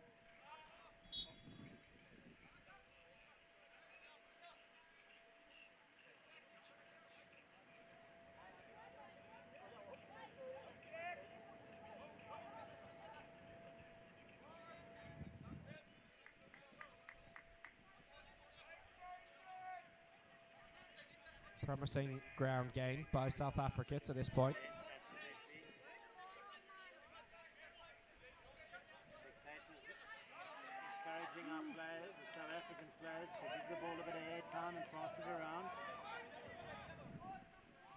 It's been fantastic to have the South African home support here today, Stuart. I think tomorrow, sorry, Will, to interrupt, but I think tomorrow we're going to see a little bit more. Friday afternoon. Olkers with support on the left. Oh, no! Could have been over for a second, but tag just short. The urban myth is that Cape Town weekend starts at 12 o'clock with a noonday gun. So by 12 o'clock tomorrow, everyone's on the highways heading home. My kind of city, that. Crowd in. Tag made. The tag is made, but it was made on Chadwin Smith, who didn't have the ball in hand. So, marginal call there. A bit unfair on South Africa. The early kick from Steve Barry into space with Reece Walker herring after it. It is a simple foot race. In the end, Walker decides he needs to position himself defensively. And they are appealing for the knock-on. The ball was knocked around a little bit on the ground, but backwards. I think Mr. Harvey, referee Harvey, thought it was scooped backwards. GB accepted his decision and get on with the game. Hand down by Sean Rogers, unfortunately slipping. Chadwin Smith, what's he going to do? He's going to get tagged. Kicks up dust like the Roadrunner though before it happens. Rogers. Tables. Oh, this could be a foot race. Is he going to get there? No. Oh, just a little stumble, so unfortunate. And it allows a kill to get round and make the tag. Almost looked like he'd be taken out by the sniper in the trees. Backwards. Oh. Unlucky. Good passage of play there. Not the prettiest tag you'll ever see. But nonetheless, meters made. Barry throws a massive dummy. Tag by Abel.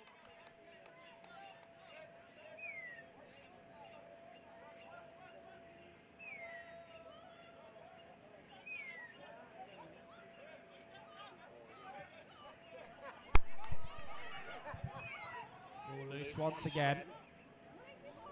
I think knocked forward.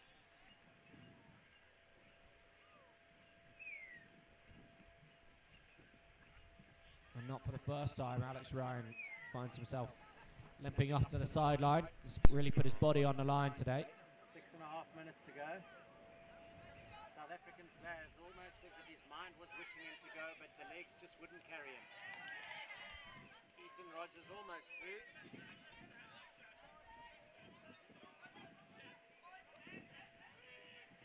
Is there something here? Can Lutz get it out? Oh, it's a double. It's a double. Leading try scorer for the mixed team. Fantastic. Also a newcomer to the game. Only 16 years old, still at school. Wow. Had to get permission from her mom and dad to play.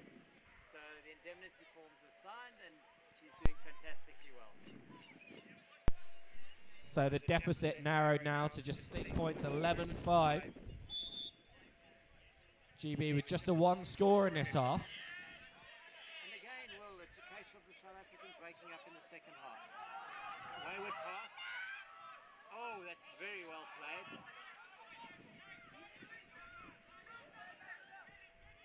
And she makes the tag. And wins the penalty. Yes. Is that our non-GB Dante playing in the mixed again and giving away a penalty? I think he's helping his mates out who have really worked hard in both the men's and mixed today. He is, yes. Yeah, it's certainly a day to step up as one of the team when the temperature is as high as it's been. The attrition rate. Another penalty there. Yeah. Absolutely right. No try given. Quite a clear fend in there. Fend away the defender when they're coming to make a tag. So very well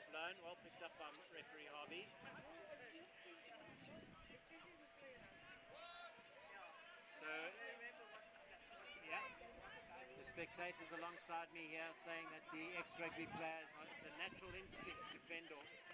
So when we're playing tag, we always encourage the players to run with the ball in two hands. If you've got the ball in two hands, then that natural instinct is taken out of play because you can't fend off if you've got the ball in two hands. Yeah, we say exactly the same thing in the UK. It's understandable, isn't it, Stuart? It's a strange feeling to have someone reaching for your hip when you're not used to it. But the best thing to do is have that ball up in front of the chest and two hands. And then you're going back to the basics of how you were taught to play rugby at school, to always have the ball there to be able to pass both left and right. Absolutely. When you're running with the ball in one hand, you've only got control to pass one way. When you're running with the ball in two hands and you've got a one-on-one with a defender, they don't know whether you're going to pass, go inside, outside, and it just creates that doubt in the defender, which will allow you opportunity, as Ethan Rogers nearly had to get through the gap. Nicely tagged. Stoffel's on the ball. Looks like the tag fell off there. Kamaldin steps inside. Not going to get away from it. Rogers.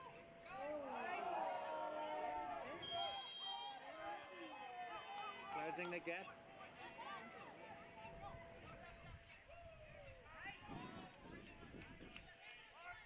Tag and shorts taken at the same time, so play continues. Almost through. I mean, it's really been all South Africa the last 5 or 10 minutes. Oh, I hope that's not that ankle that Fads Abels is just recovered from. Off she goes. Her bio will be very upset with her if she injures her ankle today. 67 runs to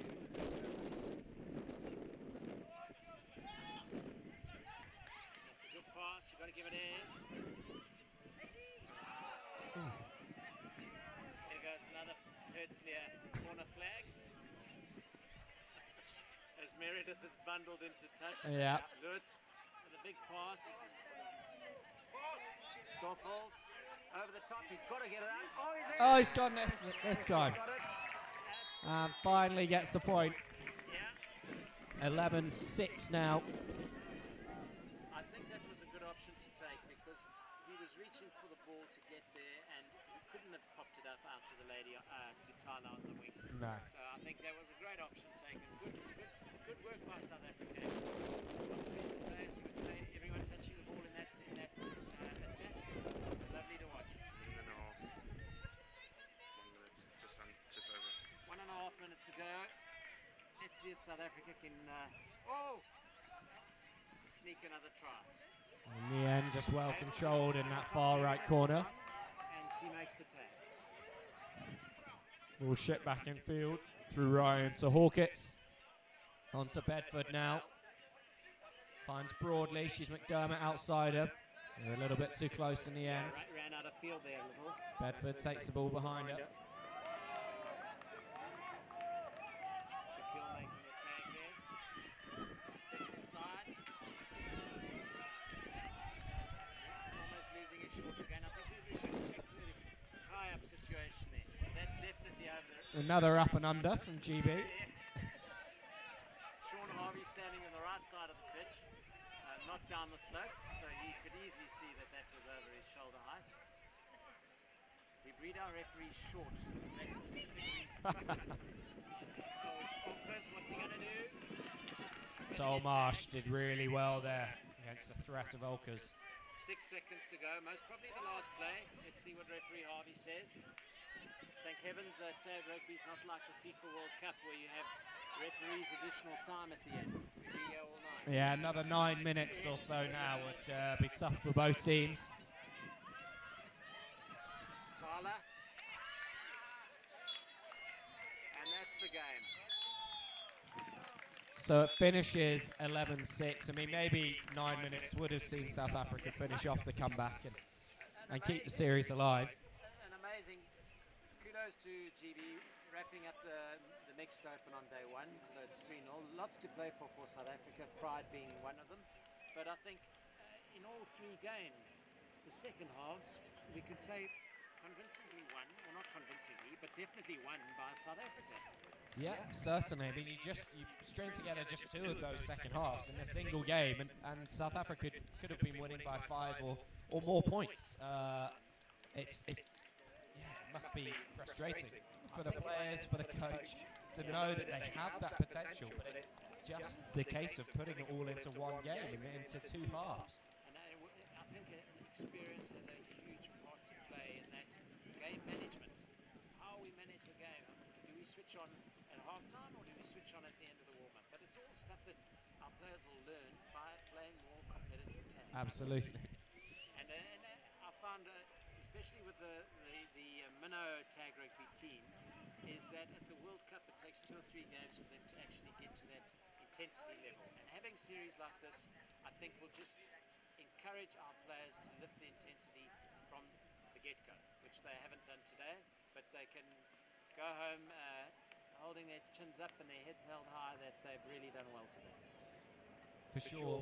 The last thing you want is teams turning up at a World Cup and it just being an insurmountable challenge and a step up that they've never encountered before. You want all the teams going there to have been properly prepared, to know the level they need to play at. Just have a look at this. Steve Barry calling all the teams together. What a lovely gesture. Really, really nice. There's good handshakes and hugs at the end of that game, but just a special moment here as they all get into a huddle.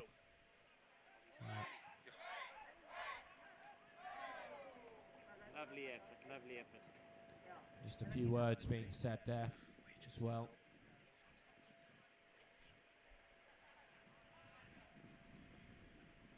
Looks like they're getting themselves together for a photo. Beck's the photographer, lining them up. You have to have a team photo with a backdrop like we've got just 400 meters behind us. Yes. So I don't think you mean us. No, definitely not.